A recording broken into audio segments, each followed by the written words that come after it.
As a big fan of Sonic, I have obviously played through every single portion of Sonic X Shadow Generations that you possibly can. I've played through the Shadow portion, I've played through the Sonic portion, I've played through more of the levels in Shadow than I could possibly count, and I really wanted to make a compilation of all the content that I have made for the main game of Sonic X Shadow Generations and Sonic Generations, just so that it could all be in one condensed place. So, this video is every single video I have ever made about any of these games that does not include a bunch of modded content. So without further ado, I hope you guys enjoy the Sonic X Shadow Generations Sendo DX movie, if you will. We're a little late to the party on this one, but welcome to Sonic X Shadow Generations. For those of you who don't know, if you bought the Digital Deluxe Edition, you already had access to this game 3 days ago on the 22nd. But for me, for collectors that wanted to get the amazing little extras they give you for pre-ordering, like the Gerald Robotnik journal thing, yeah, we got punished, so we had to wait to the 25th. So that's why you're seeing this now. But guess what? It was worth it, bro. Oh my god, it was worth it. Look at this pamphlet, it's so cool, yes! Yes, Digital Deluxe buyers, Digital Deluxe Soy Jacks had this game 3 days ago. And yes, they might have gotten the up on us when it comes to recency. Yes, they might have gotten to experience this game before us by 3 full days. But do you know what we have over them? We have a pamphlet of paper, Gerald Robotnik's journal, a reversible disc cover thingy, and also the disc itself that we can put into our game console and feel really good about ourselves for, whereas all these Steam chuds, is that a bad word? I don't know. Steam chuds are sucking on their thumbs, playing on their stupid fucking gaming PC. I hope you have a terrible Christmas, you fuckers. Fuck your mama. Fuck yo daddy, fuck your cousin, fuck your whole contacts list. I don't care, because it's Physical Gamer Hour, and you guys can take a backseat. I don't give a fuck what your take on this game is. It's time for me, and all our physical gamers, and Switch gamers, to rise up and enjoy this experience while you sit there and you watch and you listen, alright? With that out of the way, with the pleasantries out of the way. Welcome to Sonic X Shadow Generations. I have put in about 2 hours of time into this game on my own file, specifically the Shadow campaign. I have gotten through 3 full areas, right? 3 full stages, not the act, stages, like full stages. And I am gonna say this with maybe a little bit of recency bias, maybe the recency goggles on, but as of right now, this is one of the best, if not the best, boost formula game that I have ever had the pleasure of getting my hands on. It is genuinely that good. I'm not joking. I'm not fronting. I am actually in love with this game. Something about stringing together all of these chaos abilities, having them all relate to platforming in some way, while also being technically a little bit combat oriented, so kind of paying homage to Shadow's history and what he's done in the past, what he's done in 06, what he's done in, some people will say Heroes. I still don't agree with that. Whatever. Point is, they have paid homage to Shadow while still making him fit within the boost formula realm in a way that just feels fucking perfect and feels uniquely him. And with these changes came genuinely one of the best fucking flows I have ever seen for these stages in a fucking while, bro. Genuinely, this shit rocks so fucking hard, it's not even funny. The level design here, oh my god, night and day from Forces. People all remember pre-release when people were saying, this kind of looks like Forces level design, guys. I don't know. I just plugged in my controller, shut the fuck up. Oh, I don't know, this kind of looks Forces-esque, man. Never speak to me again. Anyone who said that has lost all privilege to speak in the Sonic community. This is not even remotely fucking close, man. It's not even fucking close. This clears so heavy, so hard, so easily that it's not even funny. There are some of the most interesting, interwoven, multiple pathways that I have seen since Generations. This shit rocks. People were saying, hey man, this is gonna be the best game, the best boost formula Sonic game, the best Sonic game period since Unleashed. I didn't believe them, really. I was like, that sounds amazing. I think people are fronting. There's no way. There is a way. There is a way. They have, frame one, talking about control feel, because that was something I was a little afraid about. I was playing a lot of Sonic Frontiers to kind of get my socks wet for this, because I was really afraid the control feel would be very similar to that game in terms of cyberspace stages, and guess what? Not even close, man. This is genuinely one of the better feeling Sonic games that I have played in recent times. I would even argue, to some degree, it is better than Generations, and better than Hedgehog Engine 1 experiences. Let me cook. The reason I'm saying that is because holy shit, man, no inputs are dropped. Not at all. And that is just, oh, it's magic. It's magic when going for that perfect run. It's magic when going for that just a perfect experience, that perfect run of a first stage. Oh my god, it's perfect. How many times did I say perfect? Count that in the comment sections and let me know. Comment sections, plural. Guys, I'm losing my fucking mind. Just because I can't English no good when I'm super excited doesn't mean you can leave a mean comment. You can leave mean comments, it's fine. I'll just block you all. I'll just block every single person who leaves me a mean comment. It's fine. I'm just dicking around. What was I even saying before I decided to ramble like a fucking menace? Oh my god, yes. Okay. This level design is so fucking good, so having amazing control feel on top of that is obviously going to be really important, because if a game feels like ass, right, no matter how awesome the level design is, you are not going to have a good time experiencing that game. But they managed to take Hedgehog Engine 2, one of the worst pieces of dog shit ever invented by man, and they decided to make it actually feel fucking amazing. It feels so good to control. It feels so good to run through. I genuinely am thrown back. I am flabbergasted. They flung me into a wall cartoonishly fast and made me fucking cry and piss and shit and do all that stuff because I was not expecting it to feel this good. And it looks gorgeous. Oh my god. Fuck you, by the way, for putting it on graphics mode first, Sega. How dare you? I need the 60 frames. That shit had me geeking. I was like, why is it in 30 frames? It can't be. I saw the 60 FPS shit. Get me out of here. Please. I need performance mode. Just PS5 things. I know you Digital Deluxe fucks in the comments are gonna say, well, if you bought it on PC, and then fucking push up your nerd glasses and say, well, if you bought it on PC, you wouldn't have to, you could have the graphics and performance mode. Shut the, that's what I say to you. I'm done with it. I'm done hearing you spit your vile shit. You've been able to talk about this game for 3 days. Shut the fuck up. Let me talk about this game a little bit more and the pre-release cycle for it, because there was some interesting shit going on. Yes, we got to see a leaked version of this game days early. And I want to talk about the conversations that I saw had before the game dropped because people were playing that leaked version. There were so many people on Twitter, at least 5, which I know sounds like nothing, but I don't follow that many Sonic people on Twitter, so when I start seeing random posts crop up of like 5 different people saying these things, it starts to like paint a little bit of a picture for me, puzzle pieces go into place, especially when people aren't talking about the leak that much. Point is, there were like 5 or so people talking about how the leak was just, the game was whatever to dog shit. After the leak came out, because they had played it on Switch emulator, and they had seen what the game had to offer, and they said, no siree, this shit is ass. That blew me away. Because I genuinely had so much faith in this. Everyone had so much faith in this. If they had managed to fuck it up, that would be insane. Thank God it was just people with no taste. Thank God it was just people that don't even like Sonic, probably, because this shit rocks so hard. Thank God it was probably an emulator issue, kind of like that video that was going around where, like, they were playing on emulator and there was a visual bug because of that, and they were like, I don't know, Sega might need to patch this. Like, shut the fuck up! What are you talking about? Alright, I'm sorry, I get very passionate about these things. Point is, I am so glad to know that all of those people were so immensely fucking wrong. Just so terribly wrong. I also think I've been seeing this sentiment go around a little bit more, where people are like, okay, well, this is a really short experience, and it's kind of unfortunate because we waited so long for this. And was it even worth it? Because there's like nothing going on here.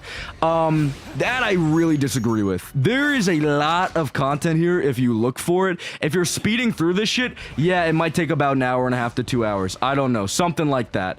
But if you're actually sitting down and trying to experience this game to the fullest, there is so much content here. It's awesome. Also, by the way, hi Omega. How you doing, buddy? I'm going back into play Act 2. Alright. I need to tell you this right now. I have never seen people compliment 2D gameplay in Boost Formula Sonic. I just don't see it happen.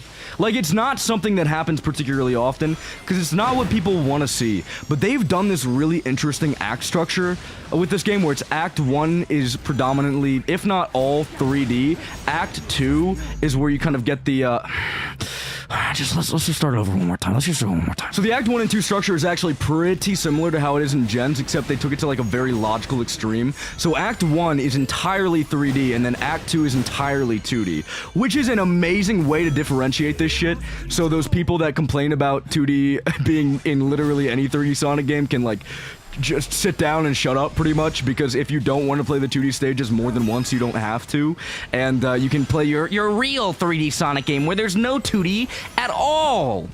Whatever, dude. I've never fucking gotten that. I get it. You don't want a predominantly 2D game for your 3D Sonic game, which is why people complain about that for colors, but I've seen people bitch about that for generations, where it's like, well, if you have classic Sonic, I just really don't see the point at all in having 2D sections in the Boost Formula level part, because it should all be 3D. It's a 3D Sonic. Shut the fuck up! You can still have interesting Boost Formula stages in 2D. Like, it doesn't all have to be 3D. And this is fucking evidence of that. All of these stages are insane. These 2D stages are long, they're meaty, they're girthy. And they are fucking fun. They are insanely fun. I don't remember playing any section in a 2D fucking part of a Boost Formula Sonic stage and being this blown away by the level design. It's actually nuts. And I guess part of that is because they have to make you actually, like, it's all 2D. So they have to fucking pull something off and make the stages fun, or else, like, oh my god, it's just completely fucked. Whatever. My point is, I'm rambling and I'm starting to lose myself. I am actually fucking flabbergasted at how fun these stages are and how much people are complimenting these, because it's just so good. It's just so fucking good. It's so peak. Oh my god, the Doom powers so far have also been insane. I completely forgot these were an element in the stages, because they get used pretty frequently, but they just feel like such a natural, normal part of your kit that it doesn't even fucking matter, man. It doesn't even, I just don't even feel like they're there. This shit where you boost and you glide, fucking don't even. Talk to me nice. Talk to me sweet.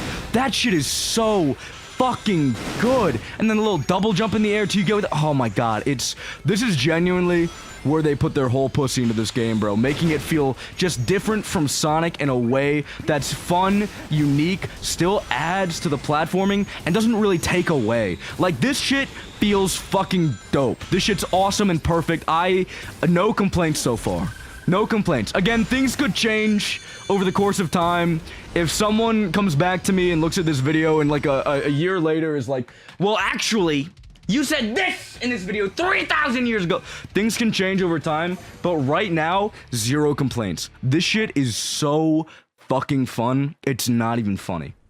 I am locked into this so hard that after I'm done with this recording session, I'm actually gonna put a pause on recording this fucking game so that I can go back and just play it on my own time. I almost said record more on my fucking own file. I'm not doing that. Just fucking play more on my own file. I want to beat Kingdom Valley and just destroy that level so bad, and then fucking Sunset Heights is next. Oh my god. I'm eating. I'm fucking eating. We are eating as a Sonic community. All I want is more. That's the single consistent complaint I've heard. The single fucking consistent complaint I've heard. People just want more. People just want more. And that is a beautiful problem to have. That is a how are people complaining about this game? How are people how is it happening? Oh my god. And this storyline too. They actually made me give a fuck about Maria because she's not some fucking disgusting polygonal gremlin. She actually looks like a character now instead of in Shadow 05 when she was whatever the fuck that was. Whatever they made that creature into. But they actually made me like give a fuck about her, and they showed off how she has this actual connection and character with Shadow rather than just saying it happened and then fucking shoving it into the back end of the series. Oh my god, it's so good. It's great characterization of Shadow, in my personal opinion. I know there are gonna be people in the comments to disagree with that, but for me, great characterization of Shadow, really fun gameplay. So far, everything has just been a fucking hit. It is unbelievable. It is fucking believable, man. This is the open world section. I've seen some minor complaints about this, but the general consensus is that it seems to be better than the way that Sonic Frontiers did its open world. And I don't really know where I kind of lie on that, because I think it is designed in a very similar way to how Sonic Frontiers was designed. I know, no shit, but like, genuinely, I don't see how much has changed other than the fact that the aesthetic is a little bit different. If anything, the rewards for exploration are even less and even worse than they were in Sonic Frontiers, so exploring just kind of feels a little bit pointless in some scenarios. Like, you get these things, which I actually don't know what they do yet, because I haven't found that out in my own file, but don't crucify me for that. Fuck, I can't speak! And then you also get this. It's just art and music and things like that, and that's awesome, that's great. Just like OG Gens, I have no issue with that. But at a certain point, you know, you're kind of like, how much do I really need these right now? Like, for 100%, yeah, it's fun, it's cute. I want to do it because I really like the game, but how much do I, like, really need it? Like, how much do I really need it? All of this to say that I will be cutting up the open world sections pretty heavily, because realistically, you are not missing much. On my own time, I'm going to pick up 100% of the things in the open world, and I'll show those off in its own video probably. But as of right now, a lot of the really interesting platforming challenges and fun content for this experience comes from completely different things, and the open world just serves as a kind of form of hub world that you can mess around in a little bit, and kind of learn to move the character around a little bit better. That's really what it's best for, especially when you start unlocking a lot of these other abilities. Oh, by the way, I should probably say I have beaten the game at this point, so I've beaten all of the baseline content. That's, I just so you know that I know what I'm talking about a little bit at least. But enough about that, because we're in for some good content, boys. Let's hop into it. Oh my god, when this started playing, bro, when this music started, when I started playing this level, I knew that I wasn't in for something okay. I wasn't in for another Frontiers where, yes, the game is really fun, but you have to buttress all of this really good content, all of these amazing things with, well, yeah, but also, there's some extra bullshit in the mix there. No. No Starfall, no nothing. This is perfect. This is how I knew I was in for a Sonic experience that you could throw at literally anybody and say, yes, this is a game that is worth your time. I fucking love this stage more than anything. And also, oh my god, meter management in this game, I haven't talked about this yet, it's so fucking cool, because not only do you have to worry about the chaos control meter, that's there as well, the boost drains pretty quickly, so at the end of the day, you also have to worry about the boost a little bit, and chaos control builds back the boost when you use it, so then, oh, it's fucking awesome. It's so awesome the way that you control meter, the way that you kind of look at these things and you can say, yeah, I'll use chaos control here, one, to save time, but two, to also build up my boost again, because I want to use boost in this section, or X, Y, and Z reason. All reasons are valid, but holy shit, dude. And then this right here, bro, I didn't even know this existed, and there's also a little chaos control thing I could have gone into if I really cared about it. I think it's a little slower than the path I just took. Unsure? Oh my god. Wait, okay, I have something I do really want to talk about. One, this is fucking awesome. This cutscene, oh my god, I don't think I'm ever gonna get sick of seeing this shit. It's so cool. God, they made Shadow badass, man. I'm a bit of a Sonic fanboy, not specifically for Sonic games overall. I more so mean for the character Sonic. I love Sonic as a character, and he's probably my favorite Sonic character. But they really made me like Shadow with this, man. Like, they really made me like Shadow. There's just something about this experience and how fucking badass he is, man. It's so awesome. It's so... I love this game. This game is so fucking good, man. If you haven't figured it out, if you have not figured it out already, I swear I can talk. I'm just a little excited. This game is good. All of the 9s out of 10s, the fucking 8.5 out of 10s, whatever, none of them were lying. Not a single one of them were lying. They were on point. IGN liking this game wasn't a fucking fluke or a glitch in the Matrix algorithm, whatever. No. It's just a good fucking game. And I was talking about this with my buddy. Dude, when you recommended Frontiers to someone, you had to, again, buttress it with so much bullshit. Like, hey, yeah, this is a really fucking fun game. It's really cool. You should definitely check it out. But there's all this extra bullshit on the side that you might want to be worried about. Like, yeah, it's a little glitchy every once in a while. And yeah, the game can have some issues where, like, maybe if you don't like the open world, you're not gonna love everything. And yeah, cyberspace can be a little dog shit sometimes, depending on the stage that you're playing. Nothing here, bro. None of that here. It's just fucking good all around. We are so goddamn lucky, Sonic gamers. How did that even happen? That has not happened to me before. I didn't press the jump button. I just switched rails. I haven't seen that yet. We're fighting new glitches as we go. Oh my god, these levels are meaty too. I'm usually not a big fan of more meaty Sonic levels. I know that sounds like kind of a hot take coming off of the Frontiers and Forces pipeline, where they really fed you these super dog shit, not particularly long or interesting linear levels. However, I think there is a really good mix that a lot of people need to find in these games where, yes, you, one, have nice meaty levels, but also you don't make them too meaty, where you're kind of throwing your head against the wall for a really long time, like a solid 5-6 minutes is where it's kind of pushing it, right? But for this game, I think the addition of the cutscenes honestly breaks up the flow enough to the point where you are not doing really breakneck high-speed platforming constantly for so long that it becomes mentally exhausting. Does that make sense? So, like, the fact that you have these little segments that break everything up and make these levels a little bit... realistically, the amount of time you have to have your hand on the controller is shorter than the amount of time you'd have to have your hand on the controller in, like, let's say, Sonic Omens is a good example. Those levels were really, really long. So it's just, I think, overall, a better experience for that alone.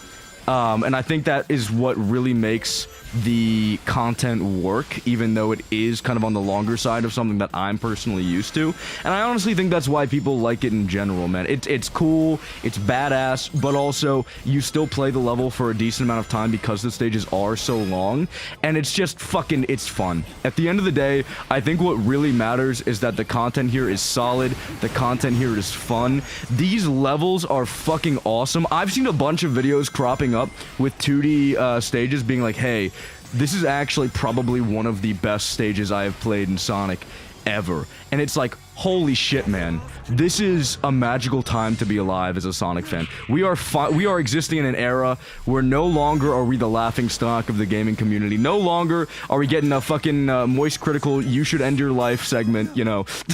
we get Moist Critical, yeah, this game's pretty good. Isn't that fucking awesome? Isn't it so good to be a Sonic fan right now? Oh my god. We're up. We're up is what I'm trying to say. By the way, these two levels, I think, are amazing. Because I was having a lot of fun with the arc. But I was blown away with how fucking fun the gameplay was. But I wasn't like, oh my god, this is one of the best Sonic games I've ever played. I'm like, oh my god, yeah, they're reaching up to the heights of generations. This is fun. This is amazing. When I got to this level, I was like, wait, these two stages alone might be more fun than some of the stages in Generations. I think I'm starting to fall in love, and this is just where the conversion happened. It's where the conversion happened, and I found myself just fucking fiending, scratching my arms like I'm a crack addict, wanting more, because I was like, no. You're telling me there's more content here that I can. You're telling me they made Sunset Heights cool? No. You're telling me they made Chaos Island really fucking dope as a linear level? No. Stop lying to me. I know you're lying. Don't fucking lie to me. They did it. Guys, they fucking did it. I don't know how they did it, but they fucking did it. And we're so back. Oh, we are so back. Let me take a second to breathe to myself. So part of the reason I'm not really exploring super heavily right now is because despite the fact that you can collect all of the items that you're going to want, those 3 little shit MacGuffins that I'm collecting, despite the fact that you can get those in a single perfect run of these stages, there are missions in this game, just like the baseline original Sonic gens. And some of these chests that are locked around here that need you to collect things, yeah, they need you to collect the shit from the missions. So like, that's fine. But it does kind of disincentivize you from exploring these areas in full until you actually have finished all of the levels. So it's kind of like a, hey, run through all this shit first, and then you can come do everything else later, if that makes sense. I don't know if I got something wrong, and that's, like, not necessarily true, and that gameplay loop is different than I'm making it out to be. There's always the potential, because there's kind of a lot of shit going on here. But, you know, that's the kind of TLDR that I got from playing this early section. Oh, I forgot, hey. These guys are here. When I saw them, I was actually like, no way. They're back, my beloved. My beloved, they killed you for Frontiers, but they brought you back. I don't really get the Orbot and Cubot hate. By the way, this is what the little nuts are for. I don't know what this shit does yet, but I'm gonna fucking find out, man. But yeah, I don't really understand the hate for Orbot and Cubot. It's not something that I personally, like, I like them. I guess it's because I grew up with colors, so obviously I'm gonna like them. They're characters that I knew in my childhood, but I don't know, man. Like, there's some wild hate for it. And, like, yeah, whatever, they existed in the Pontac and Graph, Sonic Fan 9/11 era. Like, I get it. But fuck, dude. They're fine. Oh my god, that image was making the rounds on Twitter, by the way. The "you can't be happy" shadow image. Oh, I love that. So there's actually some really cool shit that goes on in these open areas, like this stuff right here. There's fun platforming challenges, and I think these kind of, like, big areas that are important to the story have a lot of cool shit going on. But when it comes down to the areas that surround the levels, right, which is where you're gonna be spending a lot of your time, it is very Frontiers-esque, and I don't have a problem with that. I've gone on record saying, and will say again, I really like the Frontiers gameplay loop, and I actually enjoy the gameplay that you get from that, and the gameplay you get from the open world. So I think it's cool, I think it's great, but I think this is genuinely a step up. And I've also, oh my god, I don't know if this is bullshit, if this is fake news, but I heard, a little birdie told me, that actually, this wasn't even designed by Sega's main full Sonic team. I heard this was designed by a tiny little sect of Sonic team. So there's an entire team working on Sonic Frontiers 2, and then there was the team that worked on this. I don't know how true that is. Could be a bunch of fucking malarkey. But if it is true, we are so back, and they better listen to that team that made this fucking game. Because it is so goddamn good. Alright, so I want to tell you a little bit about my plan for this playthrough. My goal is to get every single little shit MacGuffin they have in these levels, as well as every single S rank. I won't be getting everything in the open world. I won't be doing all of that content, because there's a lot. I genuinely didn't realize how much there was until I got into the latter half of this, but there is a fucking bunch of content, and it's really interesting. There's like little mini challenges, where you can collect X number of rings or whatever, and it's really cool shit. And there's a bunch of that in the open world. I don't know if I want to focus on a lot of that for this playthrough specifically, just because that it's a bunch of, like, I don't want to say nothing content, because it's not nothing content, but it is a lot of content that I don't think adds anything particularly crazy to the experience. Does that make sense? I think there's a lot of room for enjoyment outside of that, and we're gonna get plenty of content in those ways, but we don't need to go out of our way to collect, like, every single music note and do whatever. Like, I think the main content is here and it's in the missions, it's in the levels, and that's where you're gonna get a lot of playtime from. And while there is extra cool, awesome stuff that you can do to get these little collectibles, it's not the biggest takeaway for me, so I'm not going to be doing a lot of that. That said, I am going to be streaming live my 100% completion file on this channel, so you guys should like and subscribe and do all that jazz. Whatever the big YouTubers say, where they say, Please, you have to like my content, or else I'm going to die because I don't have any content. I have no money. I'm dead. I'm dying. Whatever. I don't know. By the way, this is really cool. I like the idea of having these rings that don't appear until after you've gone through other rings. It's kind of a cute little way of doing puzzle shit. And by the way, oh my god, when I initially saw the fact that we were getting these missions, I was like, oh my god, this is gonna be just like, honestly, the tiny little sections from Sonic Forces, where they let you unlock these really dog shit levels for completing, I'm gonna be right back because I really want that collectible. So as I was saying, there's kind of this idea in the back of my head where I was like, oh shit, these mission levels are gonna turn out exactly like the little extra bullshit levels that you get in Forces, where they're just really not that cool, and I was kind of scared when I saw it. I was gonna be like, oh, okay, we have the cool main levels, but then we also have this. Luckily, I could not have been more wrong, because these mission levels actually do feel like they add something substantive to the game, and they're worth doing. Getting all of the S ranks in this shit was so fun. In fact, I already got all of the S ranks in my own playthrough on my own time. I got every single S rank. I got the Untouchable achievement, or whatever it's called, and then I got the Ultimate Life Form achievement, which was for getting all the S ranks. So all S ranks in the boss fights, all S ranks in the actual stages.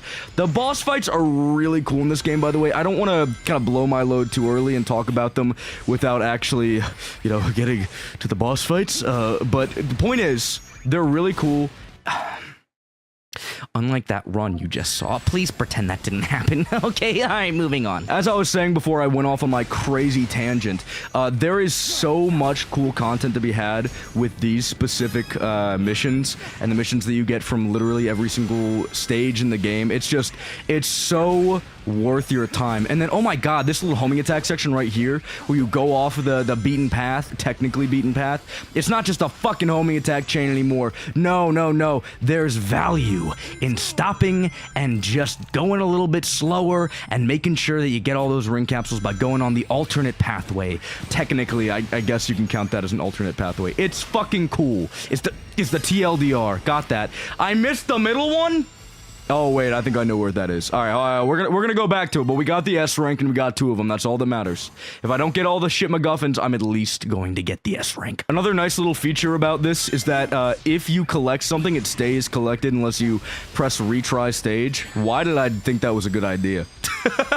Anyways, the point is, you can collect this and then fail the mission, so I don't even have to worry about collecting the coins. I just have to get to the end, and then I can return to white space, and that will count. And that made 100% completion so much better than I thought it was gonna be, because I was like, I really don't want to have to do this shit all over again. I don't want to have to deal with it. I don't want to collect the rings. Please, Daddy, stop making me collect the rings. I don't want to do it anymore. I want to do it one time and then fail and then get the fuck out of here and still have it collected. It's just so nice. It's so nice. The quality of life features on this shit, god damn, through the roof. Through the goddamn roof. This shit is so fun. Oh my god, I'm in love. We're not going to do all of these missions today, because there are a few more that, fun fact, have appeared next to the last level we did. Ooh! So cool, so neat! But I am just kind of lazy, and I don't want to do those in that episode, and also I don't want to make like a 30-minute long episode, because no one wants to watch them shits. So that's the TLDR. That's me saying we're going to take it a little bit slower this time. So, oh my god, there's some really cool shit you can do here, by the way. So up here, all right, that right there, that's another path. That's another fucking path. We are so up, gamers. The fact that there's just a little another path that opens up if you fucking dick around enough. Oh my god. Oh my god. Talk to me nice. Talk to me nice. And this right here. Oh my god, dude. Oh my god. Something else I also really like about this, the little shit MacGuffin collectibles, is that we are in a situation where, as long as you are staying, you know, pretty high up on the top route, you should generally be fine. How did I miss one? Where did I miss? And I got... No. And I got an A rank? No. No. Okay, I got it this time. It was on a rail. You guys probably saw it and they're yelling at me. Whatever, we're done. We got it. We got the S rank. Who cares? So I really like the situation we're in where the collectibles that you can get are completely and totally on the upper pathways. You really don't have to explore too much to find the little shit MacGuffins you have to get, and I really like that because it incentivizes really good play, and getting on the upper pathway is not as simple as it sounds. It's not just playing well, it's looking and exploring, and it's so good. It's this idea that was kind of championed by a creator that you all know, you all love. It's Pariah, right? He does a lot of analytical Sonic content, and the community talks about his opinions pretty often because generally they are relatively well-founded, well-thought-out, and they're a really cool way of viewing a lot of Sonic content. And also, he started creating the Sonic is always good content right when we needed to fucking hear that, bro. Just right when we needed to hear it. But he was talking about this game recently, and he brought up the idea that this game and the chaos control ability are cool, but the chaos control ability specifically kind of incentivizes worse play, if that makes sense, because you want to stay to a lower pathway, do maybe a messier run, and then you'll build up chaos control faster, and because that stops the in-game timer, it's also going to mean that you're probably going to get a better time if you're building it up more by staying on the lower pathway. And like TLDR, the time that you get on a level is not dictated by the actual time you spend in the level, it's more so dictated by the amount of time that you can spend building up chaos control and then utilizing chaos control, if that makes sense. I don't know if I agree with that, though, because there are a lot of instances in this game, and I feel like this is worth talking about, so I wanted to bring it up, where chaos control can be built faster on the upper pathway than it can on the lower pathway. There are a lot of instances in this game where it'll force feed you chaos control, where it's like, hey, you're gonna need it for this next section, take this fucking capsule and go. And that's usually on the upper pathway, because they want you to use the chaos control shit to do cool skips and everything if you're playing the game well. So I don't know how much I really agree with that, because I think, let me just start over again. But I think we've already seen it with a lot of content that's come out about this game, with a lot of speedrunning content that we've seen. The best time you're gonna get in the, how the fuck did I not collect that? Thank you. Oh my god. The best time that you're going to get isn't dictated by, you know, staying on the lower path and fucking chaos controlling to win. That isn't the... Just give it to me. Thank you. Oh my god. Go! It's not dictated by how much chaos control you use necessarily, or you staying on the lower path. A lot of speedrun content is still very skilled and very related to doing proper skips and levels, and very related to messing around with these kind of weird momentum shits, and generally interacting with the game in a very skilled way, and interacting with the shortcuts and upper pathways, even on a casual level, and ignoring speedruns, right? Interacting with the upper pathways in a skilled way will give you enough chaos control that you will easily be able to make your way through levels while getting a better run than people that play it messily and just get a bunch of chaos control. Because you're still going to get a bunch of chaos control regardless of the path that you end up taking. So I don't agree with that. I think it was interesting to bring up because it does bring into question whether or not having an ability that can literally stop the clock is actually a good idea for incentivizing skilled play. I missed the first one. Let me just find it real quick. Hold on. So they really don't want you to get this on the same run, because here's where the first one is, and then you go back, and guess what? He doesn't respawn. So you just can't go up there and get the other one. And I tried getting the one up top and then going back down. That shit didn't work. So we're just gonna do this run on the lower path and call it a day, and then we'll come back and get that one after the fact when I'm not recording. But point is, all right, I think it's really cool to have this idea where, like, yeah, there's this really cool mechanic. Yeah, it's dope. It does cool shit. No, I really want that. Fuck you. Got it. All right, cool. It's really neat to discuss the competitive Sonic play implications of it, the speedrunning aspect of it, because that is important, and skilled play matters. And even if it's fun for a casual audience, and most people aren't going to notice that it really changes that much other than getting the S ranks a little bit easier, it's an interesting thing to talk about. And I think, honestly, that's kind of why you'll see Pariah's kind of ideas all around. I know this isn't really related to this fucking game anymore, but like it's something that's on the top of my mind, so I kind of want to talk about it. You kind of see his opinions thrown around a lot, not only because people do see him as kind of the rational Sonic fan, I guess. Whether or not you agree with that take or not, that seems to be what general community consensus is. Whether or not you agree with that, you see his ideas thrown around a lot because they generally are pretty interesting to talk about. And, you know, even and especially when people disagree with him, that's where you see his opinions tossed around a lot. And they spark a lot of really interesting conversation. That's kind of where the JP versus English Sonic arguments came from. If you don't know about those, because, you know, I understand the fact that this game brought in a very new, wider audience to the Sonic community, thank God. But you might not have known about this. We were arguing about whether or not Japanese Sonic or English Sonic was a better representation of Sonic for a while, or whether or not you could even look at English Sonic and be like, yeah, no, he represents Sonic well.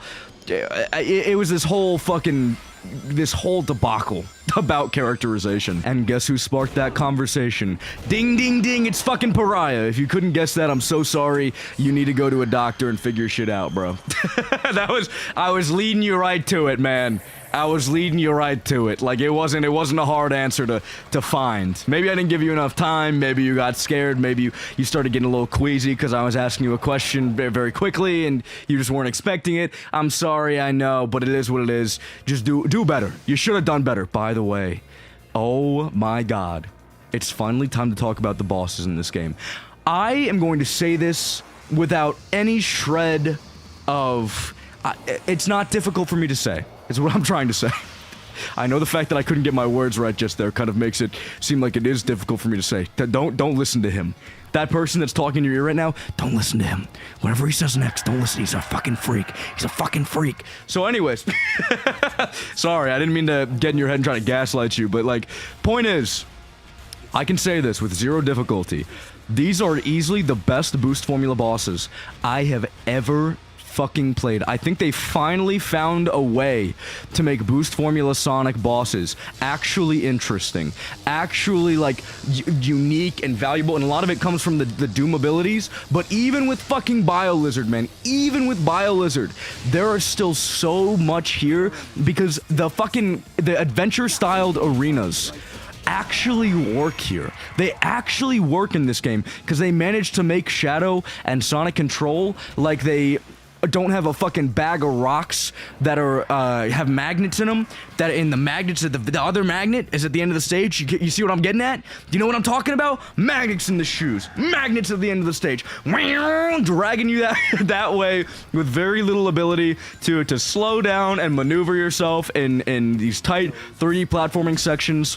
There's a decent amount of relatively tight 3D platforming in this, and I honest to God, think that it works in this better than it's worked in any other boost formula Sonic game because they've managed to make these characters control well when they're fucking in these little tight corners. See, I can do the tight turns and shit. All right, I can do the fucking tight turns, but also beyond that, I think it's just amazing how they control when they're moving fast too. That is such a difficult thing to get right, but they manage to do it. There's so many people that will make Sonic really good to control when he's not going fast. The second you go fast, he feels too fucking loose. Other way around, you get the idea.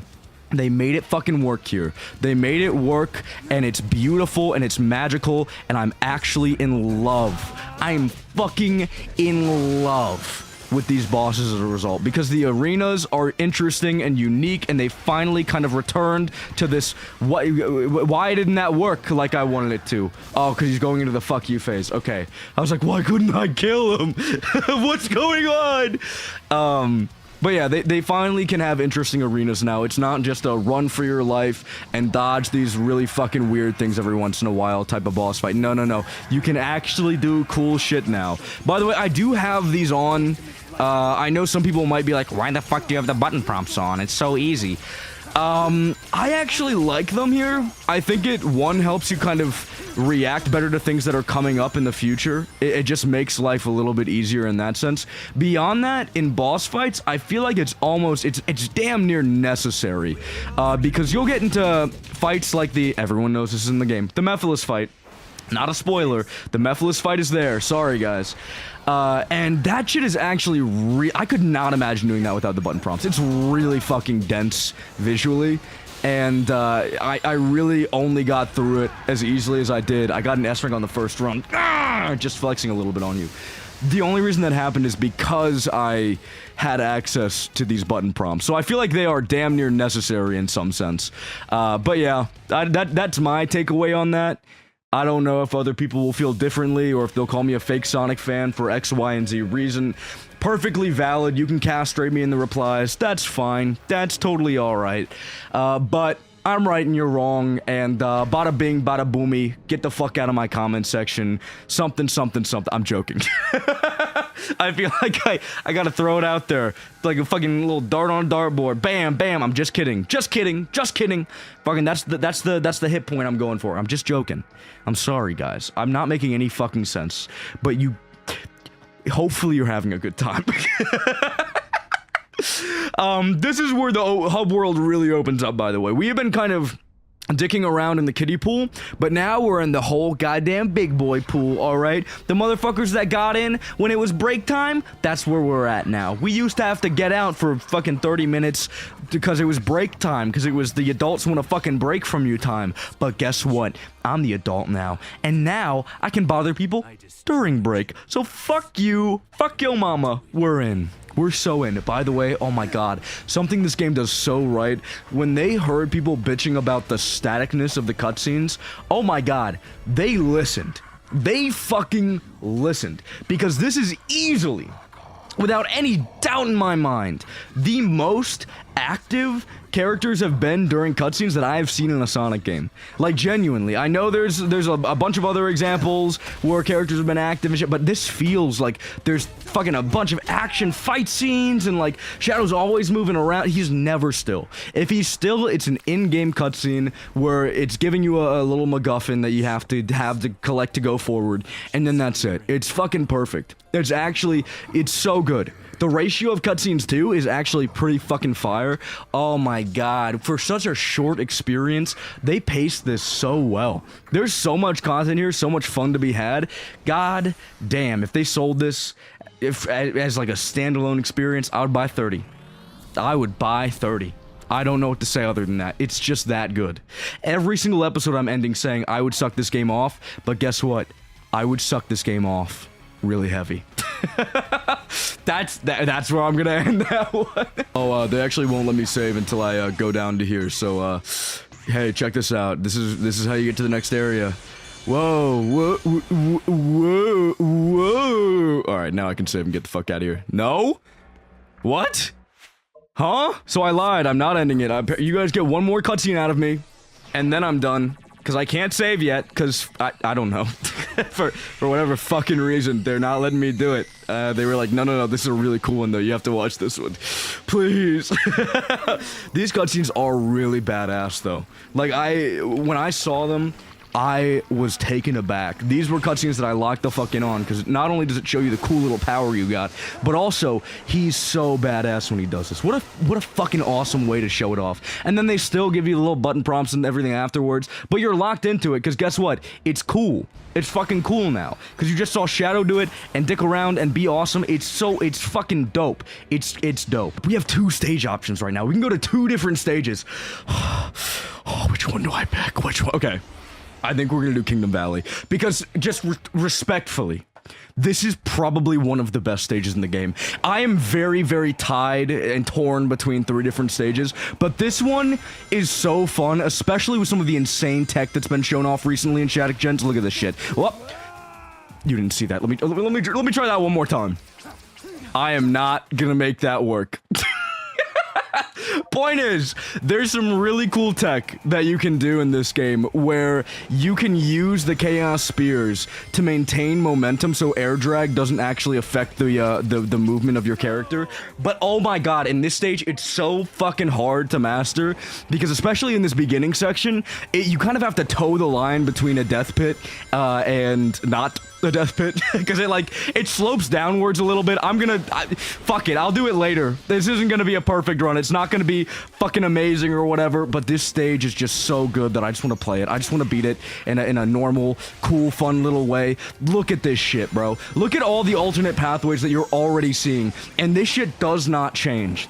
This fucking level, okay, has so many alternate pathways throughout that it's actually mind-boggling. That shit right there, I had no idea that was a thing because it just slipped past my mind. It slipped past my eyes when I went through this game on the fucking first playthrough, dude.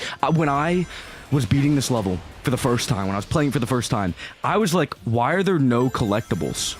They just removed all the collectible. I haven't gotten a single collectible in this stage, and it's been like 3-4 minutes. What the fuck? They must have like done something because there's no way I would have missed them. I've been on the upper path this whole time. Guys, I missed them because I thought I was on the upper path. I thought I was doing the right thing. But I thought wrong. All right, there were so many bits and bobs and pathways that I was missing, and it was fucking insane, man. This level is so good. And okay, genuinely, I think this is why Shattuck Gens works as well as it does. It is a fucking masterclass in making alternate pathways that feel good, that look good, and that actually give you tangible value, bro. It is fucking amazing. And actually running these stages, dude, and the small optimizations, dude, the small optimizations, oh my god. Devil's in the details, man. That shit gets me rock fucking hard, man. Rock hard. I can't even begin to mention to you how fucking, how different it makes my nether regions. I need to slow down, I'm sorry. I need to slow down. This is not appropriate for a Sonic Let's Play video, but I'm gonna say it again. Fucking PP like a red rocket, bro. This game is just immaculate when it comes to the small details, the small optimizations, the small bits and bobs that you can do, the small little shit pieces that you can. I want that. I didn't get it. Well, guys, we're not going on the upper pathway. Don't start over. Don't start over. It's not worth it. It's not worth it. It's worth it. It's worth it. It's worth it. I'm telling you, man. When I say the devil is in the details, it really is. By the way, there have been people that are complaining about the water in this stage. I don't know. That feels very like, I know this isn't exactly the right terminology to use, but like semantic bullshitty to me.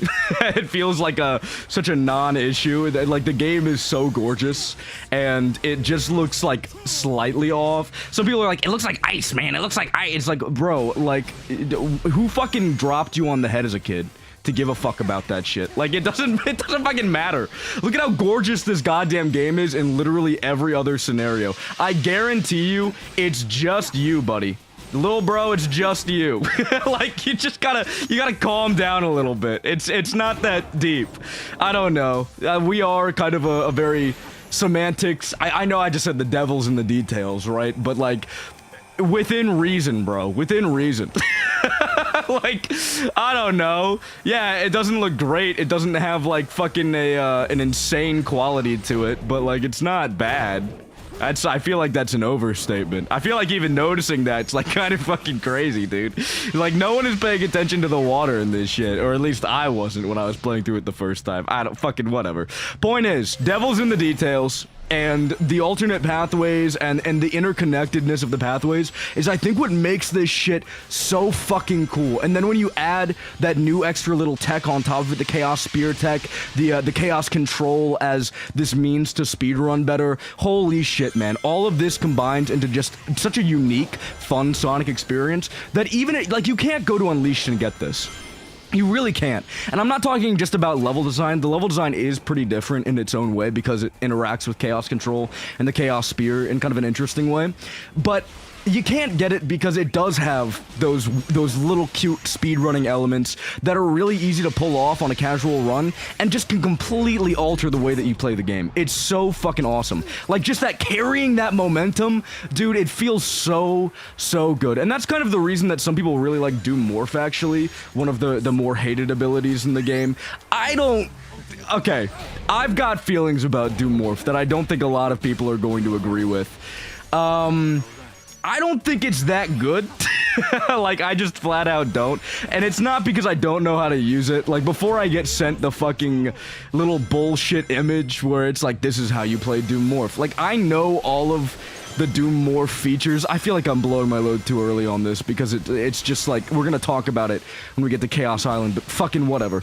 Point is, right, I think Doom Morph is interesting, and I think once you get the hang of him, it can be pretty fun, but the game does a really shit job of teaching you how to use them, and even then, for some reason, despite the fact that I know how to use them, like, I feel like the homing reticle is kind of annoying to deal with. It feels less accurate for some reason. I don't know why that is. Maybe I'm just not maneuvering my camera properly. Maybe there's something there that's wrong on my part, because I'm sure it's exactly the same, but like, it still feels a little bit, I guess the best word for it is inaccurate, and it's not the most fun to utilize, even when you kind of know how to use him and get around the fact that the game didn't really teach you shit with it, and you know, that kind of deal. It's a little unfortunate. Again, part of that might be on my end, and I'm not saying Doom Morph is dog shit because I don't, like, I have issues with, like, utilizing his fucking abilities and shit. That's not what I'm saying. It's more so I just don't think he's that cool of a feature. I don't know. It's hard to explain. There's something about him that just doesn't hit, and I kind of need to go back and play him a little bit more, and especially run the Chaos Island stage and just fucking try that over and over again before I can make any definitive statement on him. But I'm not a fan of Doom Morph, despite the fact that I know how to use him. I know it's going to be a skill issue thing, and it's going to be like, you got filtered, bro. You got filtered. How do I know that? Because that's literally every single Doom Morph defender I've ever seen. And it's like, bro, if the fucking ability just isn't that fun to utilize, even if you know how to use it, because, like, I know everything that people are saying. Here are the tips and tricks for Doom Morph. And it's like, yeah, I know them. I just still don't have that much fun using him. Am I just dog shit? Is that what you're gonna say? The issue is I'm dog shit and the issue isn't Doom Morph? And we can't even talk about the way that the fucking game design of Doom Morph, like, the way the game design revolves around Doom Morph. Is it just gonna be a fucking skill issue convo for the rest of time? Because actually I like Doom Morph, so anyone who doesn't like Doom Morph is actually bad at the game because blah, blah, blah. And it's like, okay, if everyone is bad at the game, if there's a substantial number of people that are bad at the game, quote unquote bad at the game, maybe the game did a bad job teaching you the fucking mechanic. You ever thought of that shit? Like, I don't know. Maybe if everyone is bad at something, it could have been an issue of the game, and not an issue of all of the players that are bad at it. Okay, I'm getting ahead of myself. I'm kind of getting into that skill issue conversation again that Sonic fans love to use. TLDR, I know how to use Doom Morph. I still think it's not the most fun ability. You can get some cool shit out of it, and I think Chaos Island does benefit from having him there, but you get to areas later in the game where it's like very do or die with Doom Morph, and it just feels a little bit frustrating to use because it feels like it can be unreliable even when you understand how to use it. Just because, like, sometimes you'll be like, I thought I was underneath, I thought I was slingshotting in the right direction, but for some reason the game was like, no, we're gonna fling you in this direction. Actually, maybe it's a camera thing. Maybe it's like, it's hard to tell depending on the situation where I am in relation to the little homing attack reticle bullshit, and that's causing some of the problems. And, you know, I'm gonna get skill issue comments for that for sure, but fucking, I don't know. There are just some weird things that obviously make Doom Morph not hit for a relatively sizable amount of the Shattuck Gen's gameplay population. And I think, you know, saying skill issue isn't necessarily the way to go about that, because if there's enough people talking about it, maybe the game fucked up somewhere. That's all I'm saying. If there's enough people talking about it, maybe the game did a little whoopsie poopsie at some point. I'm not even talking about Kingdom Valley anymore. That was really fucking cool. I love this stage. I think a lot of the hard mode missions. What the fuck is this guy doing here, by the way? What is it? That's my take on that motherfucker. And if you run up to him, he's like, you know where Froggy is? Is Froggy even in this shit? I don't know where the fuck Froggy is. Also, apparently he has flavor text where he's like, actually, I went to fucking Soliana and met Elise in her castle and talked to her. What is this fucking anomaly of a creature? What the fuck is this dude? He's such a little freak, bro. Oh my god. Whatever. All right. Well, I think actually we do kind of have enough time to maybe explore a little bit of what this open world can do. So look at this shit, right?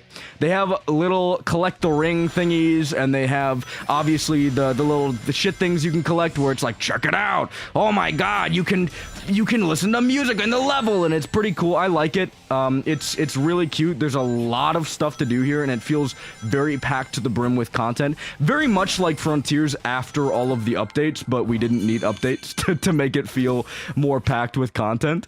And that's just fucking awesome. That's awesome. I love running around here and collecting all these things. I will say, I do think once you beat the game, or if you unlock a certain amount of chests, whatever, I don't know, after some period of time, you should be able to unlock little shit on the map that shows you where everything is, and that way you can go collect everything and all the bolts and whatever, because there are plenty of times where you are gonna be just running around trying to find those last 2 fucking bolts. I've seen so many people complaining about that. They need to add something, because seriously, that's the one thing that's keeping me from 100%ing this game. Genuinely. It's like, holy shit, man, like, I just don't want to go find all these fucking bolts. It's not worth it. It's not worth it. Can I open this yet? Oh my god, I can. Holy shit. I can actually open this. This is like something we shouldn't be interacting with right now. I can definitely get that. Hold on. Check this shit out. No, I can't. I lied. This is kind of the next boss area. And we really shouldn't be here right now, but fuck it, why not? I mean, we've got time, and I don't want to start Sunset Heights just yet. So hey, check it out! Oh my god, look at all this cool platforming! We're going to the boss, yay! And then we can just teleport afterwards, like it never happened, holy shit. Oh my god, wait, collecting this was so fucking cool, like that is such a dope collectible. Like, if you do that on your first try, when you're running on the wall, you just fucking jump over those springs. That shit's so gash, dude. God, this game has some cool platforming. Can I unlock the missions? There's no way, right?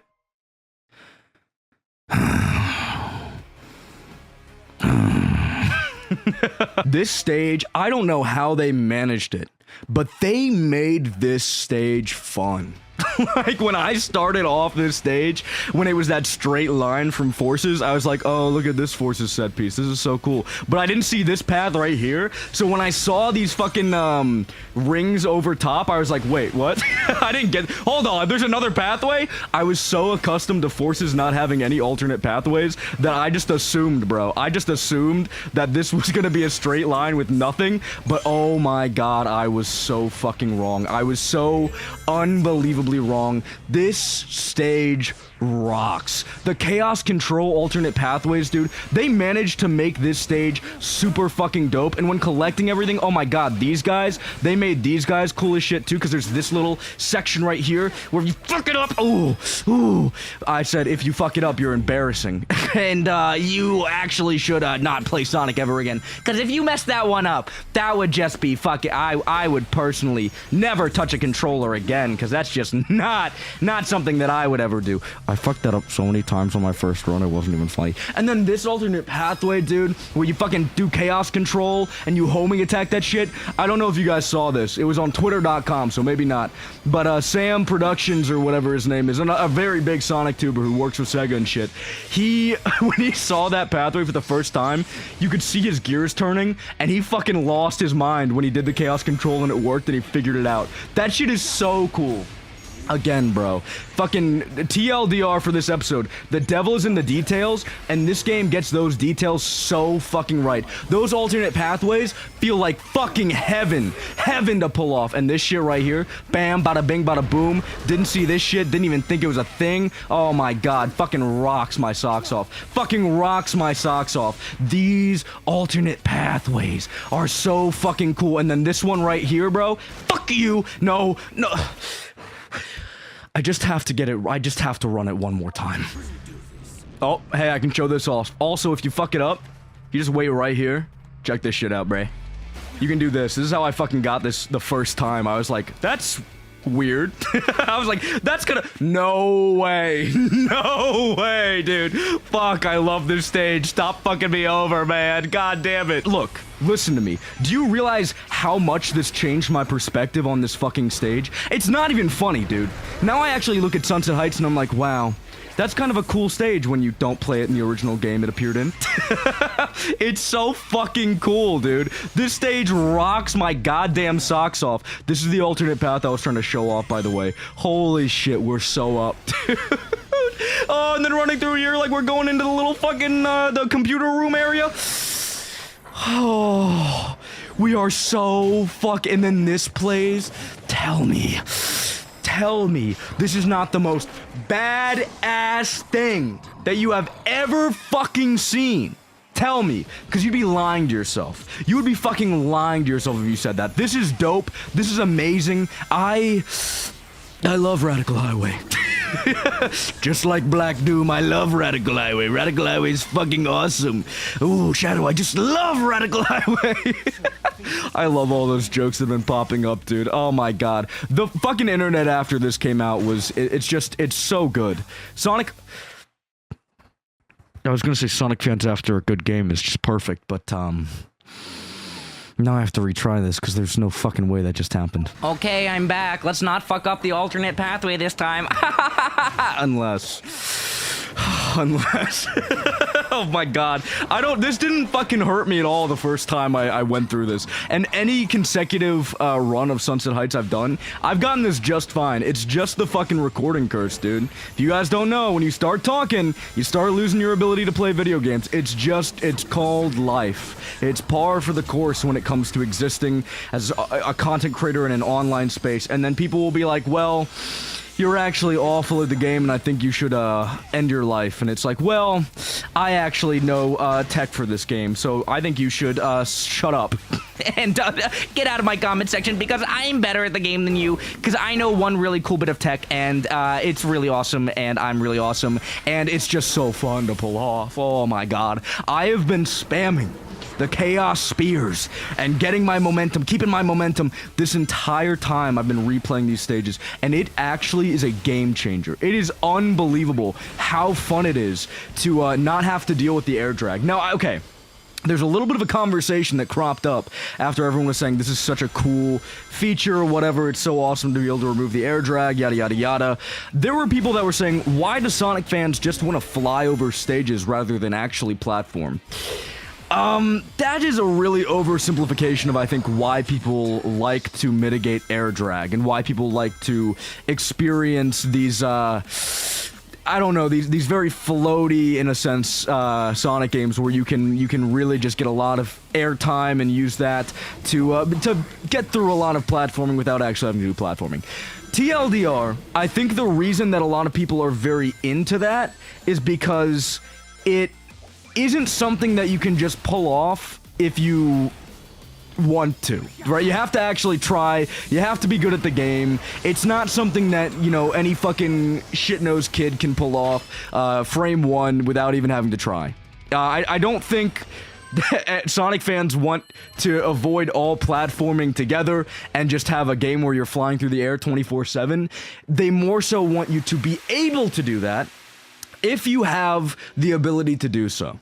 It instead of being something that is just handed to you, it's fun to have it as a feature that you can play around with if you're good enough to do it. And there are plenty of people that are not good enough to do it. So I think, I don't know, the idea of Sonic fans wanting to just fly over stages, saying why do you not want to do platforming is a very unnuanced and not particularly well thought out simplification of the systems that are in play and why people like dealing with those systems and interacting with them. If that makes any sense. By the way, this is very unrelated. I think it's so fucking cool how this game actually made me like the little Sonic Forces creature designs, the little robot designs, because usually, oh my god, they suck. But now they've got them like floundering and fucking like being thrown up into water and just being like, oh my god, what the fuck is going on? That shit's awesome. They gave them character despite the fact that they're just round orbs of colorless nothing. And I just don't know how they managed to pull that shit off. It's kind of magical. It is actually kind of magical. Oh, check this shit out. Okay. That's fine, I didn't show off some of the cool shit you can do anyways. Watch this, alright? I was playing this poorly. This stage is so fucking fun to speedrun if you know what you're doing. Check this shit out. Bam, bam, bam. Up here. Wham, bam. Thank you, man. Do a little... That's what I'm saying. You already got it. Do a little bit of this action. If you go up here, bounce up here, do a little... bounce up here, do a little boost backwards. You can make it up here. That's what I'm saying. Homing attack through there. Ooh, look at that. Ooh, Daddy's got a new pair of shoes coming in the mail because he just got millions of dollars off of being a good Sonic player. That's all I'm saying, Bray. That's all. They got me in fucking MLB of Sonic. I don't know what that means. I don't know what that fucking means, but they got me in it. They got me in it. I mean, I'm swinging bats, bro, for Sonic. I'm going up and I'm fucking hitting those balls and doing other things to Sonic ball. I'm really turning into a really fucking bad Let's Player. I'm fucking awful. Oh my god, why do you guys keep fucking subscribing to me? I'm becoming worse every day. It's fucking embarrassing. Holy shit. What the fuck? Guys, you can expect more out of people than this. This is not worth your time. Click off the video right now. Why are you this deep in, dude? The fuck, why are you here? Get out! Oh my god, anyways, this is kind of an interesting level because you don't get your first little shit MacGuffin until a minute into the stage, which is like, that freaked me out, man. I thought I missed it. I didn't even see that was the first little collectible when I was doing this the first time, and I went back and tried to find the first collectible because I was like, there's no fucking way I didn't miss it. Like, there has to be something I missed. It's not fucking possible. That's not the first one. It was the first one. I just wasn't paying attention. So I replayed that beginning part of the level a bunch when I really didn't need to. Because I was like, there's no fucking way. It's just weird, man. It's weird having the first collectible that late. But I kind of like the switch up every now and then. It just makes the game kind of magical. There's also a section up there, by the way, that you can't get to unless you have the Doom Wings.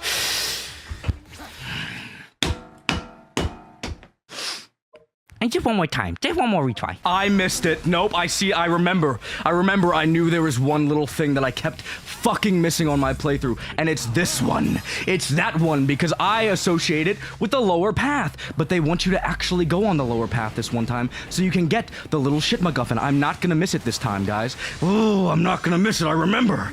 I'm so sorry.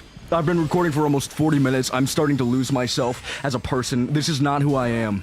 This is not who I want to be. By the way, there's an upper pathway up there, as I was trying to say before. I fucking lost my mind. That's only accessible with the Doom Wings, I think. And it's kind of cute. It's kind of neat. You can save a little bit of time there if you're going for the Doom Wing S ranks. I haven't gotten all of those yet because I haven't decided to actually go for them. It's just not really...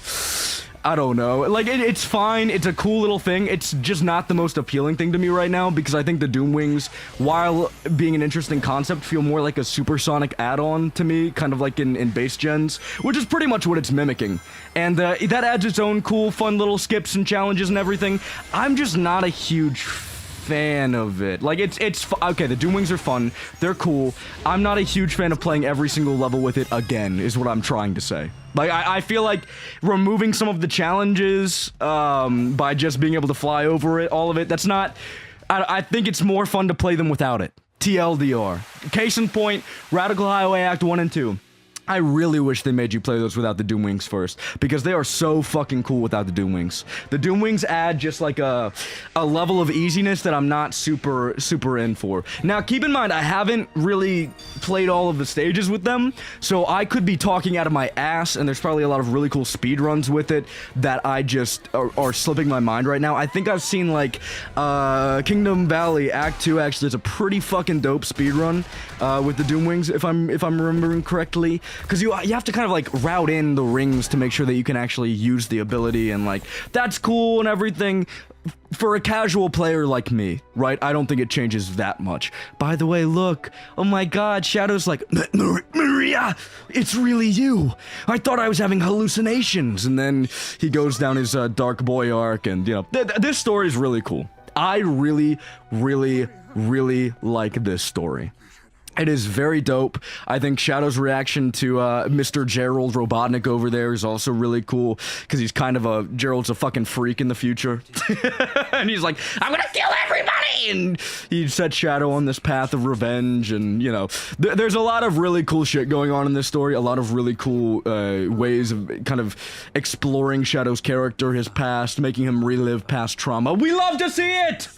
Please keep having trauma, thank you! Smells like missions. Yummy, yummy. I'm really great at creating a new way to just start the video off in a fucking horrible way. Like, that was terrible. I don't know what the fuck that was. Dude, it's mission galore, and genuinely, I love running these missions so much because they can be really fucking cool, dude. Okay, this one is fun. There's also a hard mode version of this. The routing on this shit is so cool. Like, I don't know how they did it, but they managed to make one of the more boring aspects of original generations one of the cooler things in this game. Like, it's so fucking cool, the small, minor changes they make to this game. Ooh, I'm so upset. It's so cool to see how the small, minor changes that they make to all of these stages, like, how they make an impact. How they make a genuine impact that just completely alters the way you experience the level. This shit is so cool. Mixing these kind of, like, weird little, thingies on, they you didn't see until the second stage, mixing that into the first stage, super cool. This shit right here, all the fucking spikes, and then you can do, a little bit of that action, get this up here, come on.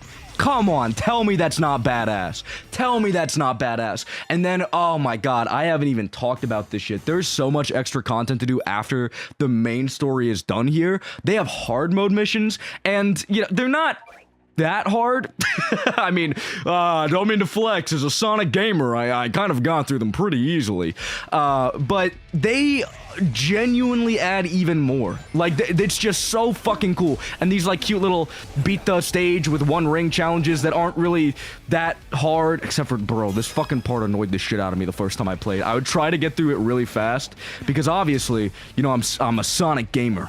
So I'm like, yeah, I can get through this fast and collect all the shit MacGuffins, but I keep doing shit like that. And it's pissing me off. Minor update on the little Twitter thingy that was going on, where people were talking about Chaos Control and whether or not it breaks speedruns and it disincentivizes skilled play. There is actually a mod available now for you to experience the game where Chaos Control doesn't actually impact your time at all. The timer, in-game timer, will still go and still work if you use Chaos Control. And it will mean that if you are putting your times on the leaderboards, you are going to suck ass and not win at all. I need to get an A rank, or an S rank in this. Fuck that shit. TLDR, there's a fix, if that's an issue for you. I know a lot of people have been kind of coming up with their own fixes. There's the idea that you could potentially remove or create two different time trial numbers, one for your real time and one for the in-game time,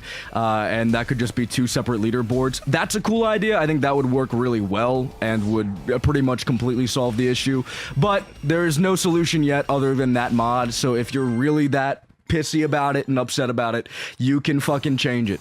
There's a fix already.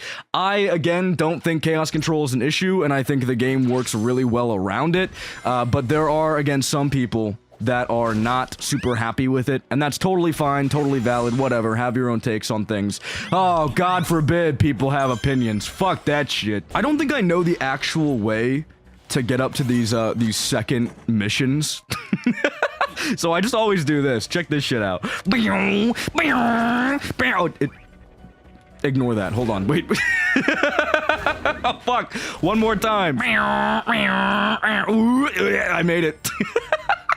Yay! Let's go! More missions! Yippee! Oh my god, dude. These 2D missions are pretty cool as well. These kind of give me more, I guess I'm gonna say this and it's gonna sound really stupid. Forces vibes, where it's like, yeah, this was something that you could have probably played in Forces if you collected all the weird little silver, whatever the fucks, and yada yada yada. I don't mind that when it's like little mission content. When it was those extra stages that you got rewarded with for doing more shit, like completion rewards rather than like small little tiny things that you can just get out of the way. That shit was kind of annoying, but like. A nice, what, 34-second stage for a side mission. Like, that shit kind of rocks. That shit kind of rocks, and I think it works better than it did in Forces, and also the level design is just less straightforward. There's a little more leeway with what you can do, and I think that's partly because you got the collectibles there, and it adds really cool shit. Oh, I remember this stage being kind of weird, dude. So you have to step on these switches. Get this shit. There we go. Look at that. And it'll make the fucking the laser shoot. I didn't get that. I thought they were gonna just fucking blow up on their own. I don't know why. I guess I just wasn't thinking. But like, I don't know, man. I just thought it was gonna be like that. Fucking sue me. I don't what do you want from me? But yeah, they're not doing anything like massively interesting with these specific challenges, I don't think. I think the sunset height missions are probably one of the lower points for the missions. IMO, but that's really not saying that much, because it's like, they're missions, who fucking cares? There's such a small aspect of it, and you don't even have to fucking do all of them. You can just go and be like, actually, I want to do the Kingdom Valley ones, and then just dick off. This section fucked me up, dude. This is like such a small nothing burger of a section, but fucking look at this. Alright, button there, I didn't see that one. That's the one that fucked me up. Button here, and then there's a button around the corner. You gotta get all three of them, or else you can't go collect the little thingy on the top and the- where the fuck did the button go? Oh, it's up here. I'm losing my mind, dude. This game fucking does something to me. Thank you. There we go. Yummy, yummy. More challenges. Oh, these are actually really cool. I've seen people speedrunning a lot of these, like, little challenge sections. It's just, like, the fact that that's even an option that people are going for is so fucking cool and shows that, one, they probably want more content. That's probably why they're going for it. It's like, I just want to play more Shadow Generations. I need an excuse. But also, it's just cool, man. Yes, they reuse little sections of level design. Yeah, whatever. But it's just so fucking fun, dude. And then the hard, oh my god, I want to talk about the hard mode challenges, because that's something that I just recently did on my own time, and holy shit, man, they are so fucking fun, it's not even funny. Like, Kingdom Valley hard mode stage fucked me up, dude. It actually fucking ruined me, but it was so fun and so worth my time, and there's just so much shit you can do. I have to restart. I will say, as kind as I and pretty much everyone has been to this game, because it's really fucking good, there are actually a decent amount of people, because we're getting to the point in the Sonic community where the game has been out for long enough, aka 1 day, 2 days, 3 days, whatever amount, and people are very comfortable about talking about things they don't like about this game now, which is good. I'm glad the honeymoon period in the Sonic community is very low, because we can start getting to kind of really good discussions really early on, and we don't have to wait for the you can't talk bad about this game that just came out period to kind of fucking roll over, like in the Zelda community or the Mario community or any Nintendo community. But point is, we're starting to get a lot of very critical discussion on this game, and I think there's a lot of interesting things that we can kind of draw from these kind of more critical analysis shits. One very consistent claim that I've seen from a lot of people that, you know, even love this game is the fact that Doom Morph isn't that great. But I've also seen a lot of different people talking about how Chaos Island is like their favorite stage in the entire game. And that's really, it's so cool to see such a diverse amount of perspectives and be able to kind of look at each of them and be like, wait, I actually kind of get what they're going for though. Like, I kind of understand what they're talking about, and just exploring the Sonic community is kind of, it's an interesting space right now. I will say probably the most interesting conversation to come out of people being very critical about this game is mainly about the narrative. I feel like most people are pretty on board with the gameplay being very fun, and I really haven't seen a whole lot of complaints about that other than from some larger creators. And I don't know, it's an interesting thing for sure. Again, I'm not very deep in on the characterization of Sonic and locking in on that shit and whatever, the fucking Japanese is better than the all that shit. I don't give a fuck. But it is interesting to see, and it's interesting to look into, and there's just a lot of potential interesting discussions that you can have in the Sonic community right now when it comes to this game. I've seen some people talk about not liking Maria as a character because she's too static or something. I don't know. There's a lot of shit, pretty much. I also think it's so fucking cool to be playing this game while tech for it is being figured out live, because, like, not only are you going to be seeing me kind of, whatever, talk about my experience with the game, whatever, with a very fresh perspective on it. Also, my gameplay is going to change depending on, you know, what tech has just been discovered. Because, like, last episode, man, I was playing with the Chaos Spear tech, and then I really haven't been doing that this episode. But, like, all of this shit is unfolding before our eyes. And it's just nice to kind of be in an experience again where, oh, I'm so fucked with this. Just kidding. He's gonna come here and save me any second now. Right? Okay. I was so fucking scared. But it's nice to be in a period where, you know, the Sonic community is finally in love with the experience now, and we're not just sitting there talking about what's wrong with it, but rather we're talking about what we love, what we don't love, saying we still love the game regardless, but here's what we didn't like of X, Y, and Z, yada, yada, yada. It's just a good time to be a Sonic fan. I didn't collect enough rings. What the fuck? I really messed that up. Yippee! I did it! I succeeded with S-Rank! Yay! Whatever. I don't fucking...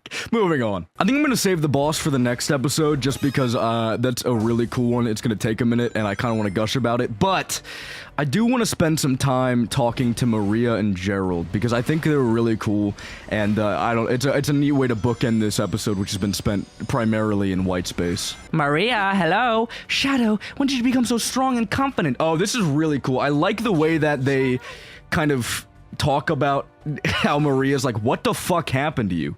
Like, you're different, dog. You're fucking weird. And it's just a neat way of doing storytelling. I really fucking like the way they're going about it. And at the end of the day, this game just has a really cool story, and I genuinely fuck with it so hard. And I think most people do. I don't think I've seen a single person that says this story is bad, this story is dog shit, here's why. There was, I think, some content about that was kind of floating around the Sonic community, but I think at the end of the day, they ended up changing their minds. I don't remember who that was or fucking when it was, I don't know. But, like, TLDR, I don't think I've seen anyone extensively complain about the story and then stick with that opinion. Something that is beautiful is that we are still in the discovery period for this game, and I don't just mean for tech in general. There are things that I learned yesterday that I didn't know about this game, and I've been playing it since launch. I've found skips in later stages that I had no idea existed. It is absolutely insane how much content there is in this incredibly short game, how many pathways there are in these stages, how much cool shit there is for you to uncover. Something that you can also uncover about this boss fight, by the way. Apparently, the YouTube comments have told me, I don't know if they're right, I don't know if they're wrong, we'll see. If you spam the left and right shoulder buttons and do the, like, Chaos Doom dash, whatever, left to right, I don't, what, this thing, look, hold on, this thing, apparently that's actually faster than just going straight normally. I don't know how true that is. I can't really get a good handle on it just by looking at it, but there's, look, I wouldn't doubt it. I also wouldn't doubt that I can do better on this boss, so I'm starting over.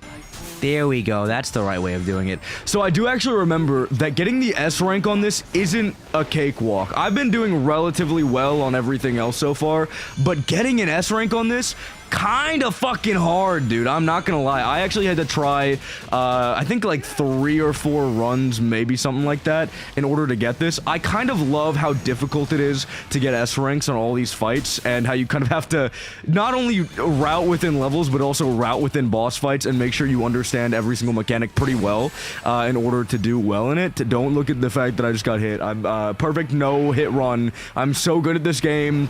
This boss fight's so easy. No one has ever been as good at this boss fight as I have. Oh, dude, this shit is so cool, too. Like, this boss fight is just fucking badass.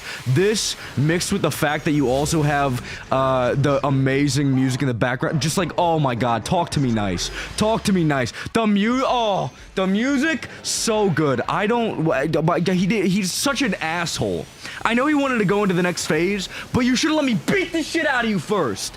Fucking know your place. I'm done with it, dude. I'm done with it. Don't take me into the fucking 2D whatever phase. Let me just absolutely mutilate you. I will say that is actually, it's mildly frustrating when you have to figure out like, oh my god, I'm fucking this up. I have to actually fucking attack him first, faster, whatever, or else he's gonna just go into another phase and I'm not gonna get as much damage in on him. It's a little unfortunate.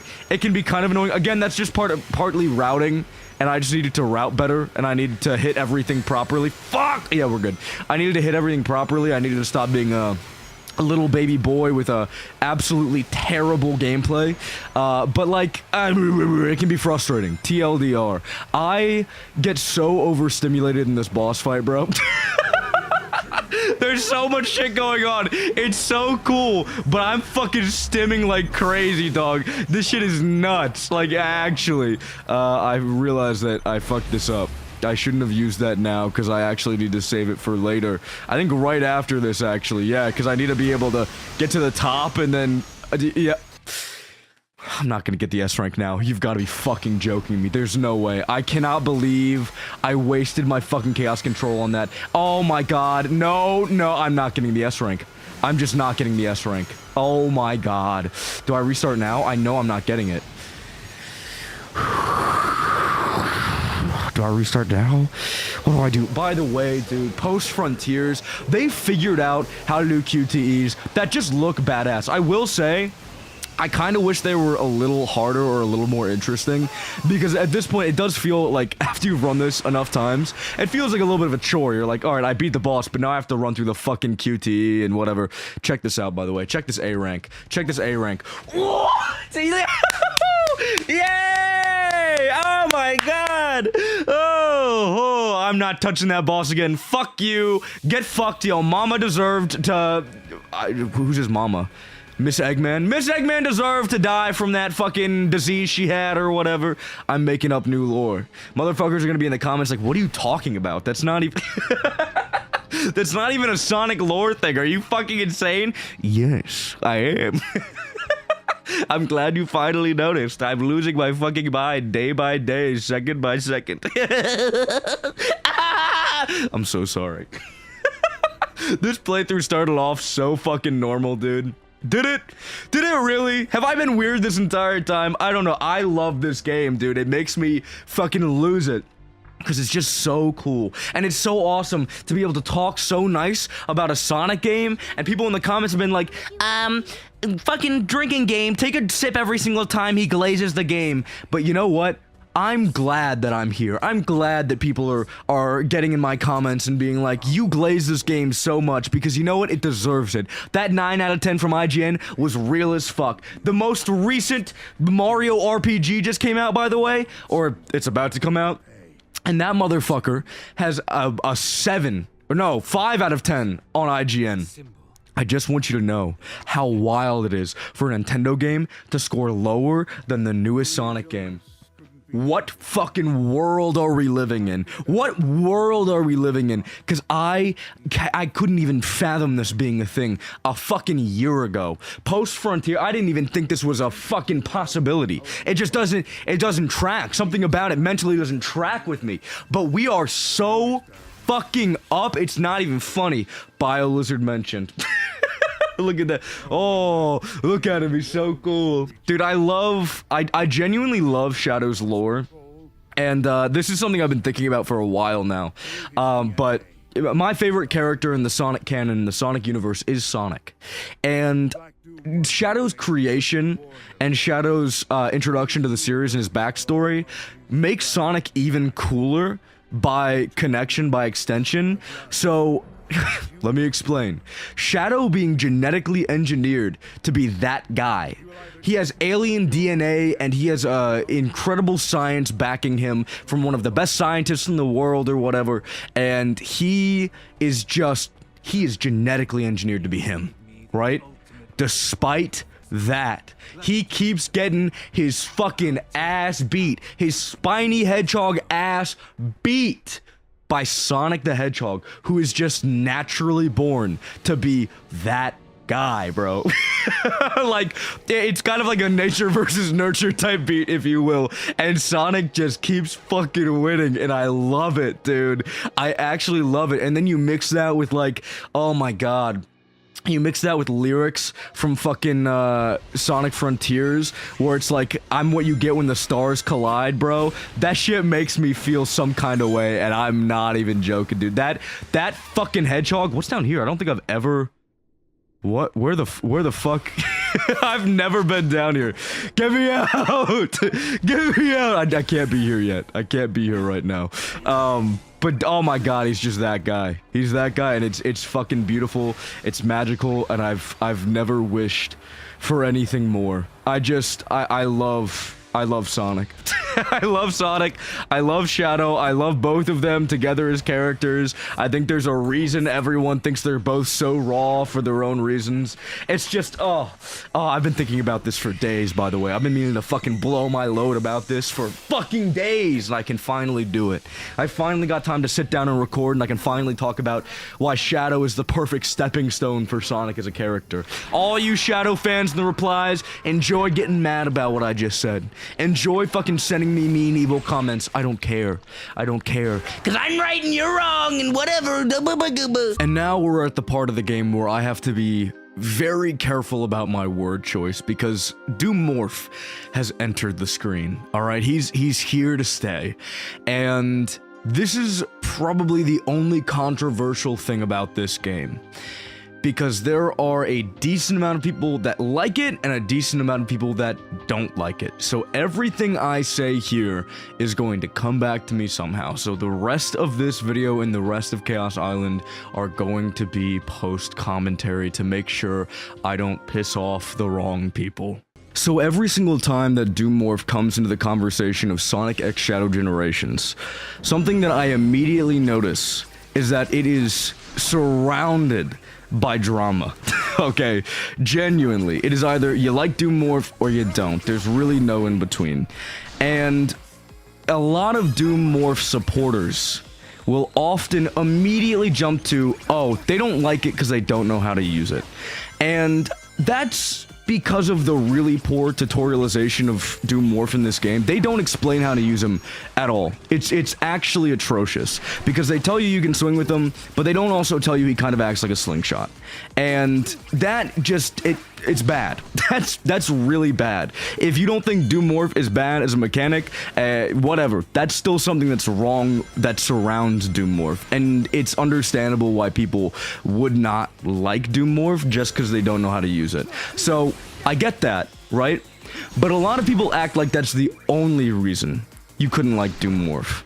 Because Doom Morph is being treated like a skill check, if you will. And people, from what I've been seeing, from literally all the Doom Morph conversations I have seen, everyone who's defending Doom Morph, their immediate response to people that don't like Doom Morph is, oh, you got filtered. It's a skill check, and you got filtered. I'm gonna say this in the nicest way that I can. And I know this is gonna make people upset, and I'm sorry, but this is how I feel. That is quite literally the stupidest fucking take you could possibly have. The stupidest takeaway from that situation that you could even fucking throw out there. It is nuts. Alright? Doom Morph is not a skill check. Doom Morph is a stubbornness check. Because the game doesn't teach you Doom Morph. The only way you are going to know things that are integral to experiencing Doom Morph is if you slam your fucking head into a wall over and over and over and over and over again in Chaos Island Act 1 or in the fucking overworld to figure out how to utilize this mechanic that the game doesn't teach you integral shit about. Shit that you're going to pretty much have to use in the final boss and in later parts of the game. Alright? That is frame 1. A negative on this experience. So people that are like, Doom Morph is not a negative in Shadow Generations, Doom Morph, blah, blah, blah. It still is. Because the game fucking fails at tutorializing it. And that is a massive issue when they expect you to be super competent at it. And not everyone is going to sit down and be fucking Sonic autistic enough and stubborn enough, like you and me and everyone in the comments, to sit down and do this shit. Because you can technically get through Chaos Island Act 1 and Act 2 just fine without understanding the full extent of how to use Doom Morph. You can technically do that. It won't be really that fun, but you can technically do that. And that's fine. It's not an indication of skill. The game didn't teach you shit. The game didn't teach you any... You can't say it's a skill issue if the game doesn't even fucking try to make you aware of integral mechanics. It's not like, oh, you didn't figure out how to control them super well. No, the game didn't teach you that it worked in certain ways. So the only way you're going to figure out Doom Morph works in this way is by fucking taking your dick and slamming it in the door 30,000 times until you make a mistake and say, how the fuck did that work? That's how you figure out Doom Morph. That's a negative. That's bad. Like, I think we can all agree, not tutorializing your shit is bad. And saying it's a skill issue or a skill check even, by having an ability that the game doesn't fucking teach you, and then saying that's a skill... No, it's a stubbornness check, bro. It's a stubbornness check. You're not special because you sat down and fucking jerked off to Doom Morph 30 times until you figured out that he worked like a slingshot. Just simmer on that. It is not a skill thing. It is a stubbornness thing. Beyond that, people cannot like Doom Morph for various reasons that are not related to his tutorialization. For example, I'm obviously not happy with the tutorialization, but now I get to experience the stages without having to worry about that because I know how to use them now. How has that changed my opinion? It kind of hasn't, because Doom Morph is still not one of the more fun Doom powers to use, in my opinion. It takes away, it feels like the Frenzy Wisp, right? Where it takes away a lot of your fine-tuned movement, and when you're playing a game like this, where Shadow's base movement just feels so good, having a character or an ability that just kind of sucks out some of his turn radius is really, it's not ideal. It's really not ideal. Beyond that, you have kind of like a gimped boost, and I think another aspect of it is if you so much as barely fuck up and touch something that is not the purple goop, the purple paint-like goop, you are just kind of fucked. You get thrown out of Doom Morph, and then if you're trying to go homing attack on the Doom Morph, turn into Doom Morph thingy, you kind of have to trudge through sludge, and it's just like, it's not the punishment for failing on an ability that they don't teach you is really frustrating. And yeah, you can double jump and boost and mitigate a lot of that. It's just not fun to have turn radius and to have your boost and to have all of that gimped and then have failure be so fucking annoying, especially in like Act 2. Holy shit. There's so much Doom Morph goop, and it, like, fuck, dude. Fuck. It is a frustrating ability to get used to, and at the end of the day, even though it does have this really cool, like, kind of ability where you boost and you jump, and then bada bing, bada boom, you lose a little bit of air drag, so you can go a little bit farther, you can do some kind of weird shit with that. Even though it has that, that doesn't mitigate a lot of the unfun aspects of it, if you will. Also, I don't know how true this is. This is one of the more frustrating things that I've been noticing, just based on playing the game and just seeing shit for myself. It seems like the homing attack reticle is a little different there, and I don't know why. It feels like I can homing attack on less shit when I'm in Doom Morph. Like, if I feel like because of the nosedive, there are certain instances where I feel like I'd be able, or I know that I'd be able to homing attack onto something with Shadow, but because I'm in Doom Morph, I can't, and I don't know why. I need to do more tests on that. I don't want to say anything definitively with that, because I don't know for a fact. I would love if someone could fucking point me in the right direction with that, but I feel as if I have a limited homing attack radius too, and when it's already a massively limited power, when you already, you know, have a worse turn radius, when you already have a worse boost, with barely any payoffs, really, then that's just the icing on top. I think it is one of the less fun abilities. And I think Chaos Island Act 1 is also one of the less fun levels for various reasons, but Doom Morph is just like it's a cherry on top. We only have a little bit more to do. We have all of the main areas done for the most part. We just have to do a few more little missions, and then Daddy's in it for the long haul. We're almost there. Where the fuck is this ball at, dude? This is another issue with Doom Morph.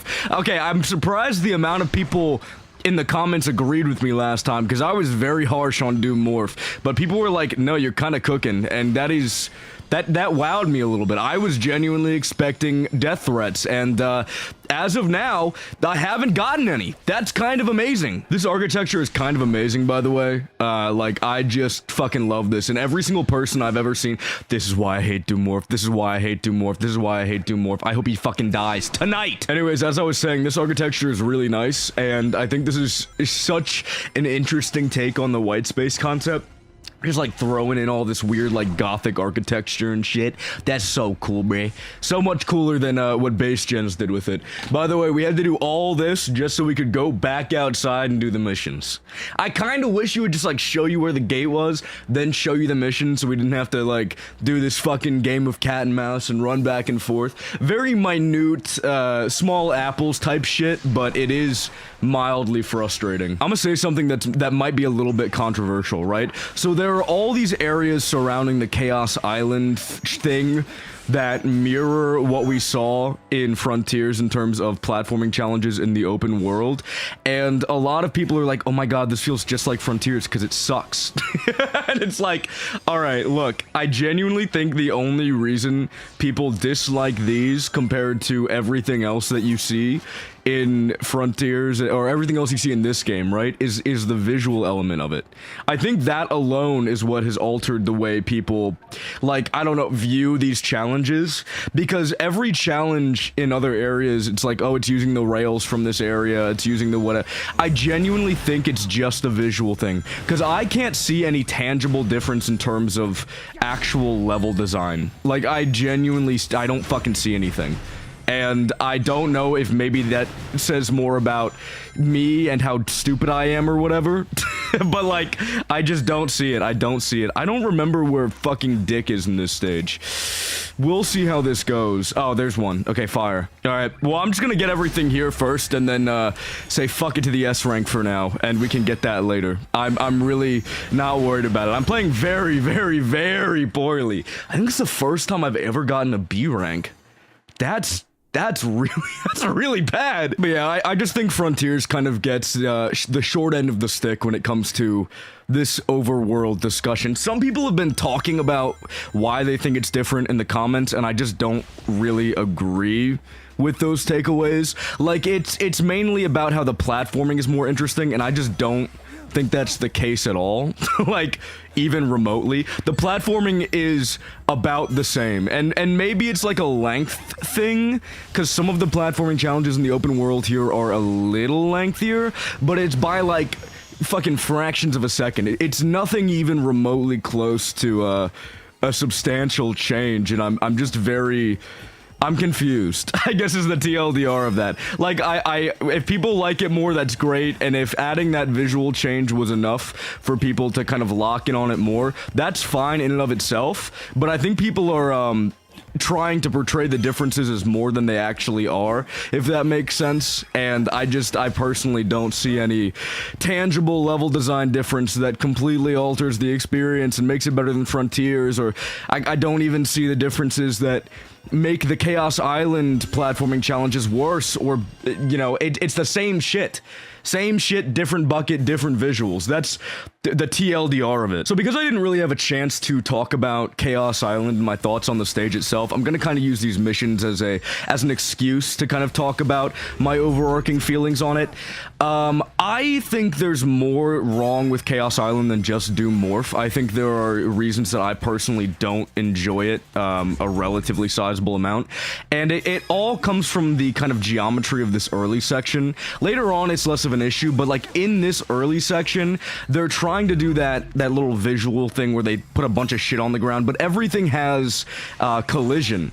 So sometimes you'll try to jump and you'll get like caught on this fucking random piece of visual geometry, and this little piece of geometry that should just be primarily visual, but it's not because they just wanted to be fancier. So I don't know. TLDR, you can get gimped jumps depending on where you jump. Even though everything should be flat, you shouldn't have your jump gimped, because there are certain things that are tangible. There are certain like fucking visual things on the floor that are tangible and actually have geometry. You end up fucking stubbing your toe, and it's really frustrating in that early section, and it makes me honestly have to route around the fact that I know I'm gonna get a gimped jump. Yeah, it just makes me route around the fact that I know I'm gonna, if I try to platform in that certain area, I'm probably gonna have a gimped jump, and it's frustrating to deal with.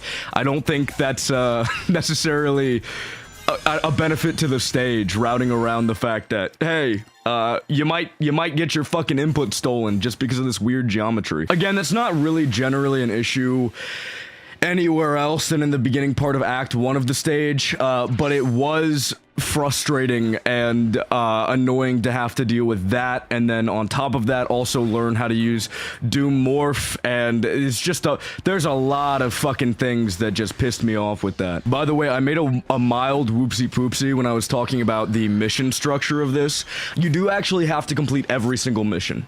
I didn't think you had to, because I was just doing it for shits and gigs, but you do have to. If you want to beat the game, you have to do every mission. You can't avoid them. Luckily, you don't have to do particularly well on any of the missions. I've seen a lot of people get through it just fine by slamming their head into a wall, and it works, man. It's magical. It just works. I've seen people that are complete dog shit at this game, and they get through just fine. So it's not a big deal, but I was wrong on that. There's also something I said about the moving back and forth, like doing the sidestepping with the Doom Surf will make you go faster in that move. Apparently it won't. It's a little more complicated than that. I don't fully know. I don't get it. But I do know that there's a way you can move faster by just flat out boosting with Shadow and then like doing his little weird drift thing where you hold the trigger. Something you kind of never use. It's not important to know that for beating the main campaign, and it really only seems to be significant if you're going for speedruns, and even then I don't see a lot of people using it. But hey, it is what it is. Also, by the way, this is a really cool boss. I don't have the same issue people have with Mephiles' voice actor. I think it's very much an overblown sentiment, and I just don't give a shit. I don't care. I don't think it's worse in really any capacity. I genuinely think it's fine. And I've seen some like shit floating around about how like, oh, it sounds like a prepubescent child talking as Mephiles. I don't really agree with that. I think he's fucking fine. I genuinely think he's fine. I don't understand the hate or the qualms with it. I don't know why that was such a big deal for a lot of people. I guess like I see why people would give a shit, and I wouldn't. There are a lot of people that care much more about Sonic voice acting and Sonic characterization and shit than I do. I just do not give a flying fuck. So if some people really hated it for X, Y, and Z reason, sure, go for it, gang. Live your life, do whatever. I just don't. I don't think it's really a big issue. I really don't. I do not at all. Also, this is the only time in the game where I think having these... Did I fuck it up? Oh my god, I've never fucked it up before. That's wild. Whoopsie poopsie. This is the only time in the game where I think having these little on-screen shits is actually really fucking helpful, because this goop is so neon, disgusting, gross, whatever. I genuinely cannot imagine seeing all this shit and just instinctively knowing what to do with everything. I'm sorry, like, it is a visual cluttered mess. And I think the boss fight is really cool when you have these button prompts on screen and it's kind of leading you in the right direction. It's like, oh fuck, the little thing popped up, so now I can actually fucking do the shits and have a great time and fuck them up. But without it, I could not imagine getting through this and having a good time. Like, I genuinely cannot, because it's so fucking hard to have that visual clarity here, and like, it's just it's the only time I've ever thought that about this experience at all. This is genuinely the one reason I kept those button prompts on. Genuinely, the singular reason. Did I fucking do something wrong? Oh my god, I don't think I did. I don't remember anything about this boss fight. I beat it first try, I didn't fuck up at all, and it was really easy and I got an S rank, and that is kind of where I'm at with that. Oh, you have to do that. I remember this shit. This shit's cool. God, this shit's fucking fire. And you kind of go around this way, and oh god, this is a fucking awesome boss fight, man. This boss fight is sick. The bosses in this game, holy shit, best Sonic bosses in the entire fucking series. It's awesome. It's not even particularly close, man. Like, I think they beat literally every single boss fight in the 2D fucking games and the 3D games. This is just the best bosses we've had, period. And it's not just because you have the badass shit like this where it's like, oh my god, this is like a fucking fan edit, dude. This is something you'd see in fucking, like, I don't know, some random fan game that's trying really hard to be dope as shit. Like, it's so cool. It's so fucking cool. This boss fight, oh my god, the I Want to Exist plotline, dude. People fucking lost their minds at that because it's so cool. And Shadow's just like, no, I don't fucking like you, dude. I don't like the cut of your jib. You look ugly, bruh. Shut the fuck up, ugly ass. Get back in the goddamn scepter. Go away. There's no future for you. Fuck off. Oh my god, it's so cool. This boss fight is fucking gas. I need to get that S rank. It's really because I just fucked up that. I missed it by by a fucking second. Are you kidding me? Alright, I'll be right back. Yeah, it's not hard to get. I got the S rank first try. I genuinely messed up that boss fight like crazy, and I still got an A rank and just barely missed the S rank. That one's not bad.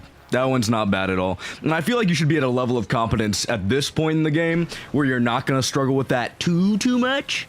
Now, I might be talking out my butt cheeks, but that's what I personally think. And I know, I'm a Sonic gamer. I'm a very epic Sonic gamer, okay? No one has ever seen gameplay as talented, as good, as immaculate as mine. I know, and that's fine. You guys don't have to tell me in the comments, okay? I appreciate it. You don't have to tell me, though. So maybe I have a little bit of a skewed perspective, maybe a skewed opinion.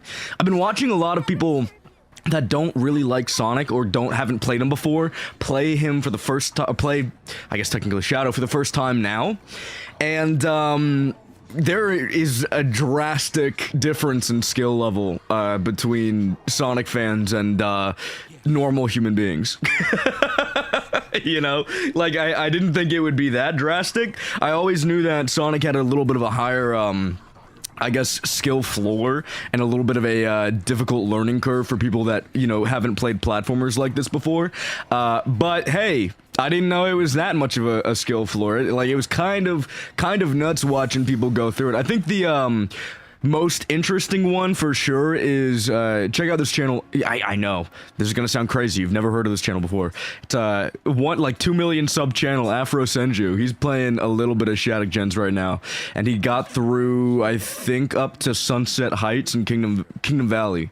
So he's pretty fucking deep in it, and the gameplay is just different, bro. It's different, and it is what it is.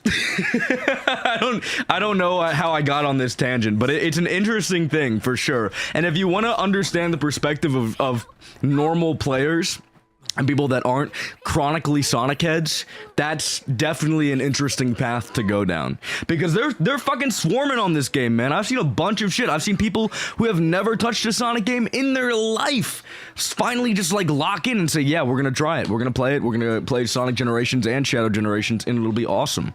And I've seen people say, hey, I don't like this. This fucking sucks for me. And people that are like, this is awesome. This is great. I'm gonna lock into Sonic forever and ever now. By the way, this is a really fucking cool cutscene. Someone talked about it on Twitter a little bit and kind of dissected it, but when the Shadow is like consuming Shadow, he has like this kind of, what's it called? Not a bokeh, it's like the fucking black starts creeping in on the side of the screen, like his darkness is taking him over. Oh my god! And then you have the light shine, and then the black goes away from the corners of the screen, and it really adds this level of just fuck yeah to the scene, if that makes sense. That's kind of, I don't know, that's where I'm at with that. It's really cool. The story is fucking awesome. I don't think I've seen anyone complain about the story, and that's all you really need to know about it. I'm so locked. This part of the game, it did something to my brain chemistry, and it completely changed my life. And the next stage that we're gonna do has genuinely reinvigorated my love for Sonic speedrunning, because usually I see things happen and I'm like, oh my god, I could never pull that off, and or I don't I don't care enough to pull it off. But this shit, man, oh my god, there are so many amazing alternate pathways that you can pull off here that my plan is that I'm gonna play Act 1 with the Doom Wings and then Act 2 without the Doom Wings. If you don't know, we are actually going to Black Doom's favorite stage. Fuck yes, finally it's Radical Highway. I love Radical Highway. Yes! Yes! I fucking love Radical Highway. It's so, oh, it's my favorite stage. Thank you, Black Doom. Thank you, thank you. I will say, this is genuinely some fucking insane level design. There is some insane level design here. If you weren't sold already, and you were like, okay, well, it's not, I don't think it's hard enough or whatever, or I don't think there's enough alternate pathways, or, you know, where. Every single fucking week since this game has come out, I've found out a new thing about Radical Highway. Like, what the fuck? It's insane, dude. It's insane. By the way, this is Shadow's new, like, kind of super form type beat. He puts on his little wings, and then he's like, and then he flies, and that's it. I don't know why they showed off Doom Wings so early, and then took them away, and then gave them back later. That was weird. I personally found that to be a little strange, but whatever. Small apples, they gave you a little taste of perfection before they tossed it your way. For those of you who don't know, you can actually play with Doom Wings in every single stage in this game. Every fucking stage. You can play it with I'm pretty sure you can do it in the missions too. Like, correct me if I'm wrong on that. But you can fucking use Doom Wings everywhere, and there are speedruns that break stages with Doom Wings. It is fucking insane. Kingdom Valley Act 1 with Doom Wings is just different, bro. It's fucking different. You have to play it to understand. If you've beaten this game already, haven't tried getting the Doom Wing runs, those do count as different runs, by the way. They have different S-rank times, I believe, and it's a whole different thing. But if you haven't tried that, run it. Run it back. Because that shit is so fun, and if you know the level design, you can skip shit like crazy. I love open stages. I love stages that support your desire to skip over platforming. I love stages that realize, yes, if they understand the level design and where to go, you should be able to fucking MacGyver your way through this stage and just skip all the hard work we put into making them. I love that shit. Oh my god. And then these next few stages, bro, they added some of the wildest fucking skips I've seen pretty much ever, man. They added shit that I couldn't even fucking imagine being in a boost formula Sonic game. Such well-hidden pathways. Oh my god, I just can't even begin to think about how to explain my love for these things. It is fucking insane. By the way, Doom Wings builds up your boost on the ground, so you won't really run out of boost if you're using it. I think that's why they switched up the S rank times a little bit. They didn't want to make it too easy to just completely break everything. Also, fun fact, I hope you like Doom Morph, because he's coming back in full force. Not in these coming stages, but elsewhere. So get ready. Yay! It's my favorite. I love you, Doom Morph. Yes. Oh my god, you're my favorite ever. Please. I hope you come back in the next game, actually. I need you to know something. This first act, we're gonna play it with Doom Morph, Doom Wings, fucking whatever. But you can turn it off before you go into this act. They kind of auto-force you to do this. Like, it's, if you're spamming and you just want to play the level and you don't know about the Doomwing on and off thing, you're not gonna know to turn them off. So realistically, normal players are going to be hopping in and using Doom Morph or Doom Wings Frame 1. And a lot of people that, at the very least that I saw, were like, oh yeah, I thought you had to use Doom Wings. And I was the same way. So I don't know. I'm gonna get really anal about this run. I'm so sorry for what you're about to see. Yeah, that wasn't really pretty, but it worked. A little bit of that action. Oh, yeah. I've seen some people complaining about the existence of these fucking, of the rings everywhere that'll take you to places. I don't really get that. I don't know why having alternate pathways that fling you over things is a bad thing, but whatever. Some people don't like the rings. They wish that you could kind of control skipping shit rather than just having the rings shove you in a direction. I think I don't know, it's fine. I don't particularly understand the take, but it is what it is. This game has spawned some very interesting Sonic takes that are just coming out of the ether, and it's honestly really interesting to see how every single person kind of takes away a different thing from this experience, and kind of creates their own, this is what I want Sonic to be going forward. Even if they do kind of like this experience, some people aren't like fully sold on it. I don't know, whatever. But this is, oh my god, this is the fucking perfect experience, man. You get to skip over all this shit and fly everywhere you want, and it's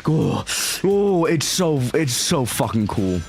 Doom Wing is easily the coolest Doom power-up, and I still prefer playing as normal Shadow in a lot of these stages, because at the end of the day, it is still effectively a super form, and you kind of get these benefits that make the stages a little easier, but some of the skips you can do are insane, and I don't think it's as simple of a super form as Super Sonic in base generations, right? Like, that guy just fucking, his entire MO, his motto is, let me just break the entire fucking game, thank you very much. And that's not fun. Like, flying over the entire stage without even having to try is not my personal opinion on like what makes a fun skipping, you know, a Sonic skip around type beat. Do you understand what I'm saying? Do you know what I'm saying? No, you don't. It's whatever. It's fine. I get it. I'm fucking awful at explaining things. It is what it is. This shit is so fucking fire. I'm so sorry, Doom Wing. There's so much shit that you can do down below, and if you play without Doom Wing, there's some insane platforming, and I fucking love it. But holy shit, playing with Doom Wing is so fucking fun in its own way. I think you can actually jump up here later, not right now. Right here, this.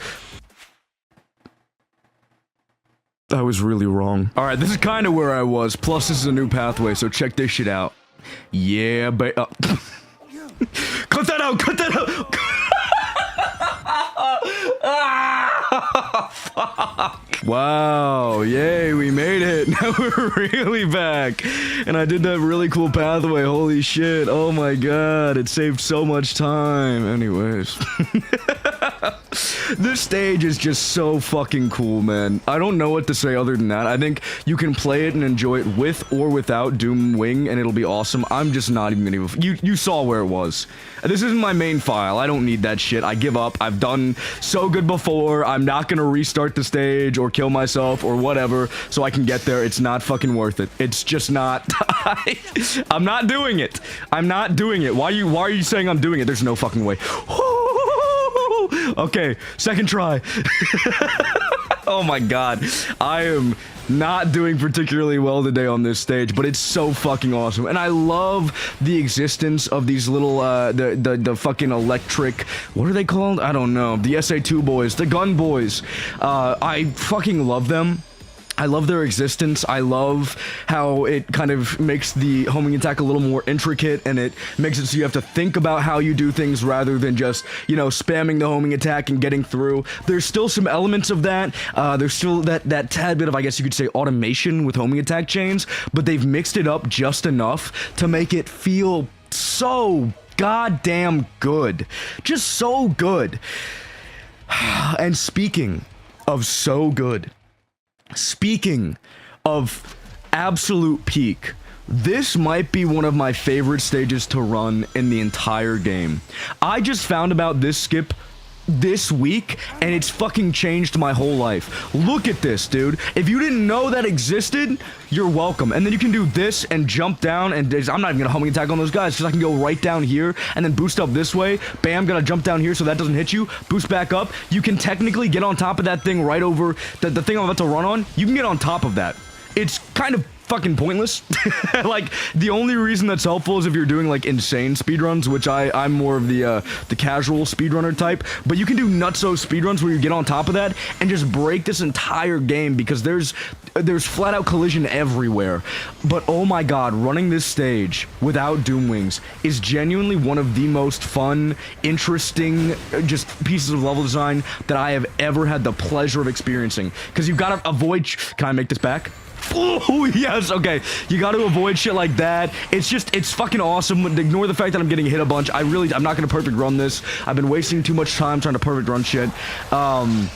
But you just have to do so much interesting and fun platforming, and you have to deal with these little pieces of level design right here where, like, this shit, it's fucking flipping, and then you're on your side and you gotta boost through here like this, but this is going everywhere.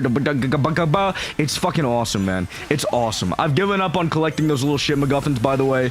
I'm not gonna be doing that for this part of the game. I'm so locked that I wanna play these stages and play them well and not do things like that. That's how you're supposed to do it. You're supposed to avoid those rings, and it's just like, it's so fucking cool that you have to think so hard about what you actually end up doing. It's like magic. It's fucking magic. I love the way that this game works in every single way. Like, if they just made these Doomwing stages and that was it, and you had to play them with Doomwing, and that was the only way you could experience them, and that was it, I would be so unbelievably sad. But because you can play them without Doomwing at all, because you can just get, like, locked the fuck in and play them normally, it's insane. It's insane. It's so, when I found out that you could do that, my mind was blown. It is a magical thing. It is magical. This stage is magical. All of these stages are magical. That was really bad. Don't take me the Doomwing path. Thank you. Holy shit. But, like, it's just so fun. And dealing with these, like, little twisting pathways. Where did my fucking double jump go? I would love to know where my double jump went. Oh my god. This stage is fucking tough, actually. And I kind of love that. Like, it is absolutely magical that we have stages that, you know, are like, not unfair, but still very, very difficult for, you know, a decent amount of players. And then there's amazing skips like that, where, like, you can skip past having to do the fucking dumbass homing attack thing and killing the enemy, and you can move on. You don't have to do that twice if you don't want to, and it's beautiful. Oh my god. This game is just so good, man, and it feels so good. And doing perfect runs on this, whenever I fuck up, it doesn't feel like it's not my fault, because sometimes, even in amazing games like Gens, right, sometimes it'll, like, eat my input, and I'll be like, what the fuck just happened? Like, that pisses me off. I'm upset. I'm very unhappy with that, and I'm gonna go talk to my manager and or whoever manages Sonic and say, hey, you should really reconsider everything you've done with your life, because you've ruined mine, and you shouldn't have done that. Fucking how, bro? Whatever. Okay, we're fine. There's no way. There's just no way I'm this bad. Holy shit. Oh, that's what I was talking about, by the way. Check it out. We're on the top, and we can do, like, fucking nothing. We can do this. Evidently, we were not supposed to be up here, but it's awesome, man. It's awesome. Where am I landing? I don't know. Fucking somewhere. We'll get down eventually, I swear to you. We'll land. We were not even... You can do some cool shit. It's good for speedrunning. It's not good for people like me who don't know the inputs and don't know what they're doing. But it's very, very, very possible to get up on top of that. And apparently there's shit you can do up there and it's cool and whatever, but you know what I kind of love? Every single time I die, it never feels like it was the game's fault. And that's something that I can't even say for base Sonic generations. Like, I keep saying Hedgehog Engine 1 just to differentiate between this and the old engine. I know that's not actually it's not about physics. That doesn't dictate physics. It's a visual lighting thing, I get that. Sorry. Point is, I'm gonna use it to differentiate just because it's easy. So like, Hedgehog Engine 2 and Hedgehog Engine 1, like, Hedgehog Engine 1 still has control issues to a degree, right? Like, there are times where, again, it'll eat your inputs. There are times where it just won't feel right, man. There are times where it won't feel perfect. Like, Sonic will feel too heavy. I used to not think that was the case, because I love Sonic Gens, I'm a meat writer, whatever. This game changed me and my opinion on this shit forever. And that is kind of beautiful, because it's like perfect. They found the perfect mix between Shadow feeling heavy enough when he's going fast that it feels like he's going fast, and then him feeling light enough when he's kind of slower, and it's a good mix between that control that you get from I guess the best way of putting it is like the adventure era, the control of the adventure era, that slower movement, and the just blazing fast speed, and the more, I guess, heaviness of the boost era, right? It's like a perfect mix, and I'm so glad that we have finally gotten to a point in this series where we are able to sit down and say the newest game feels better than a game that came out, what, 13 years ago? That's fucking magical. That is magical. That is so magical. Saying this is your favorite Sonic game ever is not, it's not weird. It's not a hot take. And it's beautiful. It's perfect. It's perfect. Now, we do have a boss, but I'm gonna save that for next time, because it's a little fucking long, and I've spent 35 minutes running these stages. I need a break. I locked in too hard. I need a fucking break. But this boss is gonna blow your balls clean off. I have an entire playthrough that released really not long after the initial game dropped, and now it's been like, what, 2 months or something? Some weird shit like that. Really, really long after the game's release, and I'm only now getting to this final boss, and the reason for that is because I really wanted to S-rank every single stage that I played in this playthrough. That way, if I got any skill issue comments, I could pull down my pants and be like, yeah, eat shit. Pretty much. That's the big TLDR. Also, I like the game, right? So I wanted to experience it. I wanted to play it a lot, and just show that I'm good at the games that I like to play, and I'm not just sitting there with a hand on the controller and a hand on my weenus while I'm fucking playing the game. All right. Even though these cutscenes are amazing, and these cutscenes, you know, do things to me emotionally and mentally and physically, whatever, right? I wanted to show that I was competent. TLDR, enough beating around the bush. This boss fucking sucks to run for an S rank. It's not hard to get an S rank on it, that's not what I'm saying, but it's really fucking long. When you get to these games that have, like, much longer boss fights, if they do a time attack related thing, it can be really, really, really fucking annoying to run them back to back, especially when these phases are so long and it's very much like a wait in order for an opportunity to hit them kind of deal, right? And also when they have these really long cutscenes and these really long downtime moments like this, where you kind of just jump to get rings and that's all that's really used for. And TLDR, it's a really long boss fight and you're constantly doing things, and that's great. I think as a final boss, this is amazing, and it is miles better than literally anything we got in any Sonic game prior to this in terms of a boss quality. I think genuinely this is a peak Sonic final boss, I'm not gonna lie. There's a lot going on here. There's a lot of really cool mechanics, a lot of mechanical depth, and a lot of ways to interact with the boss in fun, interesting ways. Apparently, you can, like, in the final phase, kick the boss or something, and it'll do an entirely new QTE, and it's like, there's a lot of really interesting ways to interact with this boss, and I think it's great in terms of, you know, actual final boss quality, but oh my god, running through this long-ass boss again and again and again trying to get an S rank is really annoying. Luckily, on this specific recording session, I got through it on my first try, and I got an S rank, and I was like, thank God I get to fucking put this behind me. But it can be frustrating. It can be very frustrating. I got an A rank on my first run, and then every single time I restarted this boss fight, it felt like there was a nail getting driven underneath my thumbnail, and it was awful. It was just flat out the worst fucking feeling, and I was like, God, do I have to do that again, but this time for YouTube commentary content? Fucking whatever. Point is, I got it done. So we finally got this finished, and it's a really cool boss. I love it. Also, this new super form for Shadow, I haven't really talked about it, but it's cool. It's really cool. I like it. I genuinely wish he went, like, Super Shadow at the end and kept the Doom Wings.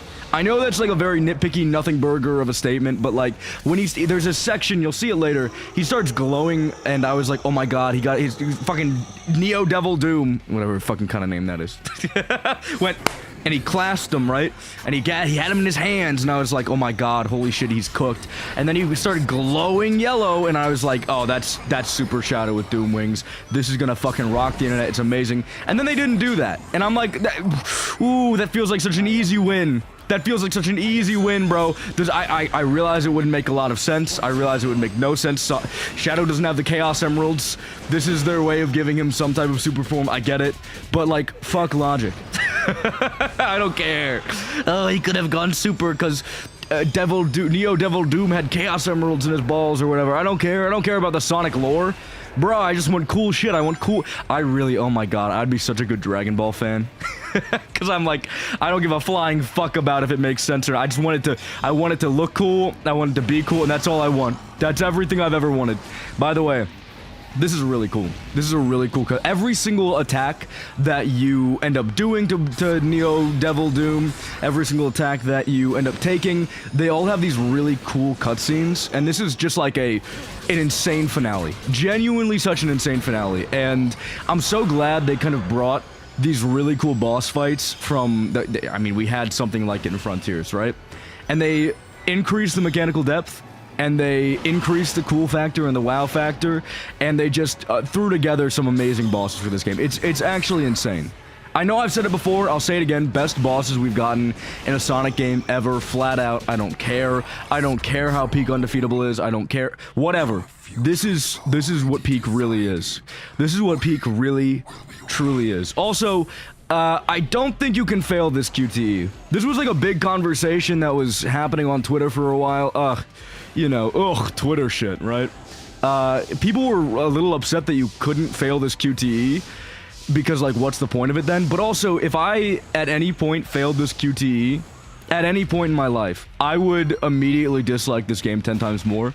Because you already go through the hassle of doing not only the 2 phases of the initial part of the boss, then you go to phase 2, and you have to do that entire Super Shadow whatever, finishing...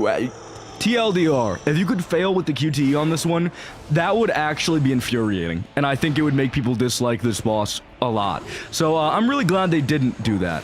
That's my takeaway on that. Also, this is another example of random modern Sonic cutscenes being squashed. I don't know why, I don't know how this keeps happening, but, like, it's just a little smushed. Like a tad bit. It's not as bad as the cutscene that got the shmushing treatment as in Frontiers, right? It's not as bad as that one. But it's fucking weird.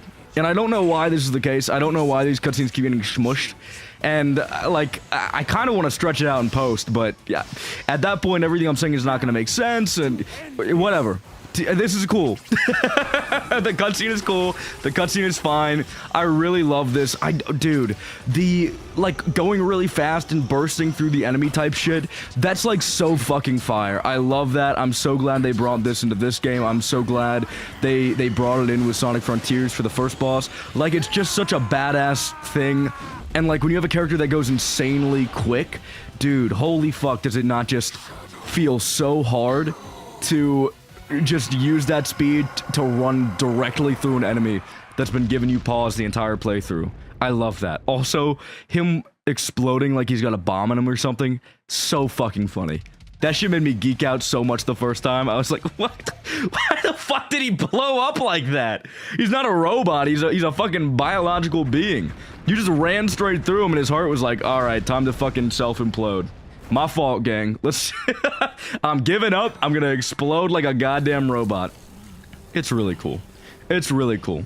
I also do like these kind of situational power type things where, like, he gets power from the big evil villain and he throws it away. And look, it's nothing crazy, but the story here is a step up from what we've gotten before. I think it mixes well with the base gen story, and I think overall, right, it just works really well. And I like what they're doing, I like what they've done, and I hope that we kind of continue this path in the future. I know that everyone has, like, these... fun and really cool to talk about takes on Sonic and his story and where his characterization should go and everything. I love that so much. But I will say I didn't see a whole lot of conversation surrounding characterization with this game. Maybe the biggest element of that was Rouge has that scene we just passed where she goes, whatever, and it's like people were bitching about that, right? But Shadow is characterized really well. Gerald and Maria are characterized really well. Every single bit of character writing in this game is really fucking fire. And, oh my god, especially this scene, dude. Especially this scene. People cried over this. I personally didn't, because I've got a big penis. But, like... jokes, it's jokes, it's jokes. But, I didn't cry at this, but I know people did. And that's so valid. Like... Shadow's voice actor here is so good. Everyone was like, I'm so sorry, I was unfamiliar with your game after this shit dropped, because it's... The character is just good. The character sounds good. Everything is great here. It's so fucking fire. It's so fire. And Maria's like, bye-bye. Oh my god. I'm so sorry. It's just... It's good. I don't even know what to say other than that. It's so fucking good. And I genuinely... You don't know what's gonna happen! I love it. I love it so much. And watching this unfold before my eyes was just a magical experience. And I'm so glad I didn't get spoiled on any of this shit. I saw it coming from a mile away, but I'm so glad I didn't get spoiled on the specifics. It's like, it's just magical. It's magical, it's beautiful. Easily one of the best parts of the entire game is just this narrative element. And I never thought I would say that for a Sonic game. I really didn't. I grew up in the era of Sonic Colors to, you know, Forces. And it was just like, it's so interesting seeing this dramatic shift, this dramatic change in narrative focus, and them actually giving a flying fuck about the stories that they're telling and the characters that they're portraying. And, you know, seeing scenes like this where you don't see Shadow cry, but you see the tear come off of his face and land on, like, that's so, it's so cool. The cinematics there are, they're so good. So with that, we finished Sonic X Shadow Generations, or the Shadow Gens part, right? What do I think? Overall, it's been about, again, like 2-ish, give or take, months since the release of this game, and I haven't really changed my perspective that much on it, right?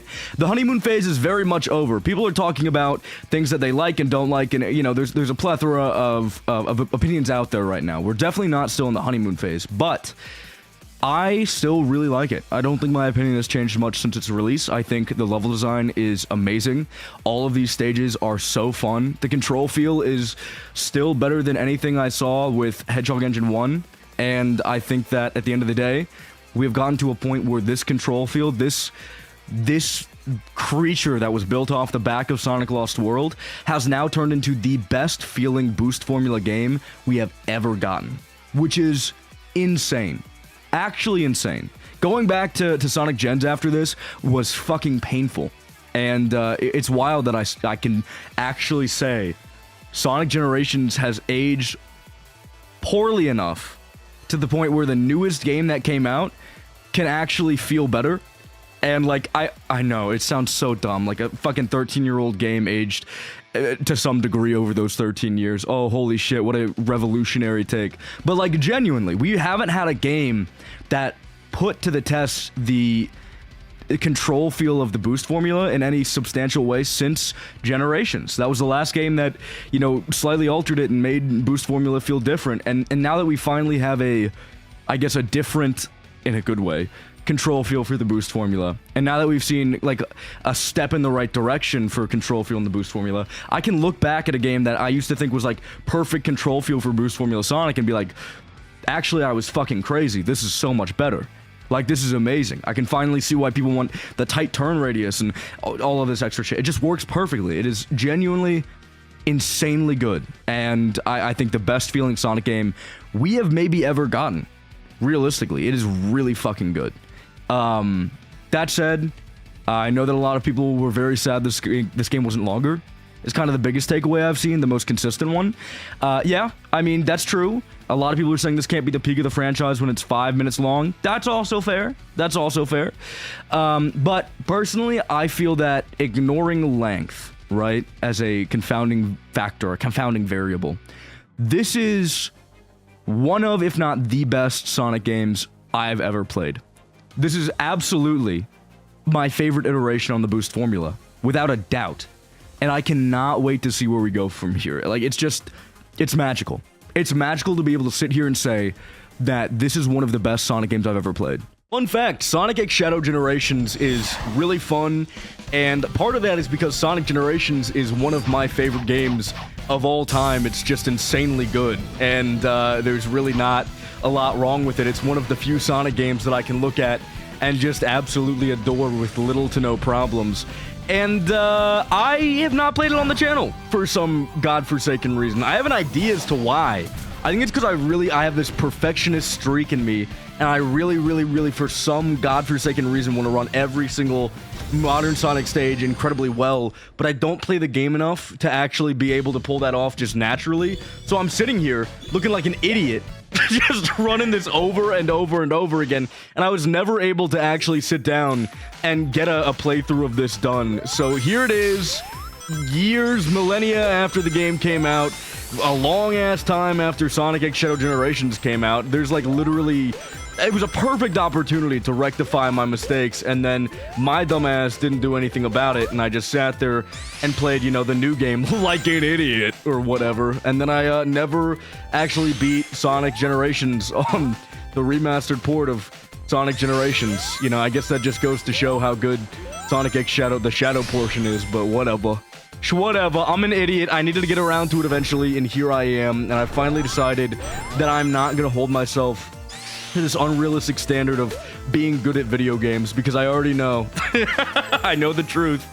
I know what I am, and I just have to accept that I will be unable to fulfill the role of a good Sonic creator and be able to play these games well. I have to sit down and accept that not everybody is meant to be, I don't know, who's good at Sonic games? Someone, dude. Someone is out there, trust me, that's way better at Sonic than me. But it's hard to find them, man. It's hard to find them. Anyways, I will be playing with the Jam Sonic skin and the Adventure Sonic skin. I believe I have the Adventure Sonic skin in here. If I don't, I'm just spewing my brains all out across the street. Maybe I shouldn't say all that. I think it's really a bad... it's a bad habit of mine. But I'm gonna do it! I'm gonna... I promise you, it's not a threat, it's a promise. Oh my god, dude. This is the loudest cutscene known to man. Holy shit. Anywho's, I think the only thing that people were really complaining about when it came to the remastered portion of this game, the actual Sonic Generations portion of Sonic X Shadow Generations, was that it's kind of unfortunate that there's a little missed potential where they had the option to add more costumes for the characters and then they never did.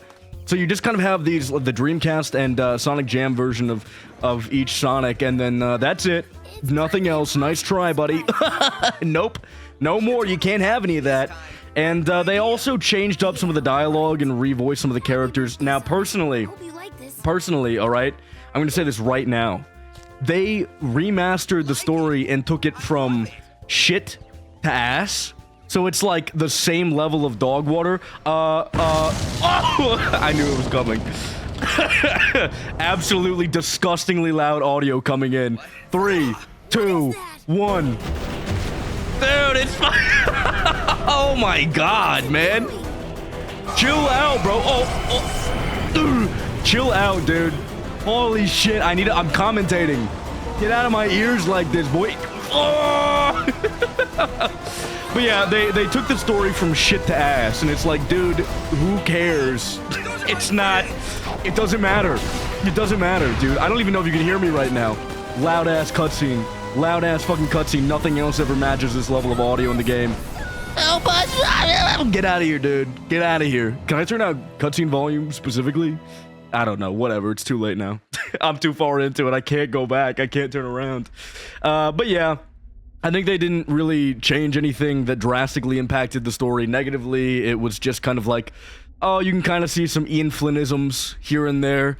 I know for anyone who's normal and not terminally online in the Sonic community, Ian Flynn has been doing writing for the Sonic games recently, and people who can't get their head out of their ass to say that he's really bad at writing Sonic stories, in spite of the fact that we've been getting some of the best Sonic stories that we have seen in recent years, because he has some weird writing quirks that rely on, ooh, look, this is the past of this 35-year-long franchise, which is a bad thing, for some reason. Without the time stones? Like, dude, shut the fuck up, bro. Oh my god. It is not that deep. I'm sorry. Ian Flynn haters, I do think, deserve to be castrated and removed from the gene pool. Or something along those lines. I don't know.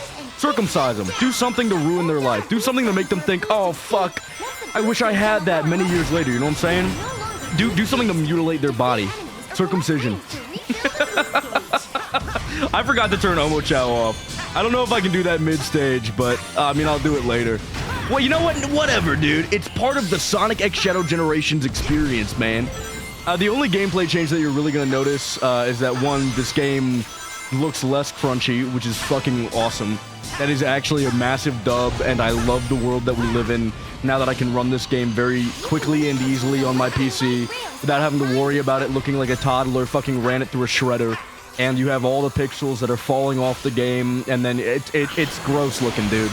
Sonic X Shadow Generations did solve, like, I know people were like, oh, Sonic Generations doesn't need a remaster. Dude, respectfully, I thought the same thing immediately after this game came out, and I played this version on PC over Sonic Generations, the base game on PC that came out in fucking 2011. Yeah, we needed this shit, dude. It deserved to exist. This is a game that deserves to exist. Sorry, not sorry. I know someone's gonna be like, no, no, no. You're wrong. It still runs perfectly on my PC. But, like, if you cannot see the genuine benefits to having this, dude, they're everywhere. They're everywhere. I'm really good at commentating, guys. Just stop. Just don't laugh at me. The gameplay changes that exist here are very few and far between. This is one of them. The drop dash, now modern Sonic has it, and it has very, very, very, very, very limited use cases. But it does have some use cases. So I'm not going to sit there and trash it completely. It does have potential use cases. You literally saw me use it in this stage. So I think it's a cool addition. I think it's like a cute small thing that doesn't really negatively impact the experience. Barely positively impacted. It's still net positive though. But it's like a barely net positive, you know what I'm saying? A little smidgen. It's like a little nerd, you know? A little like the Candy the Nerd. Like a tiny little candy. And it's like, yeah, I don't really get a lot out of it, but when I put it in my mouth, I'm like, that's pretty nice, all right? People did complain about the drop dash on Classic Sonic because it's pretty doo-doo dog shit and doesn't really help you gain a lot of speed, but it's really it's fine on modern Sonic. And I would love for it to work well on Classic Sonic. I really would. It's kind of sad that it doesn't, but it is what it is. The Sonic fan motto. Oh, it could be better, but you know what, man? It's fine. It is what it is. It's fine. It's fine. I'm not mad about it. Well, that's as good a lead as any. Sorry. I've been a Sonic fan for too long. I understand the difficulties and the sadness that comes from being a Sonic fan and experiencing the ebbs and flows of this franchise. Though, am I getting sick? I might die soon, guys. It's taking hold. Something's killing me. I will say, we are in the best time to be a Sonic fan ever. Flat out, end of story. I truly believe that. I mean, like, maybe when Sonic first came out and he was actually, like, competition for Mario, that was probably the best time to be a Sonic fan. But you know, that time ended relatively quickly, and I'm excited to see if we can stick around this time, man. I really am, because people are finally starting to like Sonic again, dude. Like, we are in a beautiful world. We're in a beautiful world where I don't have to look in the mirror every day and be like, fuck, I'm a loser. God, I'm just the biggest fucking bum in the world. I like Sonic the Hedgehog, dude. Oh my god, who touched me when I was a kid? It had to be someone. That's the only thing that explains me liking this fucking blue-ass rat. Like, there's no other... It's not normal. I am experiencing a lot of weird, like, pathing issues that I didn't experience at all in the 2011 version. I don't know if that's, like, an addition, or I just don't go on that path very often, because I don't really go for the red rings in this game. But I, like, that was rough, dude. That was rough. I was really trying to switch me between 2D planes pretty frequently, and it was not... it was not working very well, man. That shit was struggling to keep up with Classic Sonic's insane speed. By the way, this is probably one of the most fun Classic Sonic iterations I've ever played. Sorry, not sorry. I know a lot of people are like, But it's not the... Oh my god. It's not the... Oh, it's not real Classic Sonic. You can't roll and... I don't really care. It's really fun to have this kind of effectively boost with Classic Sonic with the spin dash. It's still very much a spin dash, but it feels closer to like a really quick spam dash that you would get from Sonic Adventure, and that's insanely fun, and it also works really well with what the boost formula was going for. I don't think it meets and fulfills the same requirements as Classic Sonic for me in terms of, like, I don't know. Obviously, I go back to Classic Sonic games more, and I don't really return to a lot of the Sonic Generations Classic Sonic stages, but I do have a really fun time every single time that I go back and play this game and I get to play as Classic Sonic. I do, high-key, really enjoy the experience. And it just fits so well with the boost formula. Like, dude, come on now. Come the fuck on. Like, it's sick. It's sick as shit. Anyone who tells you otherwise, I don't know, man. They're haters. All right, I'm gonna try something. This is one of the stages where it really just, like... This is where my runs end when I try to record this, because I'm like, fuck, it's not perfect, it's not exactly everything that I've ever wanted, because I don't get this. And I didn't get it. Alright, hear me out. We're gonna be here for a minute. Give me 1 second. I just want to get this sick-ass cut. What am I doing? Okay, one more try. It's fine, it's fine. Alright, we're gonna be here for a minute. I'm so sorry. Check this shit out. Just like this, right into there. Oh my god, and I'm gonna hit this. I have no idea why that is so difficult for me, but I swear to god, every single time that I try to hit that, I always fail. And I can get it a little more consistently in this version. But in the, oh my god, in the 2011 version, it was over, dude. It was Jover. There was actually no way. Dude, this is not hard. I'm sure some motherfucker is gonna be out there like, I got this first try. That's exactly what you sound like. Some freak-ass creature. You sound disgusting when you speak, bro. Get the fuck out of my comment section. I don't want to hear it. I don't want to fucking hear it. You are... Okay, that was just fucking bad. That was really... Oh, dude, it's the beginning of the fucking stage. All of this to get a life that doesn't even fucking matter anymore because there are no lives in this. By the way, net positive, I don't know if anyone out there has ever complained about the fact that there aren't lives in this game anymore. If you do, dude, what the fuck are you talking about? I swear to god. I hit that button. I swear to god. I swear to god. I swear to you. I am slowly but surely remembering why every single time I've tried to record this game, it's never a video that drops, ever. It is never, ever a video that drops. This is why. This is exactly, I'm so sorry, this is exactly why. I am a freak. No, not only am I not particularly... Bro, I swear to you, I am mashing the fuck out of that button. There is no way I should not be getting that. Okay, fine. It's fine. Let's go for it. One more try. If it doesn't work... Look. Sometimes you gotta cut your losses, sometimes you gotta realize you're not that good at the game and you just have to calm down, even if it's one of your favorite games ever, even if you've gotten it before a million times, you have to realize sometimes God doesn't like you as much as he likes others. Sometimes he doesn't provide you the same skill set, the same level of he just doesn't do it. He doesn't give you the fingers you need. to actually play video games. He doesn't give you the brain cells you need. Okay, just like that. Come on, baby. How, dude, I am pressing it. Do I press it early? Am I pressing it too early? Am I pressing it too late? I don't know. It's not hard. You press a single button, and it shows you the button prompt when you can... Oh, my God. I'm sorry. I'm sorry. I'm just the worst there's ever been at this video game, and there's a fucking reason, dude, that these videos never come out. Come on. Yes! Oh, I'm touching myself. All of that for nothing. All of that for 5 seconds of time save. What the fuck am I doing with my life, dude? Holy shit. All of that for a smidgen of... Oh, I tried to do this really cool cut. You can do like this. Help me attack on that. Or I think there's a way you can jump in time to actually hit the spring that's on the far right wall. There's a way you can do some crazy shit with that. I haven't done it in a while. I did it one time, and then I found out a way to get it semi-consistently, and then I never did it again. I don't know, dude. There is some world out there where I'm good at this game. I don't know if you're ever gonna see it, though.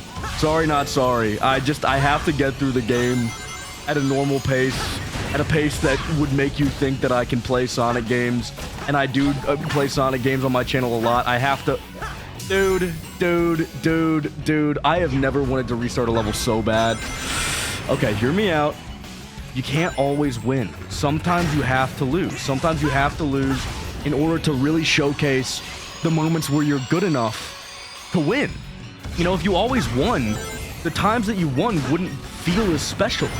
They wouldn't feel as special. By the way, I think they removed the achievement where you don't touch water on this stage, which is a really cool achievement that I think really incentivizes you to experience the game in the way that it's intended to be played, which is to replay levels a bunch of times. I don't know why they took it out. That kind of pisses me off a little bit. I think that's the one thing that I saw where it's a minor thing. It's a minor change. But I put on my little fucking Sonic glasses and I was like, nah, I don't like this. This makes me slightly upset. Therefore, the game is ruined. The game is terrible now, and I can't experience it ever again without looking in the mirror and seeing a worse version of me because I played this instead of the 2011 version, which has the cool achievement that I already got, and it wouldn't impact my playthrough of the stage at any other point in time. But whatever, dude, whatever, it's fine. Sorry. I was really channeling my inner Sonic fan there. I feel like I haven't been hateful and spiteful enough recently. I feel like I need to find it in my heart to really push through the positivity that I feel while playing this game and provide you guys with the worst possible experience, aka the most hateful, dog shit, evil takes you've ever heard in your entire life. Actually, Sonic Generations is bad, said probably some dumbass motherfucker on the internet. Sorry, not sorry. It's just that you could not be more objectively wrong if you tried. You know, it's like one of those situations where the opinion is so contrarian and so fucking dog shit that you just assume anyone who has it is just bullshitting. Or they're trying to be some special fucking... that Amy line pissed someone off. I don't know. The Amy fans went crazy over it. I'm sorry. Amy fans, I'm gonna say it right here, right now. You guys can be a little... like, chill the fuck out on me a little bit, okay? You guys need to calm down sometimes. It's really... I know characterization has been rough for you guys recently. Chill the fuck out, though, a little bit, dude. But yeah, man, sometimes you just gotta look at an opinion and be like, dude, I know you are bullshitting right now. I know what you are. You're either immensely depressed and you need to go outside and breathe in a little bit more air, or, like... you're just doing it for the fun of it. And you know what? If you're being a hater for the fun of it, there's a part of me that wants to sit down and congratulate you. But, like, it's also really sad.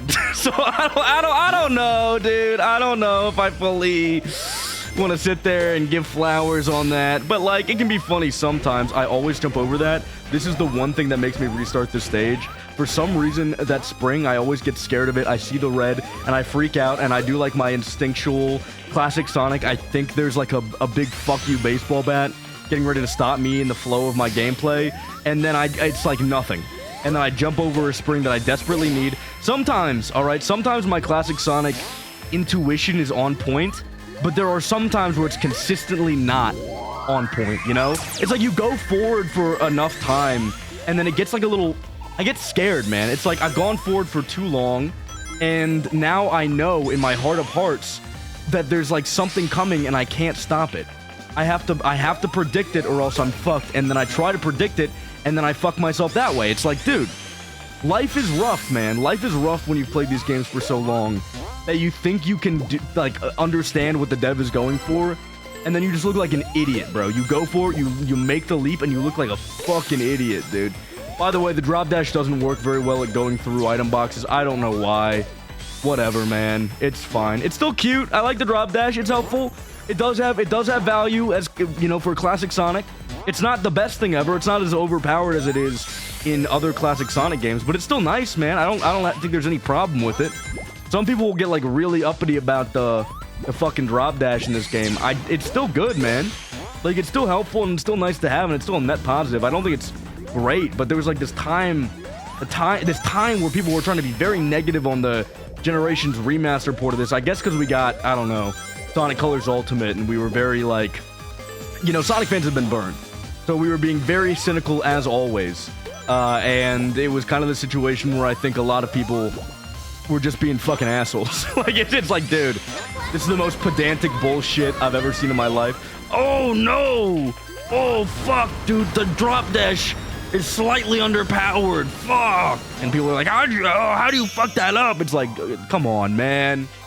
It's still great. It still is very useful and fun to, like, fuck, man. Relax on me. Holy shit. All right, if I didn't stop recording, Chemical Plant, baby girl, you gotta know, this is where I stopped recording. Because you can do some insane shit to go really fast in this stage. I would have restarted right there. I've become a better man. I've become a better person. I've become a better man, and I've really tried to hold in this absolutely unbelievable urge to restart every single time something goes slightly awry for me. But, like, oh my god, dude, you have no idea how much I wanted to get this stage so fucking unbelievably right when I was recording this shit. Dog, you are lucky. I could do a boost right there into that if I off the first little cloud, dude. There is so much potential that I just, like, could absolutely fucking fumble, and I would restart the stage so many times. In fact, many eons ago, I made, before Sonic X Shadow Generations came out, that's how many eons ago we're talking, dude. I made a video where I was just running this stage over and over again, and that was supposed to be for a fucking Sonic Generations Let's Play, but it was just this stage, because I fucked it up so bad. I was actually so unbelievably stuck on trying to get a really good run on this stage that I fucking cried, bro. I sat there and I made a video and I cried. The entire video, I'm dead. I have to restart now. This is the shit that gets me. This is the shit that gets me. I cannot fathom being good at this game. I just can't fathom it. I can't fathom it. Okay. This is the problem. I'm fucking crazy. I'm fucking terrible at the game, and I'm also slightly clinically insane. Like, I need to get a good run. I'm sorry. I'm so fucked up, guys. I'm sorry I'm so fucked up and freaky, dude. I'm sorry. I just have to get a good run, or else it's gonna ruin my life. Ignore the fact that I'm on the lower path. It is a sad moment for me. What? I've never seen that before in my life. That's the first time I've ever seen someone screwed up in that. Okay, I'm sorry. Just, like, let's go slow. Let's play it like I'm an IGN reviewer. Sonic Generations really has a problem with teaching the user how to play the game properly. That's fine. I'll go on this path. Sonic Generations really has a problem making its game accessible for those that want to play it. It's really hard to get into. One of a really old school difficulty kind of games, man. Never seen a game like this since the NES era, man. Old school difficulty. I'm so fucking ass at this game, it's not even funny. I want to restart so bad. I want to get to the top. Okay, check this out. Fixed it. Fixed it. Great run. Beautiful, awesome run. You've never seen any run better. Okay, don't let him die. Let him die. Let him die. I have to start over. It was such a terrible run. It was such an unbelievably ass run. Do you understand? I've been playing this game since I came out. Omochow, you're over. You're off. You're done. Where is it? Where is he? I will say something that makes this game a lot more fun to run than the original, because this is like what I go back to all the time. This is the only version of the game that I go back to unless there's like a mod I want to play that's only on the original version of the game.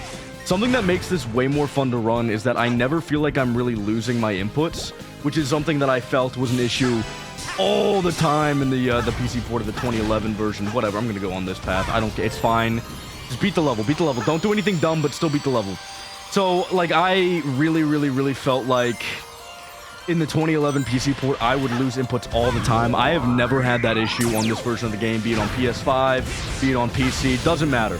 Never had the issue ever, never had to worry about it. So that already immediately makes the game more fun to play for me, because I can actually run these stages, and if I mess up, it feels like it's actually my fault, rather than sometimes in the 2011 port. I'm telling you right now, the PC port kind of sucked doo-doo dog shit ass, man. This did need a remaster. I mean, there were other games that could have used a remaster more, but this one still needed it, because it would eat my inputs all the goddamn time. That is no longer an issue here. I don't really remember how to get the thing on the right. I feel like I can never get it consistently, which is definitely a me problem. Whatever, dude. I actually wanted this chow. I haven't talked about these yet. You can collect little chow in this. It's pretty cool. I mean, it's nothing like crazy. It's just like a small extra collectible for those that care. I have not gone out of my way to do that, but I kind of want to. Like, part of me kind of wants to. Part of me, I don't know. Part of me doesn't. I don't know what world I'm in yet. I'll figure it out as we go along. If I want to go back and 100% this shit, I'll do it, man. Why not? I love this game. Might as well. Fine, there we go. Just get out of here, dude. Just get out of here. Get out of here, man. Just homing attack onto this, get a little bit of boost up. Yeah, baby, I definitely didn't need to do that, but it's fine. This is definitely one of those harder stages to make look like you know what you're doing, because there's just a lot of really, like, kind of, like, slower platforming sections that you can get around them, but the boosting does take a little bit of finesse and finagling. So, like, just to pretend I'm really good at this stage and that S rank actually means something, okay? Thank you. I appreciate it. Wow, look at Sonic go. Ounce, ounce, ounce. Fuck it up, white boy, yeah! Ooh, he's pretty cool. And now that I got Sky Sanctuary, we are on to one of the slower parts of this game. It's not just, you know, level to level back to back. There is a boss fight in between every 3 stages, which is fine. Not a problem at all. I think the boss fights in this game are actually, they're okay. They're nothing to write home about, but they are fine. And then you have the missions, which can be fun. Some of them can be really cool. Some of them can be just run through the stage again, which is honestly fine. I don't mind that as someone who likes replaying these stages all the time.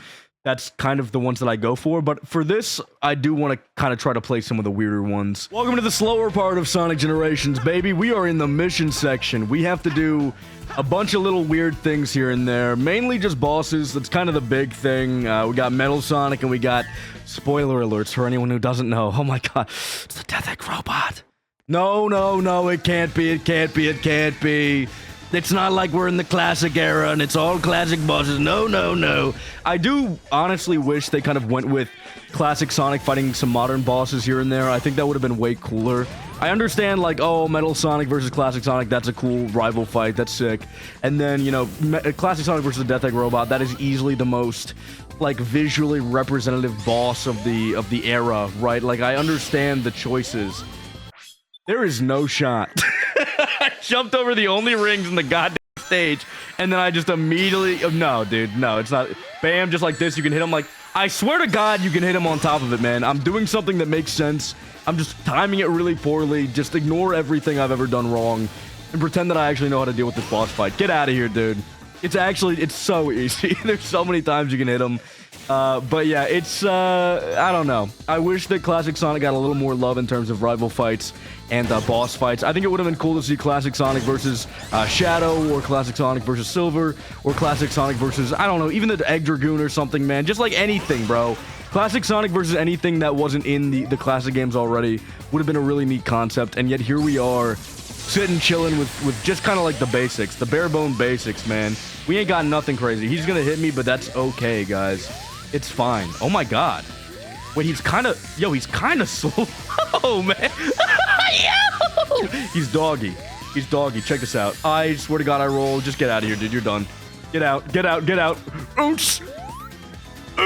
Get out of here. I don't want you anymore. You're not fun. I've had enough fun with this toy. Give me a new one. Daddy wants a new toy. And then we need to get this key. So these stages are just play the level all over again. I'm gonna try this one. It tends to be that, you know, the Sonic friend character stages are the most interesting. So I'm gonna try to go for those during this. I'm not gonna do all of the missions because I love myself and I really don't need to. There's actively zero reason to do it in this game too. It's not like there's any mission that goes, it's just like purely 100% completionist if you want to, and you don't even get like an achievement for it. So if you're going for all achievements as your 100% completion, if you're going for the platinum trophy, you don't even need it, man. It's kind of insane. Like that is a high key, the wildest choice they made, because you needed that for the original game, I'm pretty sure. Unless I'm completely misremembering and I just wasted my time and whatever, dude. That could very well be the case.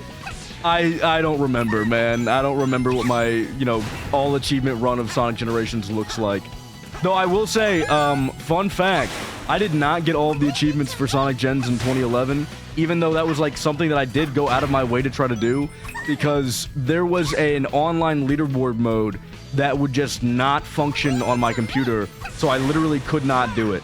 I was completely and totally screwed over because it was just such an old game that I couldn't get all of the achievements for it, and that was the saddest thing that I've ever seen in my entire life. And it really makes me appreciate games that take achievements and make them so that they, you know, have longevity and you can actually continue to get the achievements years later instead of being like, yeah, use this online service game that you can't fucking... Fuck you, Sega. Fuck you, you're the worst, man. Think about it, man. Okay. I'm kind of playing like ass. Hold on, check this shit out. Okay, timing's really bad right now. Bam, get me out of here, boy. Yeah, there we go. S rank, baby. Yeah. Or you don't have to get all the S ranks. Maybe you still have to get all the... I don't know, dude. Whatever, man. And there's these little music notes. I don't really want all the artwork and shit, though.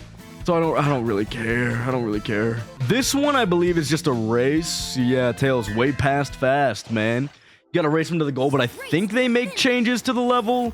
Yeah, this is a completely different level. There are a few, you know, situations where if you pick a certain mission, you do just do a completely different level, and they can be really fun. I've seen people actually mod some of these challenge levels into other Sonic games because they are just, you know, baseline enjoyable as is. So, I mean, that's something to keep in mind, man. You don't have to do all of the levels, the missions, and get S ranks on them. But some of them are pretty cool. So if there's any that you think are, like, kind of sick and you want me to sit down and actually give a shot, let me know, dog. Let me know, because I don't remember what 90% of these are like, so I'm kind of just gonna go with my heart. I'm gonna go with what my gut says, what my little jimmies underneath my pants are saying. I'm gonna go with those instead of, I mean, anything else. That's just how I'm gonna live my life, man. Can I not have this? I definitely could have gone down there. There's probably some cool stuff. Whoa, whatever.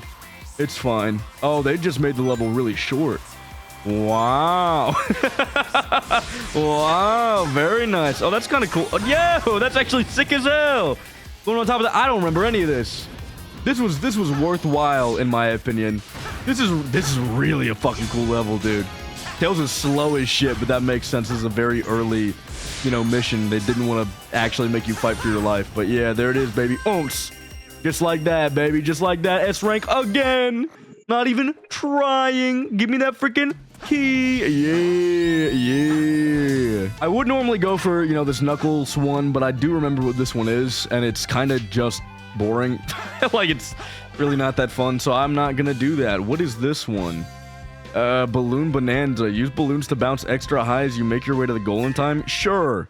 I don't remember this one at all. Let's see what the vibe is like, baby. Yeah, wow. Wow, it's a homing attack chain level. I want that one. I want that one. Oh, baby. Baby, I am built different, man. It is as simple as just pressing a button, but to have that split second, you know, I see it and make that change, that's what people pray for when playing games like this. They want to be like me. They want to be like me, but I'm just built so unbelievably different that they can't even fathom being like me, man. Like, come on, say less. All right, what? Don't go this way, is what it looks like. Down here. Dude, what did they do to my level? What have they done? They've changed it, and change is bad and scary. I don't like it. I don't like change. It makes me unhappy and angry, and it makes me want people who've made the change to have a worse life, because I want everything to be exactly like it always was in my dreams and my visions, bro. It's not fair. Or whatever, I don't know. That's like that's what real people think in real fucking time, man. US politics in a nutshell. I don't like change. I'm gonna make it everybody else's fucking problem. Anyways, get me out of this mission. We did it. Whoa! No way. All right, baby, moving on. Give me the key and get me out of here. And now that we got all those keys, we can actually play the boss fight, the real big boy Kahuna boss fight, and move on with our lives, man. Get to the next stage. High key, though, there is one thing that I want to do after this boss fight that might take up a little time. This might be a shorter video, man. This might be a little goofy, gaffy video, but dude, I want to show you what it is, and I want to give you the context of... I'm talking about the Casino Night DLC, okay? That shit cost money! That shit cost money when it came out, and it's a fucking pinball, and that's it! It's not an actual level. Everyone was talking about how, oh, this game is ripe for stage DLC. Make some stages, and you could sell that shit for like $15 probably, dude. One classic Sonic and one modern Sonic stage. Say less, brother. Like, come on now. And then they added fucking Casino Night. Everyone tweaks out, and it's pinball. And that shit costs money. I spent money on that, dude. They made it free eventually. But I spent like $5 on that on Steam, dude. It's insane. It's actually insane, and I want to play it. What about it? I want to play it. You can go on forever playing that shit, but I just like... I want to play it for 5 minutes and get it out of the way so no one yells at me and says, "Whoa, you didn't talk about the DLC that came free with your fucking Xbox," but like, whatever, man. It's here, and they added it in the remaster, and it's fine. It didn't need to exist in the first place, but it's cute that it's here. I'm pissed that they didn't add actual stage mods. Whatever. I guess we got that years later when we got this, and we got the Sonic X Shadow, the Shadow portion of it. That counts as a stage mod, right? Like, sure, whatever. I don't know, though, but, like, imagine more stages in the Hedgie 2 engine, dude. Oh, my God. Like, come on. By the way, I know the fucking... Sorry. I meant more stages in the Hedgie engine 1. I know that I'm gonna say this a few times, and I'm sure someone's gonna get on my ass for it. I use the Hedgehog engine as a way to delineate what games were and were not, you know, pre- and post-generations. Alright, so the Hedgehog Engine 2 games, which are like, you know, Sonic Forces and onwards, and then the pre-Hedgehog Engine 1 games, or the pre-Hedgehog Engine 2 games, the Hedgehog Engine 1 games that are Sonic Generations, Sonic Unleashed, Sonic Colors. People fucking get pissed off when you say that and use it as a way to delineate these games, but it's like, dude, I'm not saying that these...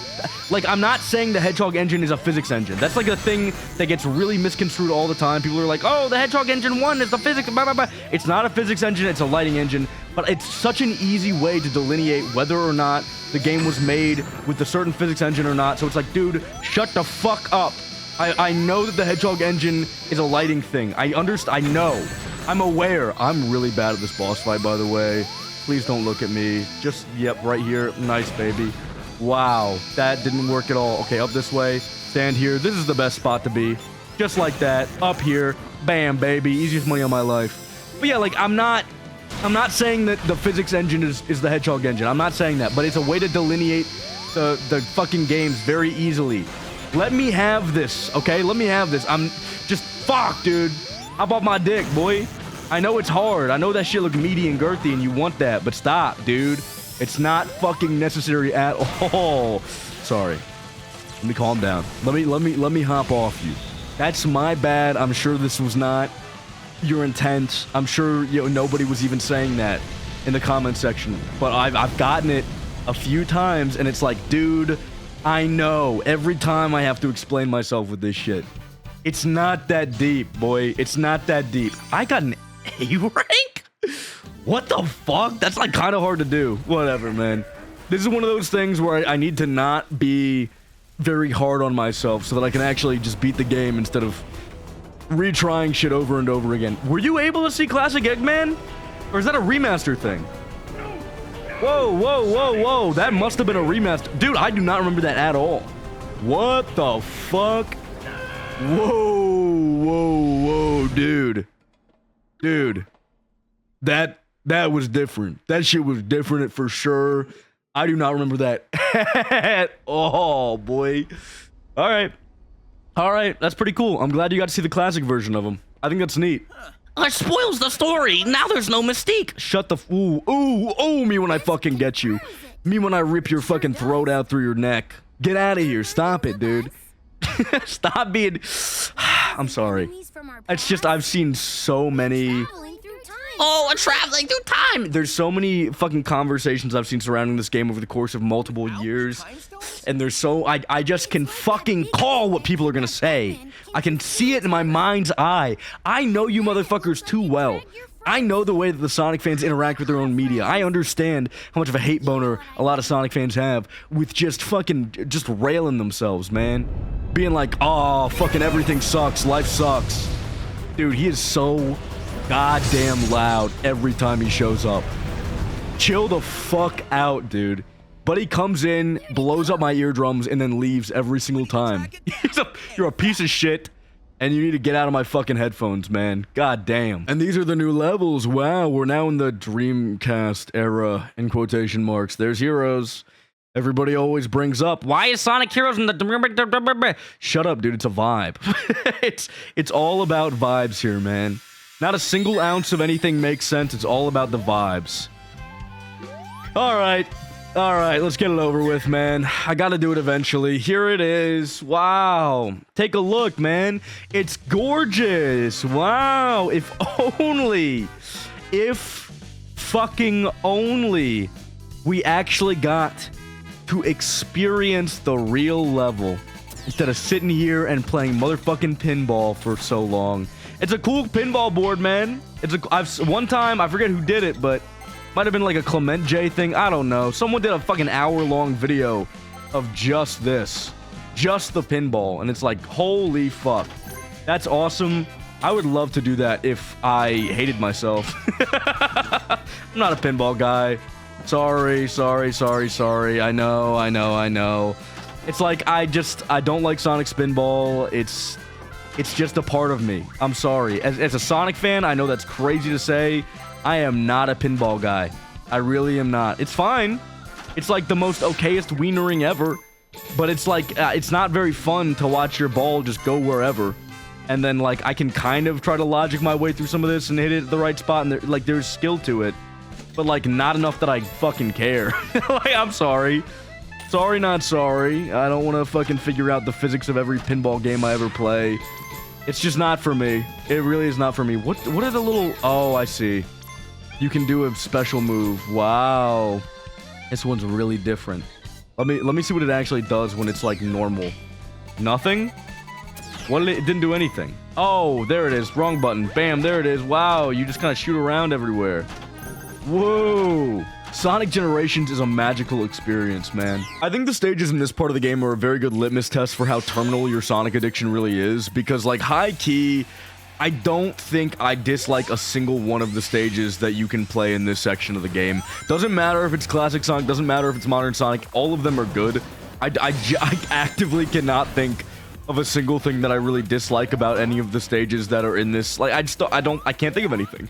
I can't think of anything. So if you don't sit down and want to run these stages back to back to back and get good runs on them, I think you might be the problem. I think Sonic might just not be for you. I think maybe it's time to, like, put down the controller and find something else to do, man. Just stop playing video games, because there's something that's wrong with you in particular that makes it so that the experience is not fun. That's all I'm saying.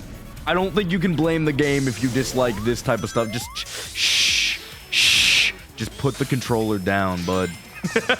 Go play, like, Mario Sunshine or something, because you like weirdo stuff. I swear to God, there's nothing wrong with these stages. If someone tries to point anything out, I'm gonna plug my ears and say, no. I will never be swayed. I will never be swayed away from loving Sonic stages that are really cool. These are super well done, and I think... I don't know, this section, especially, like, for classic Sonic, feels like they really kind of got down what they were going for with this type of classic Sonic gameplay. Because obviously, you know, this isn't your normal classic Sonic style of content. So it feels like this level design, in comparison to previous levels, really just kind of, like, it gets it. There's so many alternate pathways, and there's so much cool stuff to do, and it's just...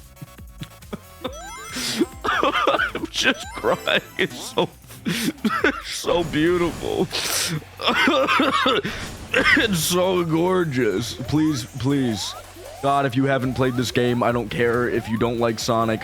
If you played a million Sonic games and you don't like any, just try this one though, like high key. There's a reason everybody sucks it off, man. There's a reason it's like the golden child of the franchise, bro. It's so good. Just do it. Do it for me, please. Just for little old me. God, please. I love this stage, by the way.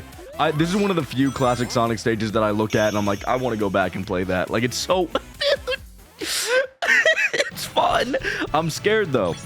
I'm a little scared because, like, high key, going over to this modern Sonic stage for Speed Highway, dude, I have been caught trying to run this stage a few different times, and it gets rough for me, man. It gets really rough. Okay, I'm about to show you the worst display of human autism you've ever seen, man. It's flat out end of story. Have you guys seen that video? There's like an entire video that kind of like tries to pin... Oh god, that was so bad. There's an entire video that like talks about the connection. It's either between autism or ADHD. Very different things, I'm aware, but it's like the connection between that and Sonic the Hedgehog. And it's like, yeah, you know what?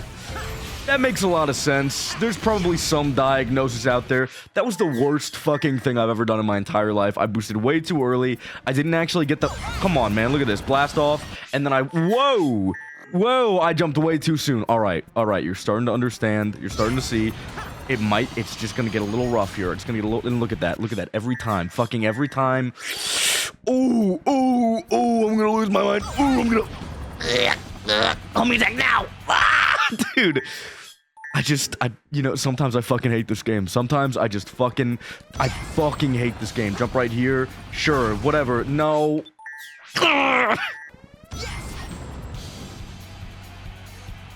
Whoa. What, do I even need the chopper at that point? Whoa, hold on. Wait. Okay. So I can just do this. Get the go, and then just do like a little side hop, and then, dude. I guess, like, okay, the chopper's definitely faster, but oh my god, man. I had no idea you could do that kind of motion here. Wait, oonce like that?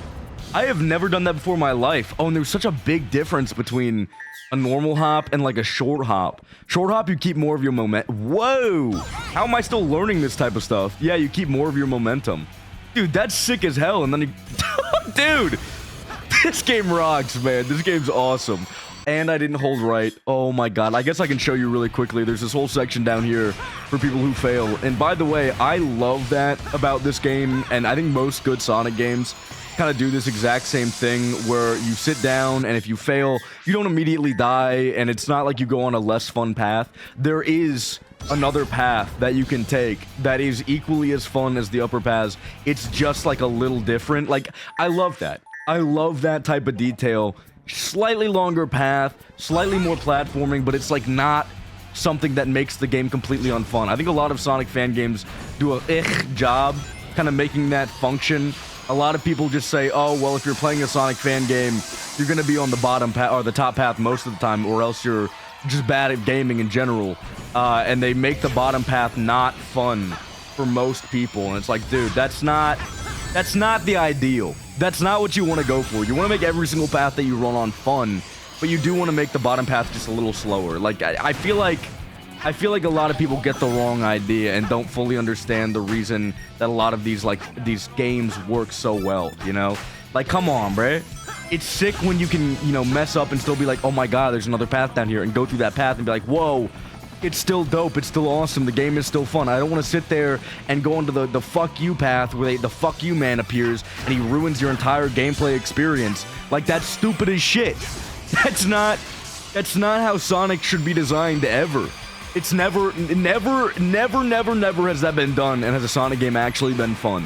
Sorry, not sorry. Maybe it's because I'm king of the lower pathway. I don't know. You can say skill issue or whatever. I literally do not care. Make the game fun for all... Okay, this is really embarrassing. Please don't look at me. Make the game fun for all people. You don't need to sit there and be like, all right, well, I don't want to ruin the game by making it fun for the lowest common denominator. Dude, some of the most fun Sonic games out there, Sonic X Shadow Generation, perfect example.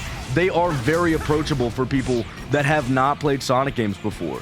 They work really, really well for a lot of people, not because they, I don't know, are completely and totally unplayable unless you know how to really experience the game in a high skill, whatever way of... Does this make any goddamn sense? I don't think I've been on this path in fucking years, dude. Oh my god. There's so much shit you can do in this stage, it's insane. Anyways, what I was trying to say was, I don't think a lot of people understand that you want to make the game fun for everybody, and that you want to make sure that a Sonic game gets more fun the better you get at it, rather than making the game not fun until you get good at it. There's a very big difference in that, a very clear difference, that a lot of people, once they've gotten good at the game, they kind of forget. Right? They kind of forget what the original experience of their playthrough was like, because now they're just so tightly connected to, oh, well, I play the game and I'm good at it, so I get to experience the fun of running the game with skill in tow. But that's not the only thing that holds value in an experience like this. You need to make sure that the original experience for first-time players is still fun, and that's why Sonic X Shadow Generations is such a good experience, and why a lot of... Sonic Generations, I mean, fuck it. That's why Sonic Generations, as a game, is such a good experience for a lot of people that never played Sonic before, and why it was so universally loved, even though, you know, it was...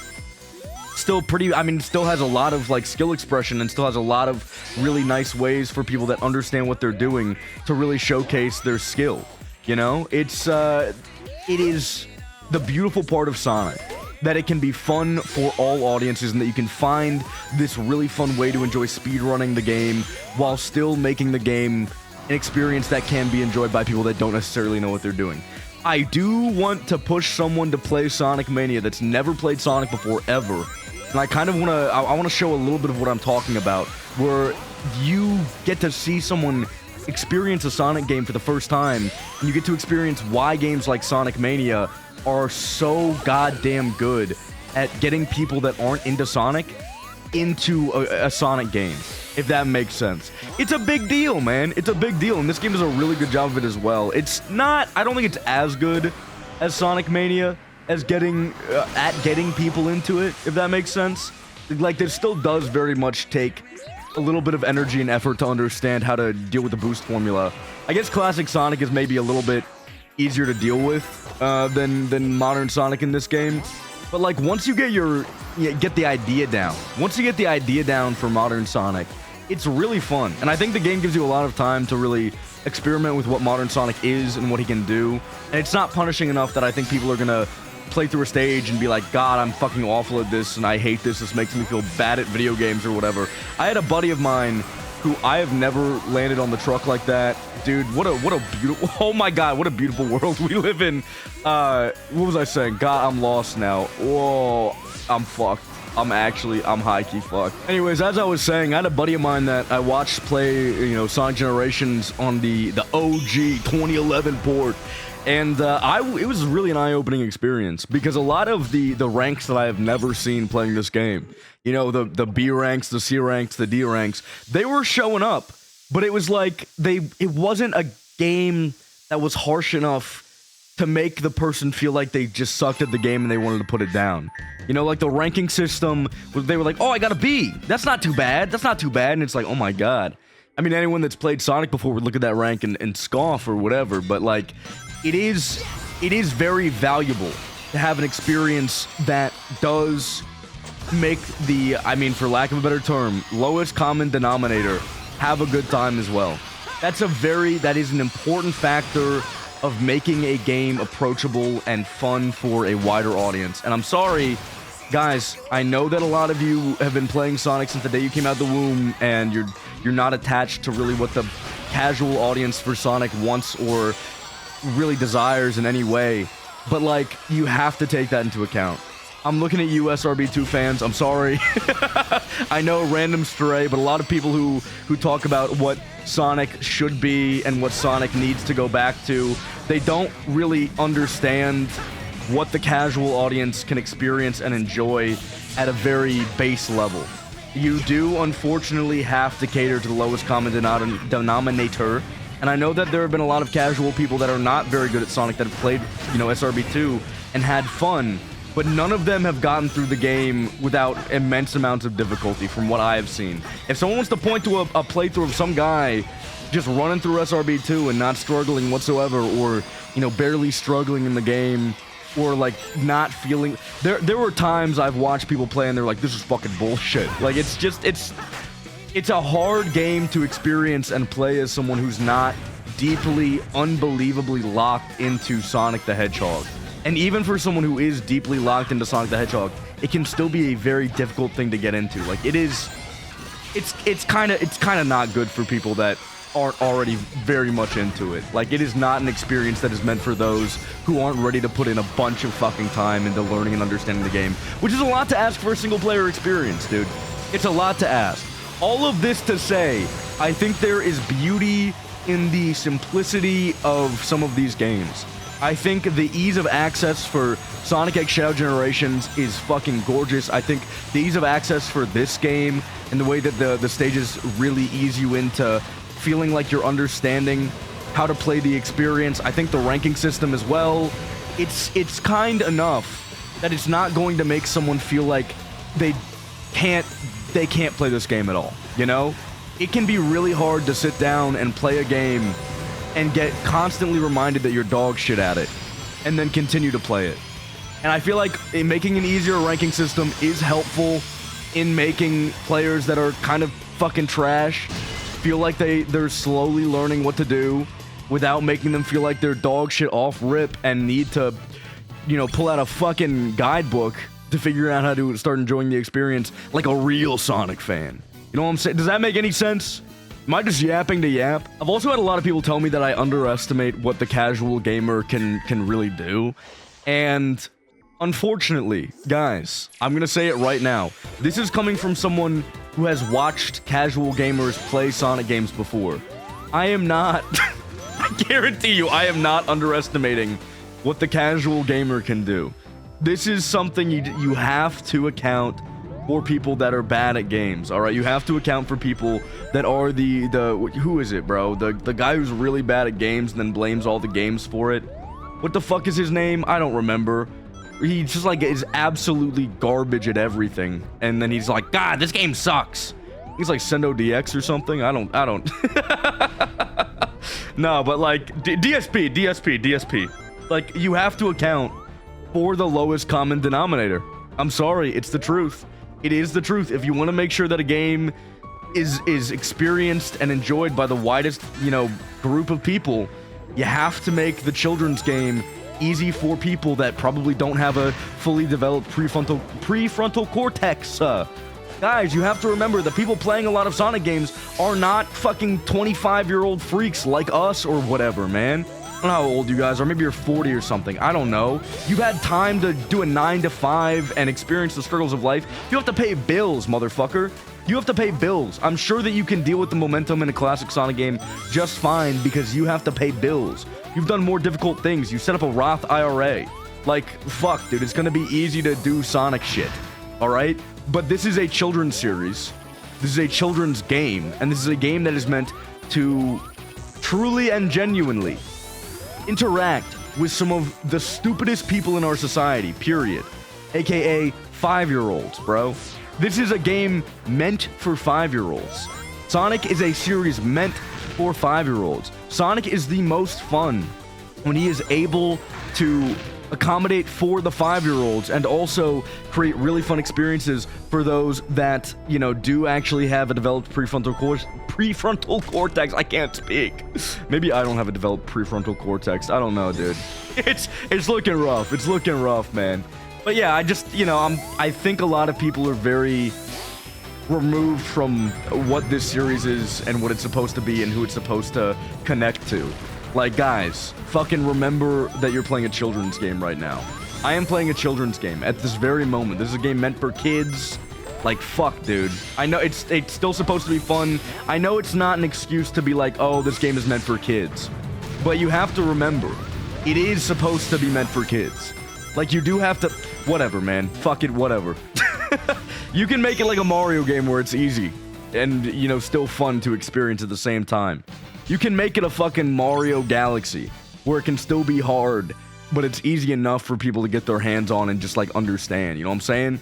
Make Sonic games easy to understand. I'm done with that tangent. I've wasted too much time. I've wasted too much of my mental capacity complaining about people that probably are just gonna say, well, you're stupid and wrong and I'm right and just whatever, dude. I want to talk about the game again. I love this stage. This stage is so cool, and I hate everything about it. I just despise everything about it. Sonic Heroes is bad. This stage is bad by virtue of it being Sonic Heroes. I hate it. It's terrible. There is a really, oh my god, there's a stage mod in this beautiful, beautiful game where it makes this fucking impossible. It's called Impossible Seaside Hill, and it's the worst thing I've ever played in my entire life. It is absolutely fucking unplayable. And it's really cool, you should check it out. It's awesome. Never play it, but like watch someone play it or something. Get the fun of seeing what it could potentially be like, and never subject yourself to the torture that is actually playing the fucking dumbass stage mod. It's not worth it. There's an Impossible Crisis Hill, there's an Impossible Rooftop Run. They're all terrible. It's spikes galore, invisible spikes galore. It's wild. It is not worth your time, bro. It is not worth your time. By the way, this shit was kind of hard on the 2011 version because, again, the 2011 version of this game would eat your inputs like crazy. This game needed a fucking remaster.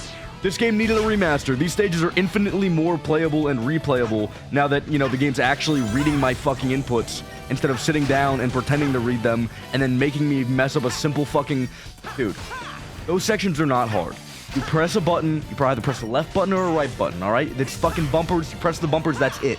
It is one brain cell gameplay. It is so unbelievably easy, but I've fucked that section up more times than I can count in the 2011 port of the game because it will just fucking eat my shit up, dude. Like it's a Thanksgiving dinner. It will say, goddamn boy, I'm hungry as shit.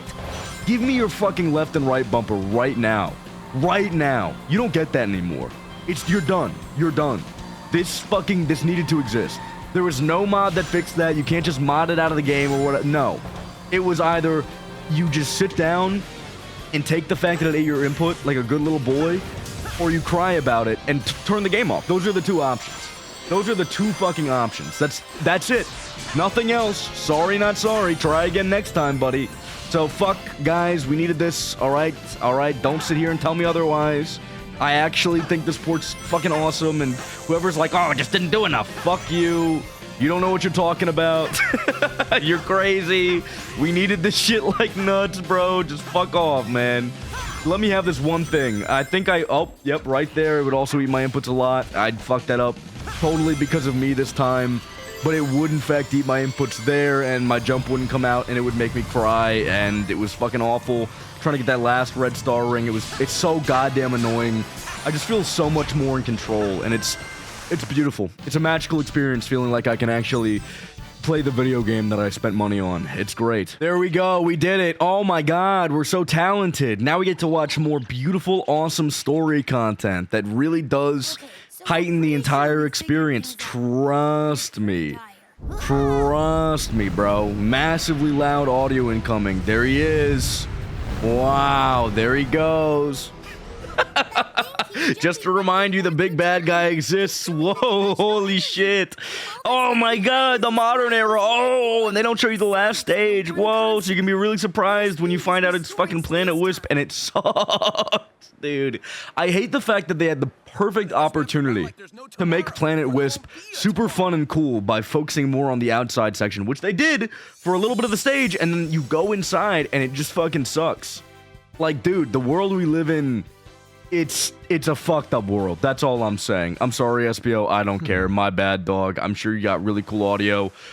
Shut the fuck up. I want to go do these missions. I figured we'd get at least the, you know, rival and some of the missions out of the way. Nah, fuck it. Let's do all of it, man. Let's get ready and ripe to move on to the next area of the game. Let's do it, dude. What's the point of putting it off? What's the point of waiting? This game could be over tonight, tomorrow, the day after. It could be over so soon, dude. If I just sit down and lock in, fuck up Shadow a little bit.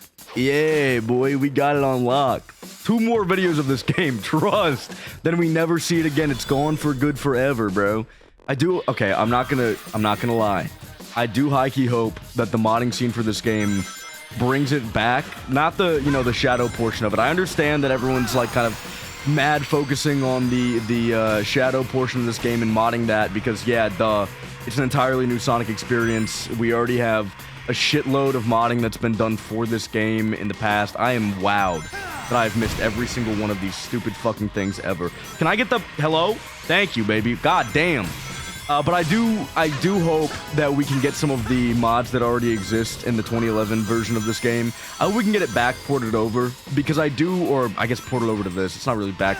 Whatever, you get what I'm trying to say. I hope we can get the modded over to this version of the game at some point, just because it really is... It's just a better experience. It is a factually way better fucking experience, because I can't fucking stand having my inputs and shit ate. I'm sorry. I know I've done nothing but bitch about that, but it's like, it is truly the most frustrating part of the 2011 port of the game. It can be crunchy, it can be it can do all that extra bullshit where it looks like an old ass game and it's crunchy and it's kind of gross looking and the textures are a little worse, whatever. But if you start eating my motherfucking inputs, end your own life, bro. It's over. It's over. I hate you. You don't deserve nice things anymore. Shadow, just get the fuck out of here, bro. You're done. But yep. You're done, dude. Imagine saving him for a separate video. This 5-second boss fight where you just destroy the fuck out of him. By the way, there is a little bit of recontextualizing of this boss fight based on the Sonic X Shadow portion of this game. Where it's like, Shadow could have used his Doom Morph powers the whole time, but he decided to hold back because Sonic is his rival and he doesn't want to cheat or whatever. Dude, Sonic would have smoked his bitch ass in the first place with or without Doom Morph powers. But he was already getting smoked in the first place, and he almost threw out his Doom Morph powers because he had to, but he was getting smoked so fucking bad. Sonic would absolutely kill that rat, bro. It's not even fucking close, man. What's this mission? Drill, baby, drill. Smash your way through boxes as you... Okay, sure. Dude, why not? I don't remember this one at all. I really do want to spend a lot of time playing the, missions in this game that I don't remember at all. I think that's going to be the most fun way to, at least have me go through this game. I'm sure all of you guys have seen these before, and you know about them, and you remember them, and you're like, oh, I played this mission all the time when I was a kid. But, I don't fucking remember it. So, let me have it, all right? Let me have this one. Down this way. Yeah, just like that. Yeah, baby. All right, it's kind of cool. It's not bad, bro. Oh, it's not bad. Okay. Wait, getting hit's kind of the strat, because then you can just fucking absolutely destroy everything, dude. Oh, my God. These missions can be sick as fuck, man. I really like every single one that I've played thus far. They're nothing crazy. They're nothing special, but I think they are, at the very least, very similar in quality to the Shadow portion missions that they made, which I have said very nice things about all the time, because they are really cool. It's nice to just play the same stage, but with a slight change, a slight difference. It seems small, but it is kind of a big fucking deal. S rank first try, by the way, just in case you were wondering. Oh, this one looks weird, man. Okay.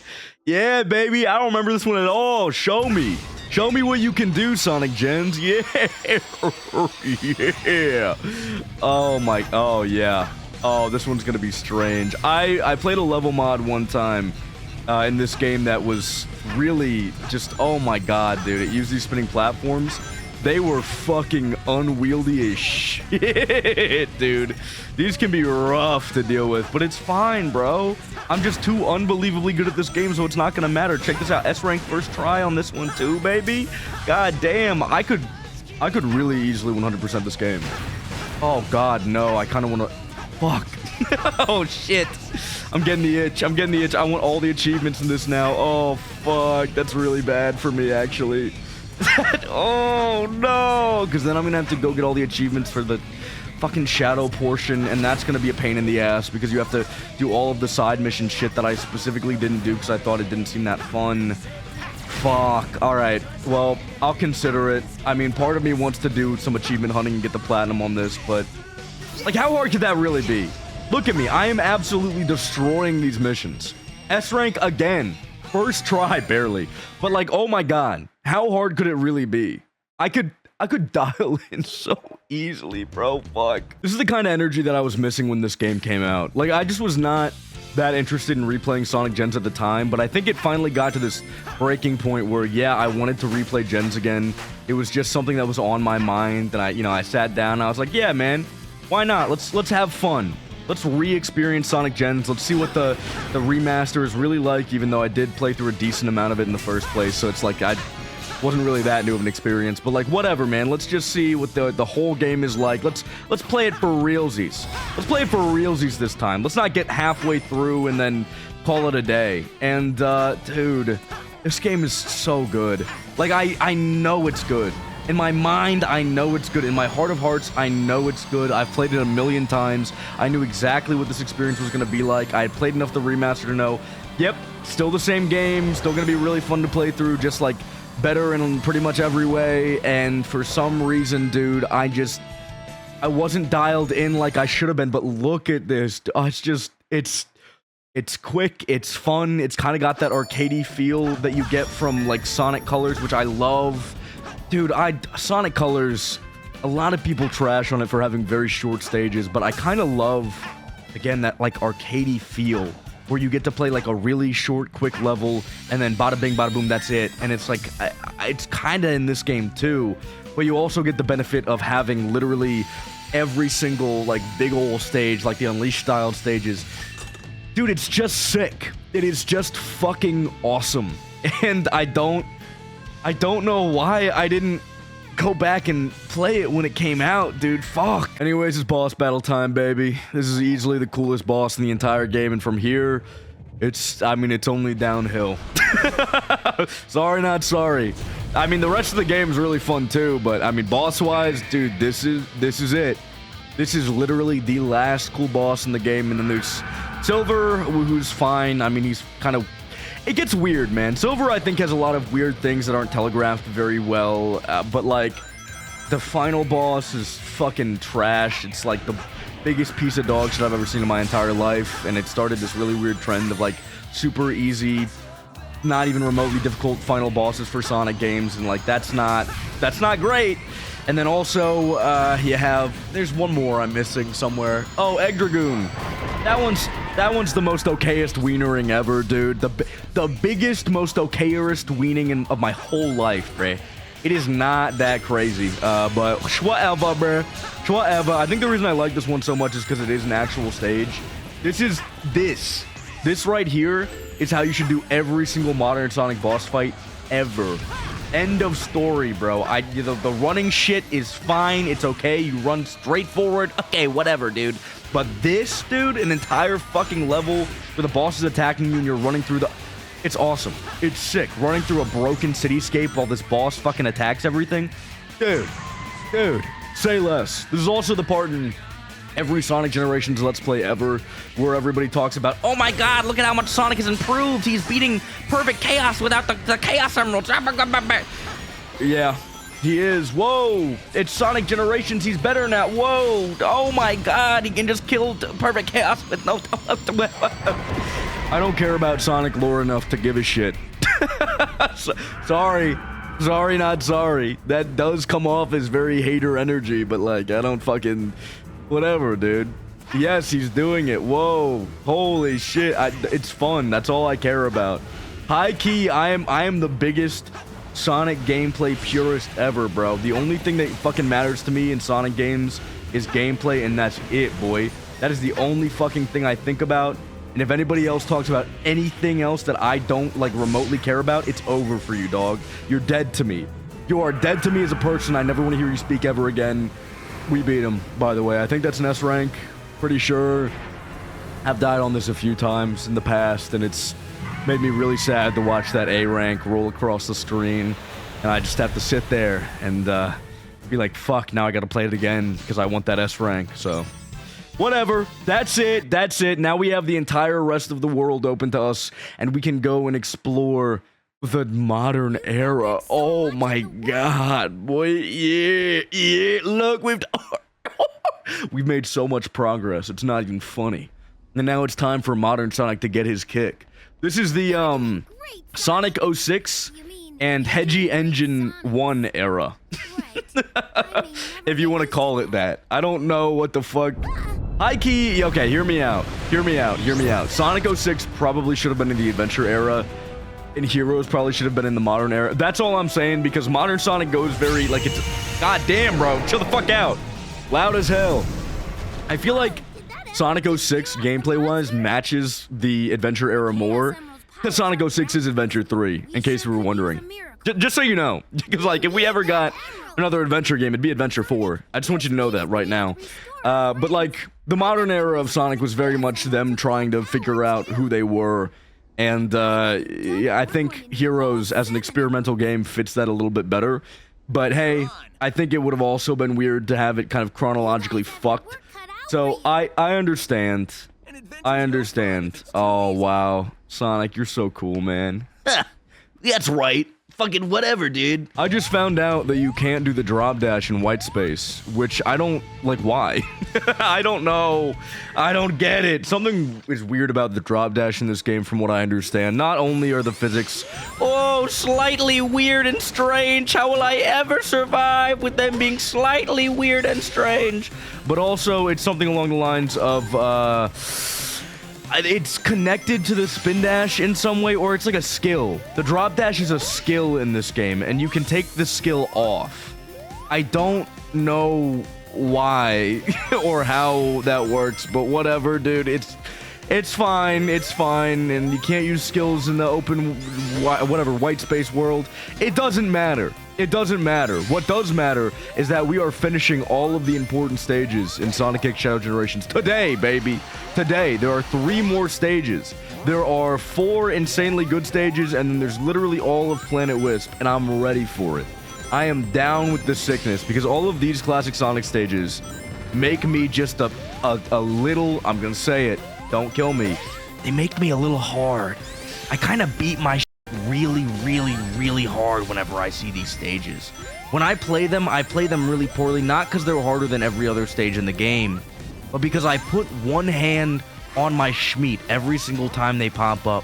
This is one of the only good things to come from... Dude, it's so funny that Sonic 06 is terrible. It's like the biggest piece of shit. The only good things that come from that fucking game are in Sonic Generations. Mephiles coming back and being an interesting character in Sonic X Shadow Generations. Fire little change up. This stage being incredible in this game. Dude, Kingdom Valley being absolutely, immaculate in the Shadow portion of this. Like, dude, we could have left Sonic 06 in the past as this stain that never existed, but they're finally willing to take the things that worked in that game and push them into the limelight and make something that's fucking fun.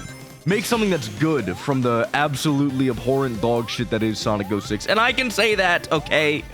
I played the Sonic portion. I didn't ever play the Silver portion, but I don't think I'm missing out on much. And I played some of the Shadow portion and got bored of it. Like, fuck you. Whatever, man. Let me have this. I'm collecting these channels like crazy easily in this stage, man. There's gonna be no collectibles for me to come back to. It's gonna be the easiest thing in the world.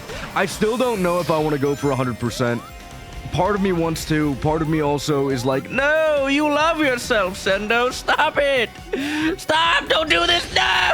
Oh, I'm dead, bye. I haven't died to that in so fucking long. Goodbye, S-Rank, I'll never get you, I'm so sorry, no. If you just don't use the spin dash in this section and you do very standard platforming, it's pretty easy to not die. So that was just me being I was getting a little antsy, a little feisty. A little too antsy trying to beat the stage so fast. I was talking about how good it is, and I really wanted to I wanted to show you that I was really good at it, and now I'm sitting here with a fucking, what, A rank maybe? An A rank in the easiest Sonic game known to man to get S ranks. Like, if you don't get S ranks on these stages, you're kind of like really bad. Like, you're kind of the worst at Sonic games, and, you know, it happens.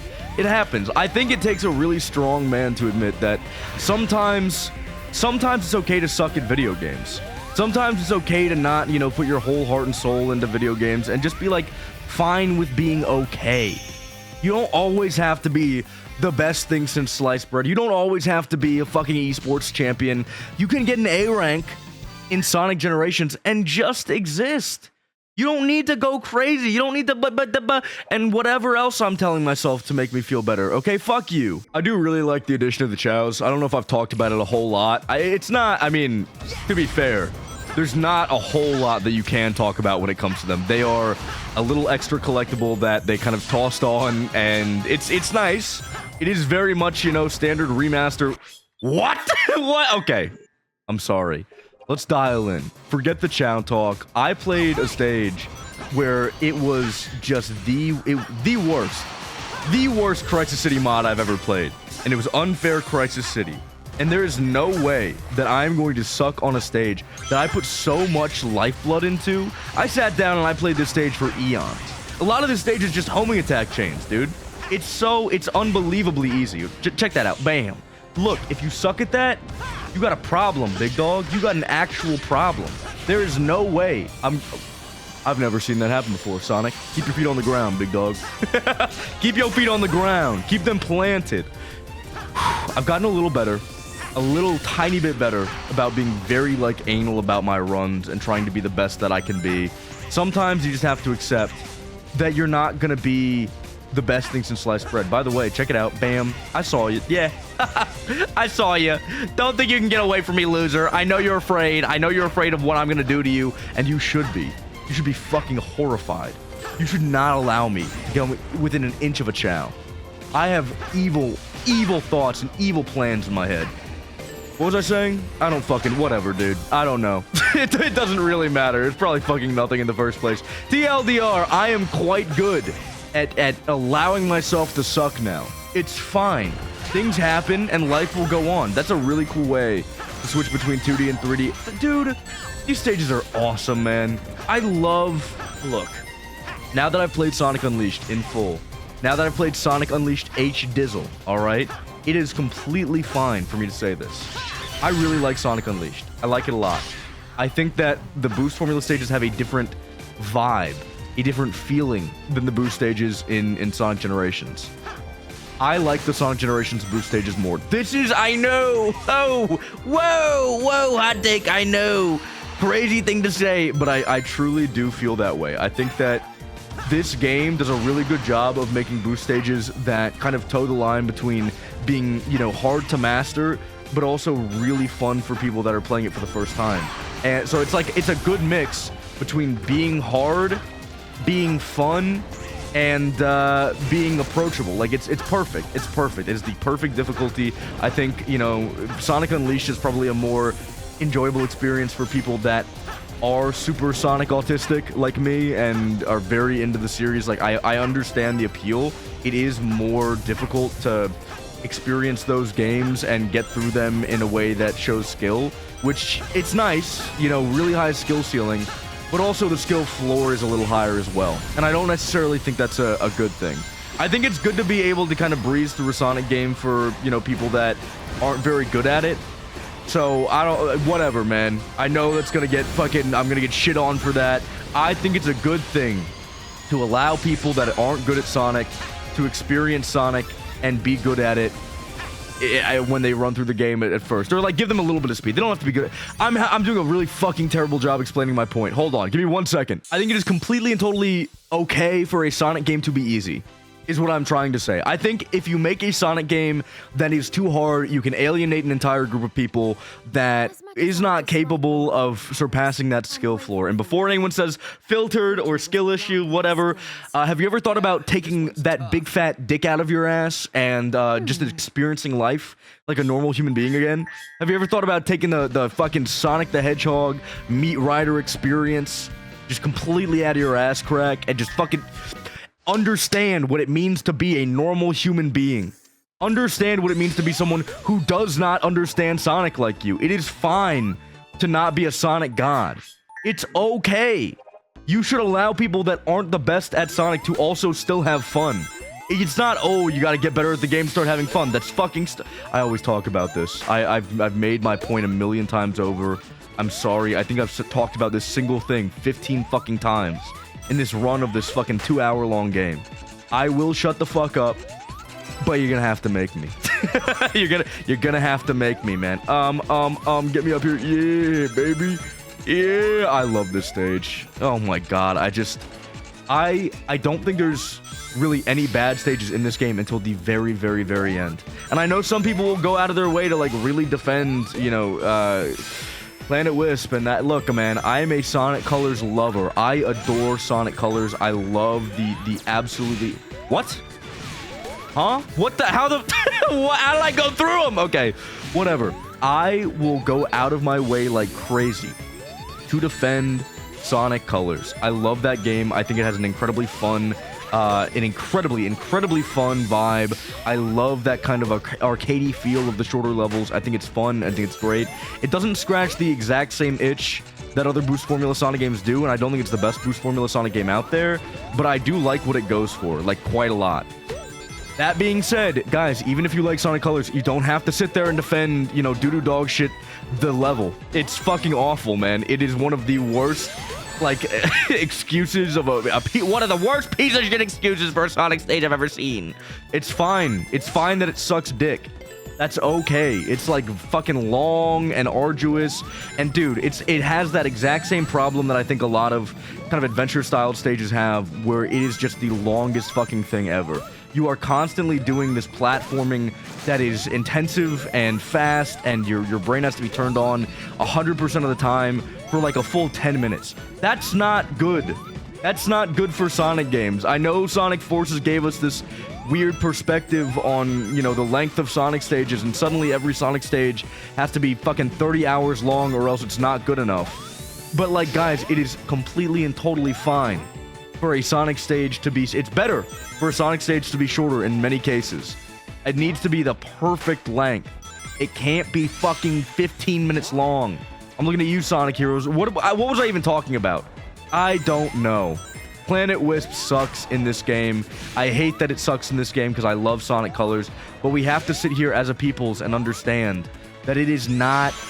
We don't have to defend it, all right? We can just sit there and say it's bad, all right? Much like Eggman Land, okay? You can admit it's bad, guys. Come on now.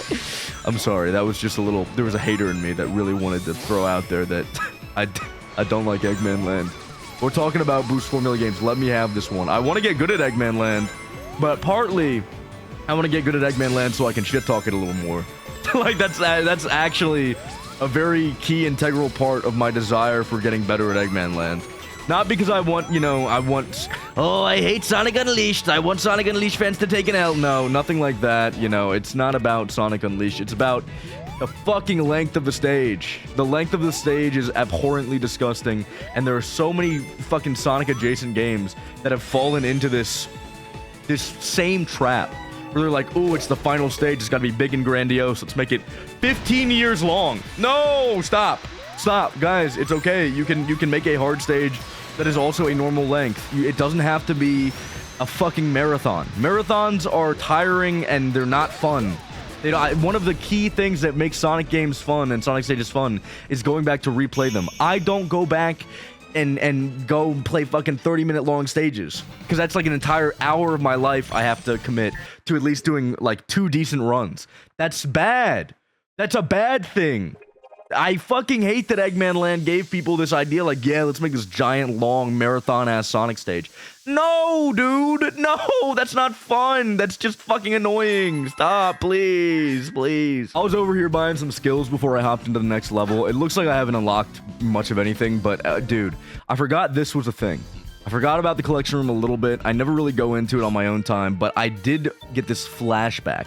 This flashbang of a memory about the Amy Rose description and how people fucking hated it and like tweaked out about it. And this entire game has this weird, like, okay, dude, Rouge the Bat. All right, I think it's finally time we talk about this. This is an issue that I don't think people discuss enough, man. People don't talk about this because it's very easy for Sonic fans to hate on their own franchise for some reason. But people need to know that we cannot let grifters into the Sonic community. I know that sounds obvious, that sounds stupid, that sounds silly.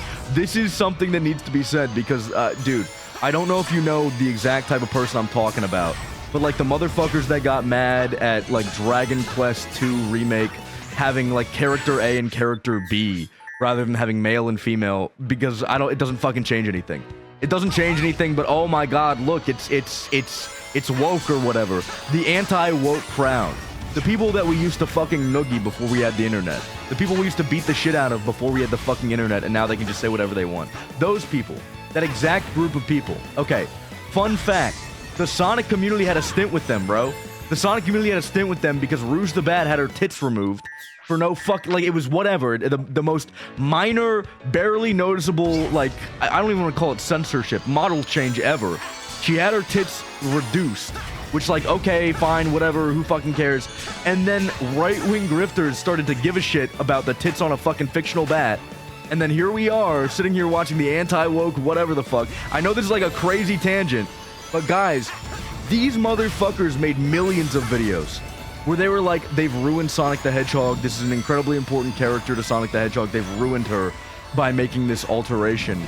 And you know, all right, I'll come clean. I've watched some of the videos because I was like, what the fuck is going on? These motherfuckers don't know anything about Sonic and they don't care.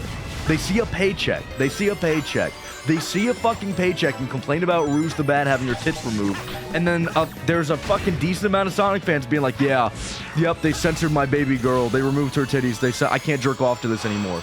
Guys, you are letting a fucking random nobody sow discord in Sonic and then giving him a paycheck and being like, all right, good to go. Good to go. You can go back to talking about Dragon Quest 2 now. One of the best fucking remakes that came out recently. Yeah, go back to talking about that because they changed some fucking verbiage or something, dude. Yeah, have fun. Yep, come back to Sonic whenever you want to piss and shit all over the franchise. Yep, have fun, dude. Like, God, just don't fucking... No. Shut the fuck... Don't care about dumb shit.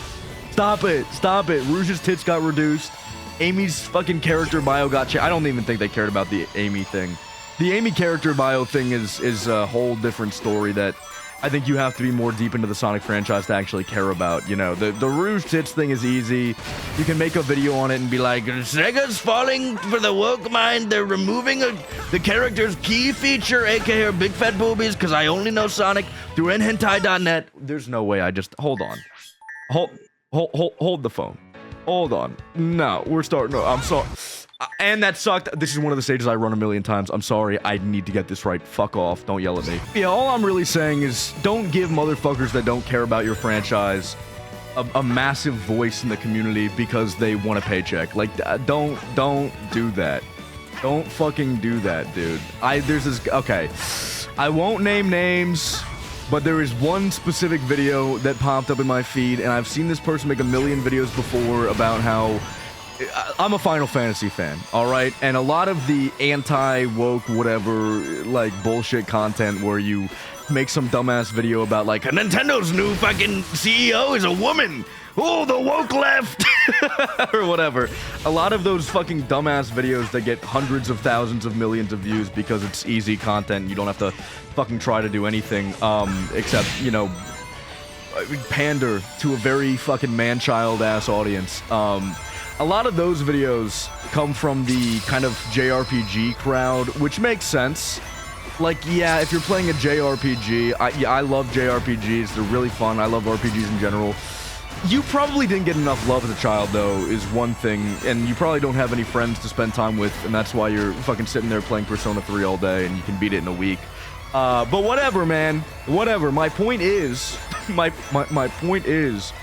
It is very easy to prey on those kinds of people and make them fucking hate somebody and, like, make videos like, oh, the woke Nintendo mind virus is soaking up the whole, your kids, you need to be worried about your kids. They're playing Nintendo games and they gave Princess Peach a nose piercing, or so I don't know, some fucking, it's always some dumb bullshit like that. They're like making shit up about, oh fuck, dude. They gave Sonic a bulge, but then they also gave him, like, scars under his chest to show that he got top surgery. Oh, no! Whoa! And it's the most fucking dumb shit ever, like, who fucking cares type deal. Don't let people like that fucking enter your fandom and sow discourse about shit that doesn't matter so that they can get a paycheck. That's all I'm saying. I'm just saying you should give me the paycheck instead. I want money.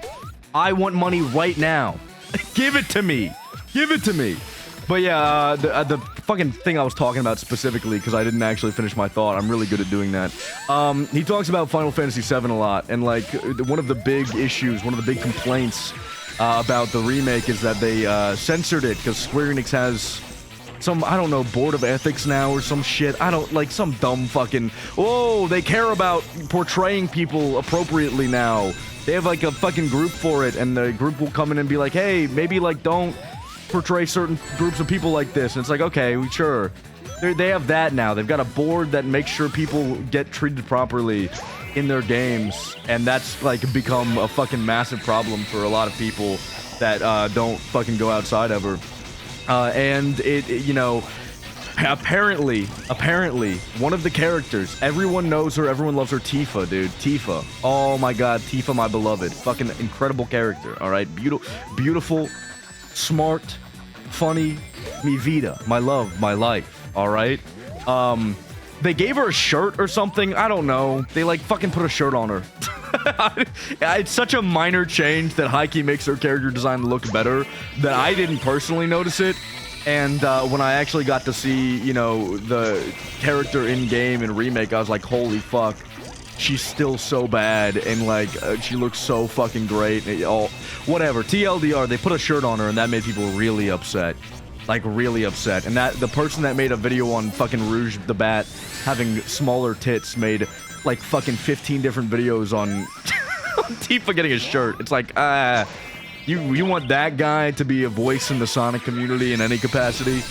Like, come on now. I don't even fucking... At the end of the day, I don't care how you feel about it. I don't care if you agree with him or don't agree with him, whatever. I don't care if there's, like, a part of you that's like, no, he's cooking, whatever. I don't fucking care. You're gonna agree with that guy? You're gonna let that guy say anything about Sonic the Hedgehog and get away with it? Like, fuck no, that guy's a loser. That guy's a fucking bum. Anyways, this stage sucks ass. Sorry, not sorry. I don't even know if the person that I'm talking about could could get this far in the game, because I don't think he plays Sonic like that. But yeah, this stage fucking sucks. I think you could have kept the Wisps in the past. It's cute.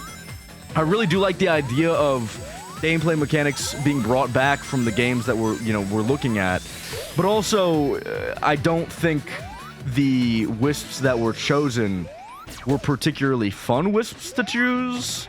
Sorry, not sorry. They are more interesting. They do require a little bit more finesse and finagling than anything else in this entire game. That being said, Spike is not that interesting or fun, and he's kind of awkward to control in base colors, and he's still a little awkward to control here, and I'm sure you can do cool shit with him if you really, really, really want to. But, like, I personally just, like, I don't like Spike. I don't like Spike. I don't think it works well in this. And I feel like we could have gone without having this guy. That's all I'm going to say. And then also, a fun fact and spoiler, the other Wisp that exists in the modern Sonic section is Rocket. And fuck, dude. Rocket is just a pace breaker. And sorry, not sorry, a lot of Wisps are pace breakers. I think Sonic Colors is a bit of a slower game, and that's why they don't piss me off as bad in that experience. But, like, come on, dude. This is Sonic Generations, alright? We're in a completely new world. A completely new world order has formed, and we cannot sit here and allow Wisps to appear and slow down our content. Sorry, not sorry. Never do this to me ever again, fucker. Never bring these fuckers back. Kill them with fire. I think that they're cool in some of their new iterations. I think there's potential for them to be interesting, but, like, not that much potential. Shut the fuck up and throw them away.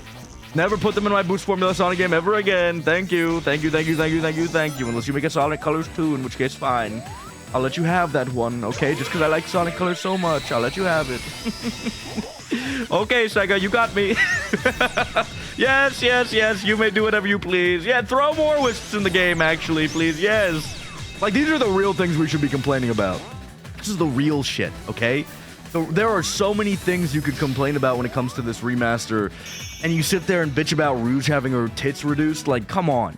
If you're playing the game with one fucking hand on your dick the entire time, you're doing it wrong. How about you open your fucking eyes and play the game like a normal person? Thank you. Thanks, buddy. You're so kind. Something that makes me really sad about this that I've briefly touched on is that I think Planet Wisp has a lot of potential as a stage. I think it's fucking gorgeous. I think the outside section like this, look at this. This is probably one of the best looking environments Sonic has ever had. Period. End of story. Never question me on this. It's stunning. It is stunning, and if you think otherwise, shut up. I don't like you anymore. I think you're a bad person, actually. I think as a person, you are worse than me. I have better morals and standards than you simply because you disagree with me on this looking not as beautiful as other stages. Fuck you. Whatever. I win. You lose. I win. End of story.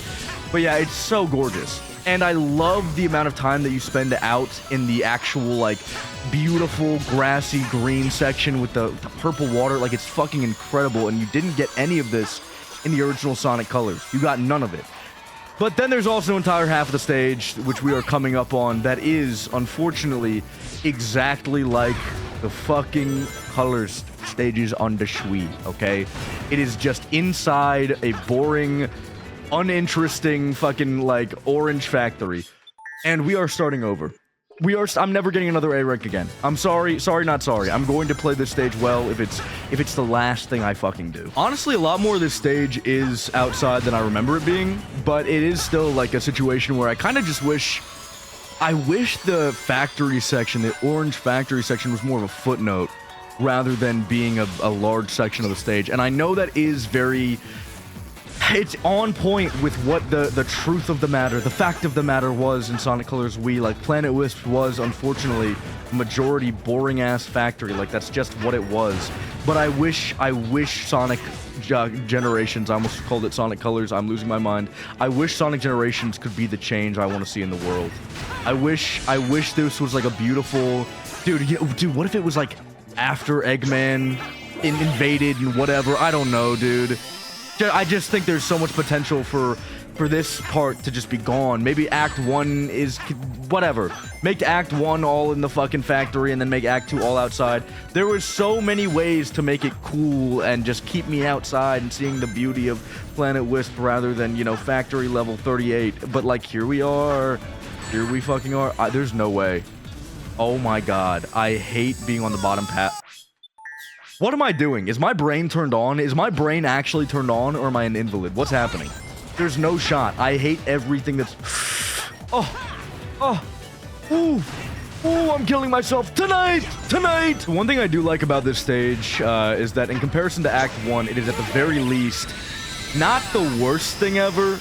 Like, I think Act 1 is high-key just, like, not a particularly good Sonic stage at all. But this stage, I mean, it is slower, it's much slower paced, but it does have a little bit going for it. It can be kind of fun and fast if you know what you're doing, and the platforming can feel tight and nice, and Sonic does feel, honestly, better than he ever did up until this point in tight platforming spaces. So, I mean, there's that. There are minor wins to this stage, and I'll give it some kudos where kudos is deserved.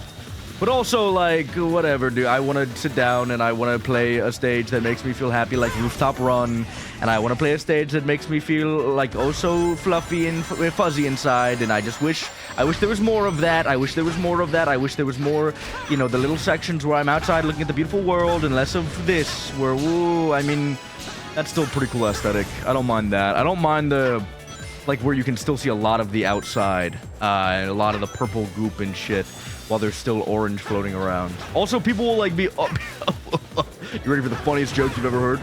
People will be like, I guess this really is a Sonic Colors stage. It's mostly 2D.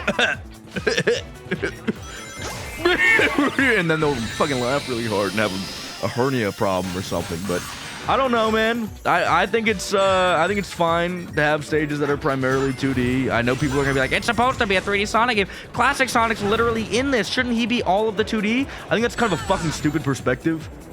sorry, not sorry. They are completely different gameplay styles, and I think Classic Sonic being in this game has absolutely fucking nothing to do with the way that we should perceive 2D boost formula platforming. It doesn't make any like, logically, it makes zero sense. There's not a single amount of logic that could push me in that direction. Like, fuck no. But, hey, whatever, man. I like 2D boost formula gameplay. I'll say it. I grew up on Sonic Colors. I like it. I like 2D platform, believe it or not. I think that a 3D game can have 2D gameplay that is fun. I think that classic Sonic can exist in the same room as Sonic with boost formula 2D gameplay. Wow, I am so brave, and I can't believe I threw that perspective out there. Like, life is crazy sometimes. Life is really crazy. Anyways, this section is kind of boring. Like, I just don't really like how slow a lot of this is, and I am down here. I thought I was going to go down to a lower section of the stage. I forgot this game, even in its worst moments, designs itself better than a lot of other really shit-ass Sonic games. So, you know, this is easily still the best Sonic game. You should go play. One minor doo-doo dog shit stage out of quite a few stages. Like, whatever, dude. Who cares? Life goes on. Life goes on, and I can bitch and moan and sit here and cry all I want. But at the end of the day, life is still beautiful.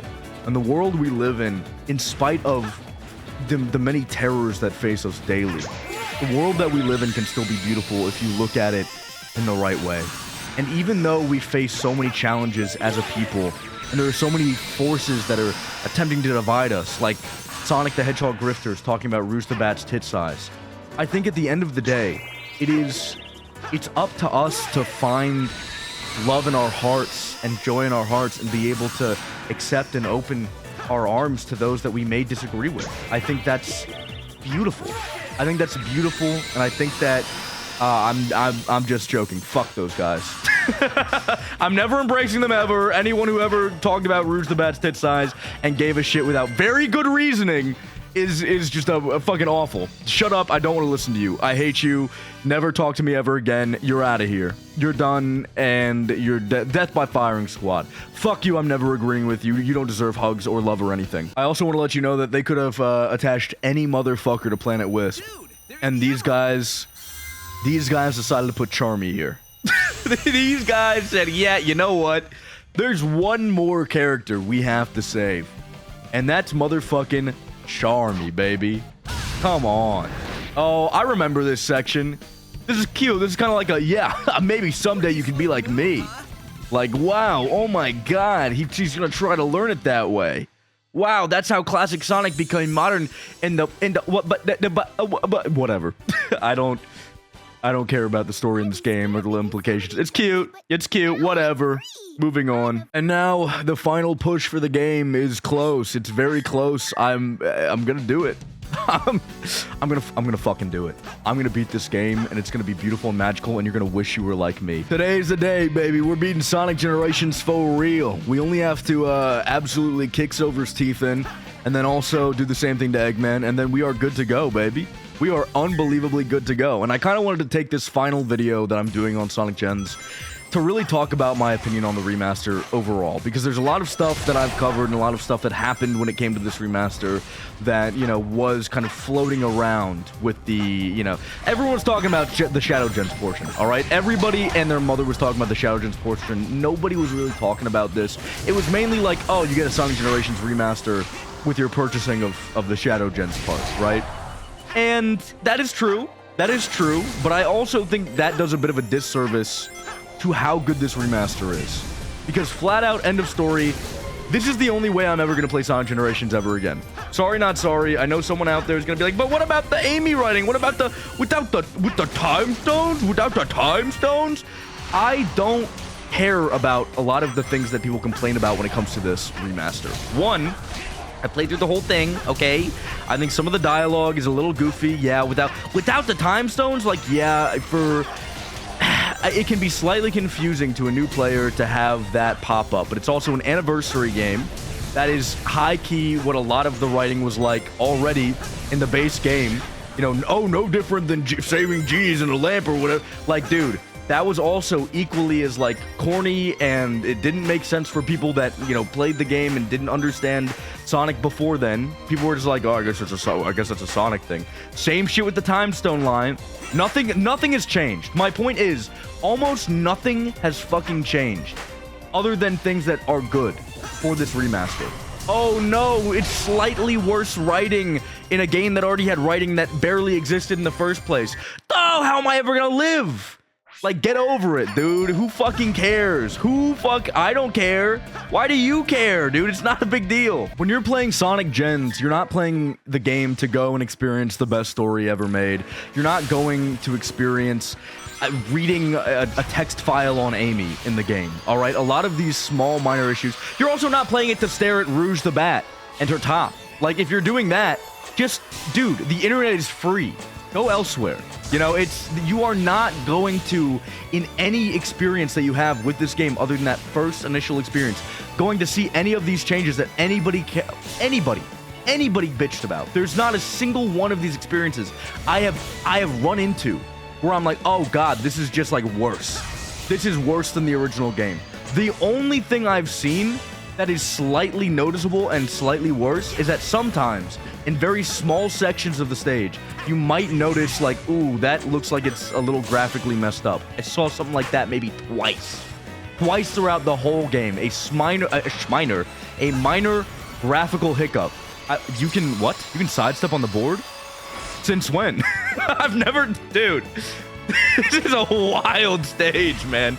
But yeah, like all of these issues that I've seen people have are about writing or about, you know, very minor things, very minor details.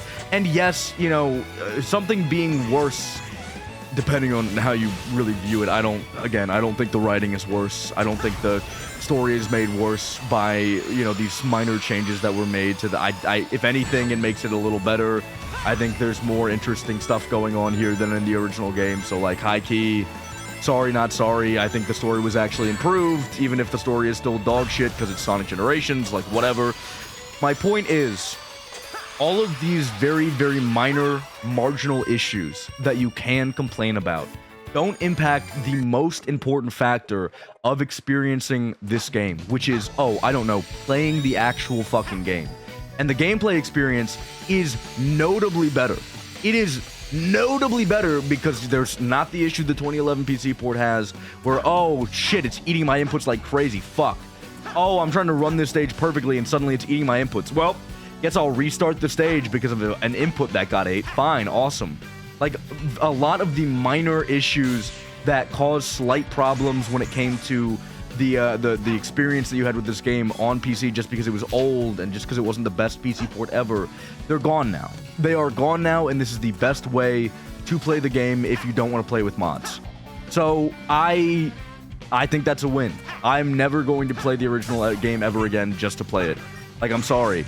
This is just fucking better in every single way, shape, and form. And I know it's going to come up, so I'll talk about it right here, right now. Anyone who's going to talk about, well, they messed up the drop dash in this game. That's a gameplay problem.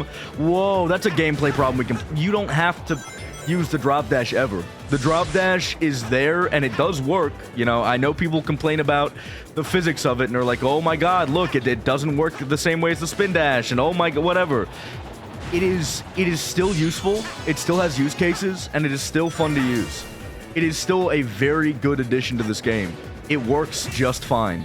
You know, it's slightly weird, it's strange, the implementation of it isn't perfect, but it's still a good implementation of it. So that doesn't also impact anything. Like, I'm sorry, that doesn't make my experience worse. If anything, it still makes my experience marginally better than the original 2011 port. So like, I just don't get it. I don't understand why there was so much grief given to this in a lot of really weird areas when it came out. Just because I guess Sonic fans love to complain, man. It's me. I'm Sonic fan. I love to complain. You know, it's so easy to talk about things that are negative and so easy to just fucking ride or die on that negativity. And it's so much harder to be like, okay, well, this is something that makes me happy. Let me talk about that and explain that. You just get a lot more negativity online, and that's where a lot of my personal Sonic talk comes from. Believe it or not, you know, I know some friends that like Sonic in real life, but it's hard to find ones that are built like me, you know what I'm saying? Hard to find ones that really understand the truth, the real Sonic truth, alright? So, whatever. Point is, this game is really fun, and this game is de facto, gameplay-wise, a better experience than the 2011 port, and I do think this remaster was needed, and I do think this remaster is good, and I do think that I like it. So, whatever, fuck you if you don't like it. I'm right, you're wrong, and if you have complaints about Rouge or fucking Amy or whatever, you are more than welcome to hold those opinions, but I don't care. I'm not going to listen to you. You can have that dog shit opinion and keep it to yourself. Bye, bye, bye. I will say, you know, if it means anything, I don't think I've heard anyone complain about this remaster recently, and most of the people that play this game now do play it via the remaster. I don't know if that's just because it's easy to find or what, I don't know. It doesn't really matter, but people are playing the remaster just 1000% now. You know, might as well. You get a free game along with it if you think about it like that, I guess. Dude, the fact that this game was as cheap as it was while also being one of the best fucking things ever. Like, oh my god. 2 insanely good Sonic games, one completely new, one old, but god, still really good. Like, this game holds up crazy well. I've played games from this era that just do not spark joy in my heart at all anymore. And, can't say that for this game, man. Platformers have gotten to a science. Platformers have been at a science for a while. And some of them just, oh, they just work. They work. If it's twerking, it's working, man. And they twerk like crazy. That shit shakes up and down like they got a BBL yesterday and they're trying to show it off. Fuck, dude. God damn, this game is good as fuck. Guess what other game is really good? Yeah, Mario Galaxy 2. Guess what remaster was worse? Heh, Mario Galaxy 2. This remaster's better. And I'd say it again. I would say that multiple times again, actually. I have the Mario Galaxy 2 remaster. It was more money for less win. I truly, genuinely believe that this game bitched the Mario Galaxy 2 remaster like nobody's business. I think that this game might be more fun than Mario Galaxy 2. I've definitely revisited it more than I've revisited Mario Galaxy 2. And I grew up on Mario Galaxy 2 more than I grew up on this game. So, like, dude, come on now. Mario Galaxy. It was an easy win for you, big dog. You could have remastered the game and given both of those games to us for $40, and I'd be sitting here sucking you off till the day you die. If it was bare minimum, but we got Mario Galaxy 1 and 2 remastered, I'd probably still be sucking you off, man. Just like, all you had to do was try. You know what I'm saying? All you had to do was try. And you were so close. You updated UI and textures, and, like, you know, there was an attempt, I guess. But, like, you were so close to just giving a shit. Fuck, you were just barely off, though, and that sucks. I think I might be dead. So you have to boost here or else you just immediately die. I'm out of boost. I think I might die here, like high key. If you get hit, you lose speed. Okay, come on, fuck off. Sometimes I died in the silver boss fight because I don't remember how to do it properly. But it's really not hard. It's also one of the cooler boss fights, I think. Probably high key. It might have been the best boss fight in the game. I'm not gonna lie to you. Maybe a hot take or something, but whatever. Whatever. I'm going to say it again because I think it's true. Probably the best boss fight in the game. Now we get to fight one of the bosses that's shown up like so many times I don't know why, dude. I don't know why they keep bringing this goddamn thing back, but after Unleashed, I guess they spent most of their budget on making this thing because they were like, fuck, we need to reuse this asset. So here it is, man. This is the Egg Dragoon, but it's finished now. Whoa. Now Sonic's fighting the Egg Dragoon instead of the Werehog. Whoa, so cool. Whoa. And then they brought it back for Forces. Like, why? I don't know. I guess maybe they thought it was a Sonic Generations thing, and they were like, yeah, whatever, just bring it back. Yeah, sure. Oh, yeah, use the Sonic. Every Sonic Gens asset we have. Make sure to use that. Thank you. Thank you, thank you, thank you, thank you. You did such a good job bringing back the Egg Dragoon and fucking do it. Like, come on, man. You could do anything. Just let the Egg Dragoon rest. Bring back more cool shit. Like, I don't know. Dude, a Dark Gaia monster? Oh my god, bro. I know he's like canonically tucked away into the ether and he can't come out, but fucking whatever, just do it. It would be cool if you just did it. If you said fuck the Sonic lore, the Sonic lore doesn't matter, it doesn't make sense in the first place. Forget it, boy. Forget that shit. Tuck it away. Give me a Dark Gaia monster that modern Sonic fights. That would be so goddamn cool. Like, tell me that wouldn't be the sickest thing you've ever seen in your whole life. Bring back something sick. Dude, Dark Gaia fighting Dark Gaia again? Oh my god, that'd be something cool to bring back. Show how much Sonic has grown from Sonic Unleashed. That'd be neat. Why is it this guy? Why is it fuck-ass Egg Dragoon Eggman again? Dude, is he running low on funds? Fucking bring it back. Bring something else back. Make him split the earth again or something. I don't know. You do anything. You do anything. And here we are. I'm sorry. This is a cool... This boss fight goes on a little long. It is very similar to a lot of the other boss fights that we've seen in, you know, modern Sonic Boost Formula games where you kind of just run straight for a long time, and that's it. That's pretty much the whole thing. But it's a little more interesting because you have access to this. You have these rails that you can be on, jump over like that, bam, and then you homing attack like that. It's kind of cool. I like it. I think there's potential for really interesting, you know, gameplay. and they make good on a lot of it. I mean, this feels kind of more like an Unleashed boss fight than a Generations boss fight. But whatever. I don't even know if that makes any goddamn sense. Do you pick it up? You pick it up what I'm putting down, man? You know what I'm saying when I say it feels more like an Unleashed boss fight, because it's going back and forth between 2D and 3D. And some boss fights are just like, I don't know, they're... Fuck you. What I said makes sense. If you don't understand it, we're killing you tonight. You are no longer one of the Sonic fans that truly is a Sonic fan, because I'm better than you and whatever. Fuck this, dude. This boss fight's boring the shit out of me. I have nothing else to talk about. Get me out of here! Oh, I forgot about this part. Yeah, this is at the very end. They have a little skydiving section. It's pretty cool.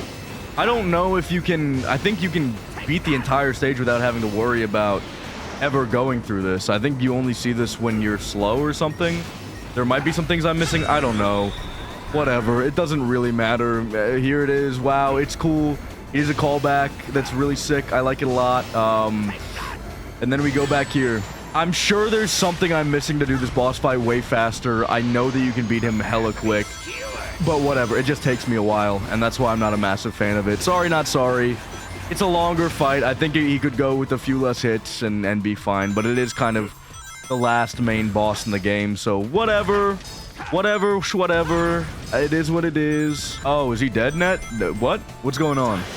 Again? Why am I back here? Do you have to do this? Is this like if you get a certain amount of damage, his last hit is this? Is that how this works? I don't know, dude.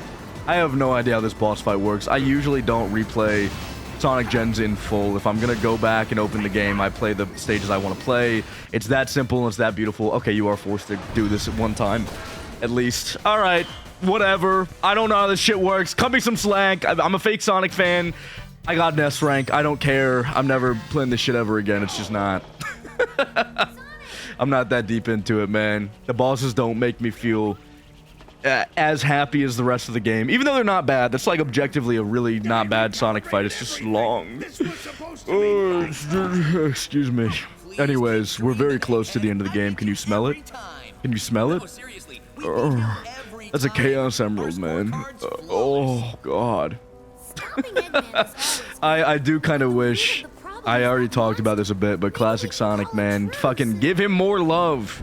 Give him more boss fights in this game. You could have added a little cute boss fight into the remaster or something. I don't know. Dude, oh my god, imagine they added another level to this remaster. Fuck. I know they made an entirely separate game and I'm asking for too much, but fuck, dude. Oh my god. It's just so... The potential is so good. They could high-key release DLC. More DLC for the Shadow Generations portion. Make it really fun. Or, okay, hear me out. You could also make a new stage for this, and I think that'd be really cool. I think it'd be really sick. Whoa! The world expanded. Whoa! I feel like I've kind of gone through the song and dance of telling you exactly how I feel about this remaster. I don't think there's... At the end of the day, it's an insanely good game because the base game that it was building off of was insanely good. Did the remaster necessarily need to exist? I think so. I think that there were other games that could have used a remaster way before as well. I think Generations is not my go-to desire for a Sonic remaster. Unleashed is right there, and I do think at the end of the day, that game has gotten a lot less love and probably deserves a little bit more from Sega. So that, I think, was a bit more ripe for a remaster, if you will. But at the end of the day, this is still a really good remaster, and I am glad we got it because it makes my personal Sonic Generations experience drastically better, and that's all you can really ask for, man. All I can really ask for at the end of the day is a remaster that keeps everything intact while adding new things and fixing a lot of the issues that exist in the old port of the game, and they did that. They did exactly that. And then they also added Shadow Generation, so whatever, dude. Extra dub, extra win. Let's go fuck up the Time Eater and play one of the kind of, I mean, worst parts of this game. I don't think the Time Eater's a very fun boss, and I don't think anyone else thinks it's a very fun boss either. So, let's end on a sad note, why don't we? I think one of my favorite things about this cutscene now, and a lot of the reworking that came with the narrative to fit Shadow's portion into the chronological order of what happened in this game. I like that Shadow just pops in to say, "You got this, Sonic," or whatever his new line is. They changed it up. They made him have a different, like, more dickheaded, "Come on, Sonic, just fucking, like, do it, dude." But I love that he just pops in and is like, yep, go for it, Sonic. Yeah, you got it, man. Right after his long-ass day where he relived, you know, his beloved ones coming back to life, and yeah, this whole thing. He had a rough day, man. Shadow could have really sat out on this one, and nobody would have complained. And he could have not gone to Sonic's birthday party, and it would have been fine, man. Sometimes you have to realize someone not showing up at your birthday party doesn't mean they don't love you, okay, or they don't care about you. It just means they're busy, and that's fine. And you know, if they really loved you, they'd make time. So you should definitely text them that and say, hey, fucker. If you really loved me, you'd be here right now. But you know, I guess they just don't love you enough. I lied about everything I just said. If they don't show up at your birthday party, they're terrible people. Shadow should be ashamed that he hates Sonic as much as... What am I fucking talking about, dude? The story is just so nothing, but I want you to see... Look at the pretty cutscenes. Wow.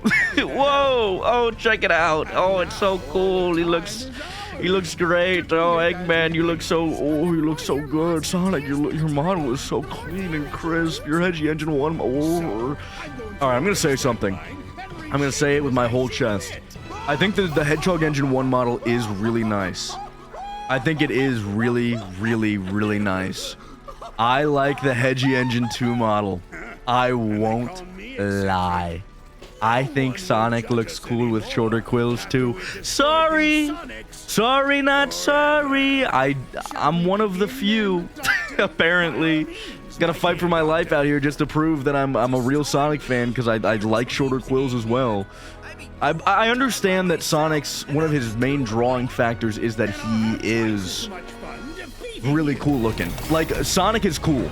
That is his main drawing factor for a lot of people. I get it. Model is going to be important. His design is one of the few things that has kept him alive, man. But fuck, I think he looks good in both iterations. I know people are going to complain about models because that's just par for the course, okay? When you're looking at a cool character, model matters. But like, I don't know, man. I think people are too hard on the Hedgie Engine 2 model. I think he looks mad nice.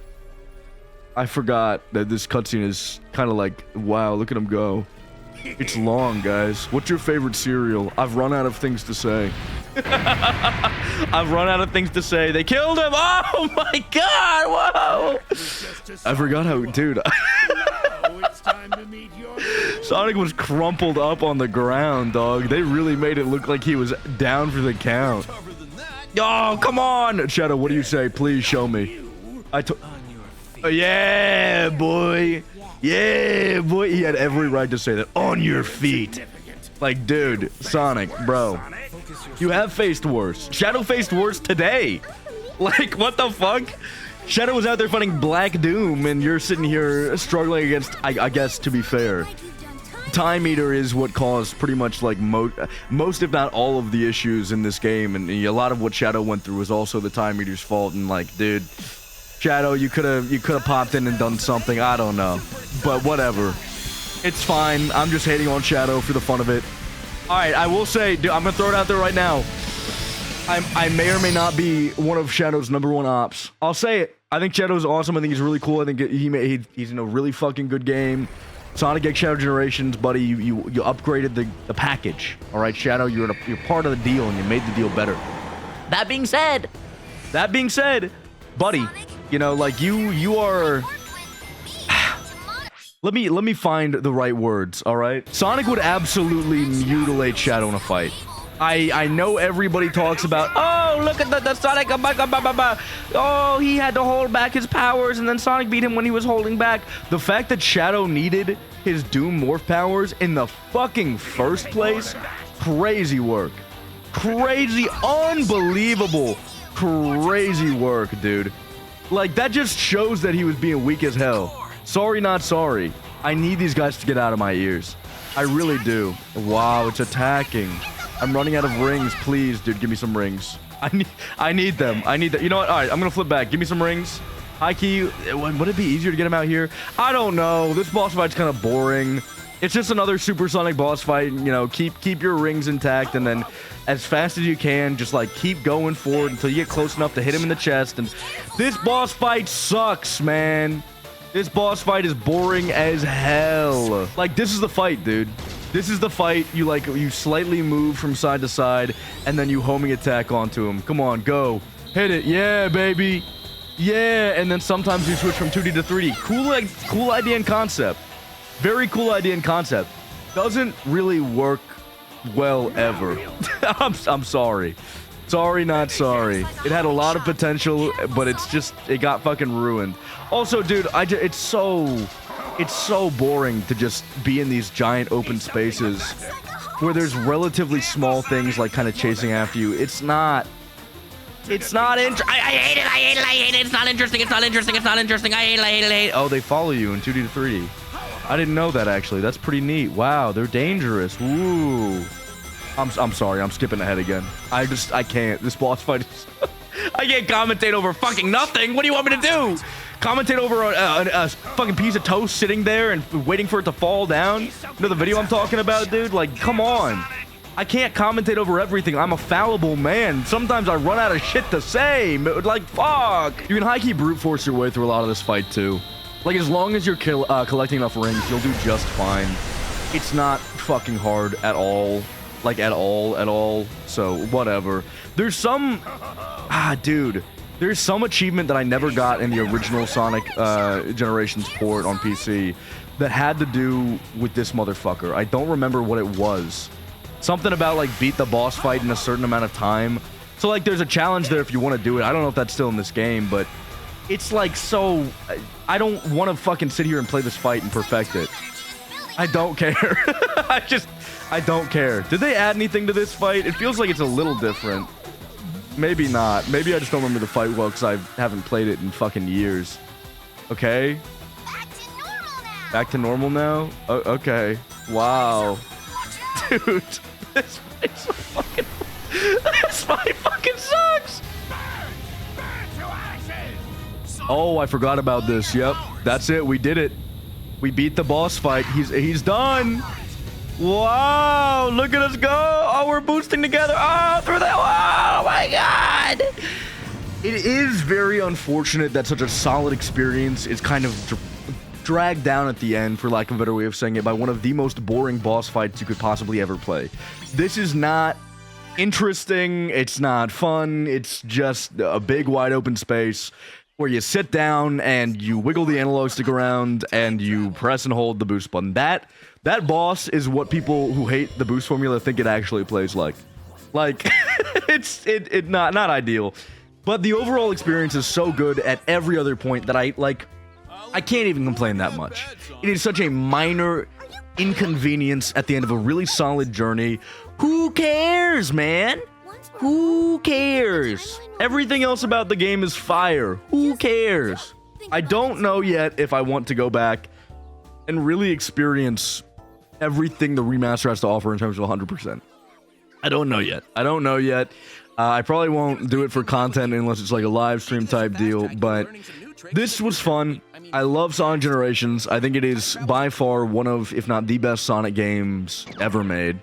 It is incredible. Incredible. And if you haven't played it yet, it still holds up to this day, in spite of the fact that I just bitched and moaned for a little while. It is still one of the best games you can play. One of the best games you can use to get a Sonic fan into, or a non-Sonic fan into Sonic, or at least push them to understand what's fun about it, right? And it is just, it's good. It's good. As a Sonic fan, it is fun. As a non-Sonic fan, it is fun. And I love just everything about the experience. Double thumbs up. I love the fact that people bitch on that line where they're like, oh man, your future's gonna be great, and then cuts to Sonic Forces, whatever. This is an incredible experience, and it is worth every single cent that you pay for it. And then there's the Shadow Generations portion now. Just buy the game. If it's on sale for $30, it's a fucking no-brainer. It is actually a no-brainer, dude. And now that I've beaten the original, I do kind of have some mods in my future, I believe. I think that there's a lot of Sonic Generation mods that I never had the chance to play, because modding scared me for a very long time. I just kind of didn't understand how it worked, and I didn't realize that it was honestly the most plug-and-play process ever. So I have not experienced a lot of things that I probably should have. So all of the Sonic Generations content you're going to see from now on, we are going to mod the shit out of this thing. I want to see what, Sonic Generations remastered mods exist. I assume not many, if any at all. But only one way to find out, man. Only one way. Game Banana, baby, I'm home. I am on the way to provide you guys the worst Sonic mods I can possibly find. Just all for you. Curated perfectly for you, baby. Yes, sir. Yes, sir. I think this is a really cute scene, by the way. Partly, I'm talking about mods right now because I want you to see it. We never win. It's awesome. I love it. Why did the background just change so drastically? That's what I'm talking about. Maybe that's like the third weird visual glitch I've seen ever. But yeah. Whatever, dude. Oh, no. Oh, yeah, you can also play Super Sonic in this game. You know what? Yeah, let's show it off. Why not, dude? Fuck it. Yeah, we're here. Super Sonic in this game is kind of crazy. He breaks everything. When you just boost, you win. There we go. We pretty much beat the state. Wow, look. Win condition cleared. It's a fun way to kind of demolish your older times, but it does take an entire skill set, and it drains your rings hella fast. So, I mean, if you can keep it up, you can get crazy times on some of these stages, but it's not... I mean, it's nothing that interesting. I personally never play with this skill set on because it is a skill set. It is a skill that you can equip, and you are not able to use any other skills when you have it equipped. So, it's... I just like playing the games normally, man. I like playing the stage as normally as possible. With some other, there's a power stomp skill or something. There's a few different skills that make Sonic Generations a little more fun. And as someone who, high-key, never played the game with skills when I was young, man, I never got it. I never got into it like I should have, and it was really, it was one of the biggest flaws I had as a child. Sitting there playing on my fucking dog shit ass laptop, not even understanding. Hello? Did I not put the skill set on? You're joking. Dude, life sucks. Fucking, oh my god. This is Super Sonic, baby. Check it out. It doesn't really do a whole lot for classic Sonic, and the rings still drain just as fast, but it looks cool. I actually don't even... What does it do? Does it do anything? It kind of... I guess it boosts the max running speed. Dude, what the fuck is the... I've never tried it with classic Sonic before, dude. Oh my god. Buddy really got zero buff at all. This is... Anyways, classic Sonic. Oh, there he is with his super form. This game rocks. It's really fun. The remaster is just a definitive experience. Please, for the love of God, go play the remaster if you can. If you get the chance, it's very worth your time. And I might see you floating around, maybe in this game a little bit. I might do the 100%. I might make some videos on it, if there's anything cool happening. You know what I'm saying? Anyways, anyhows, I'll catch y'all very soon. Go play a fun game. Have fun doing whatever. I don't know, jerking off, whatever you're doing for the rest of the day. And I will catch you very, very, very, very, very soon. Bye-bye.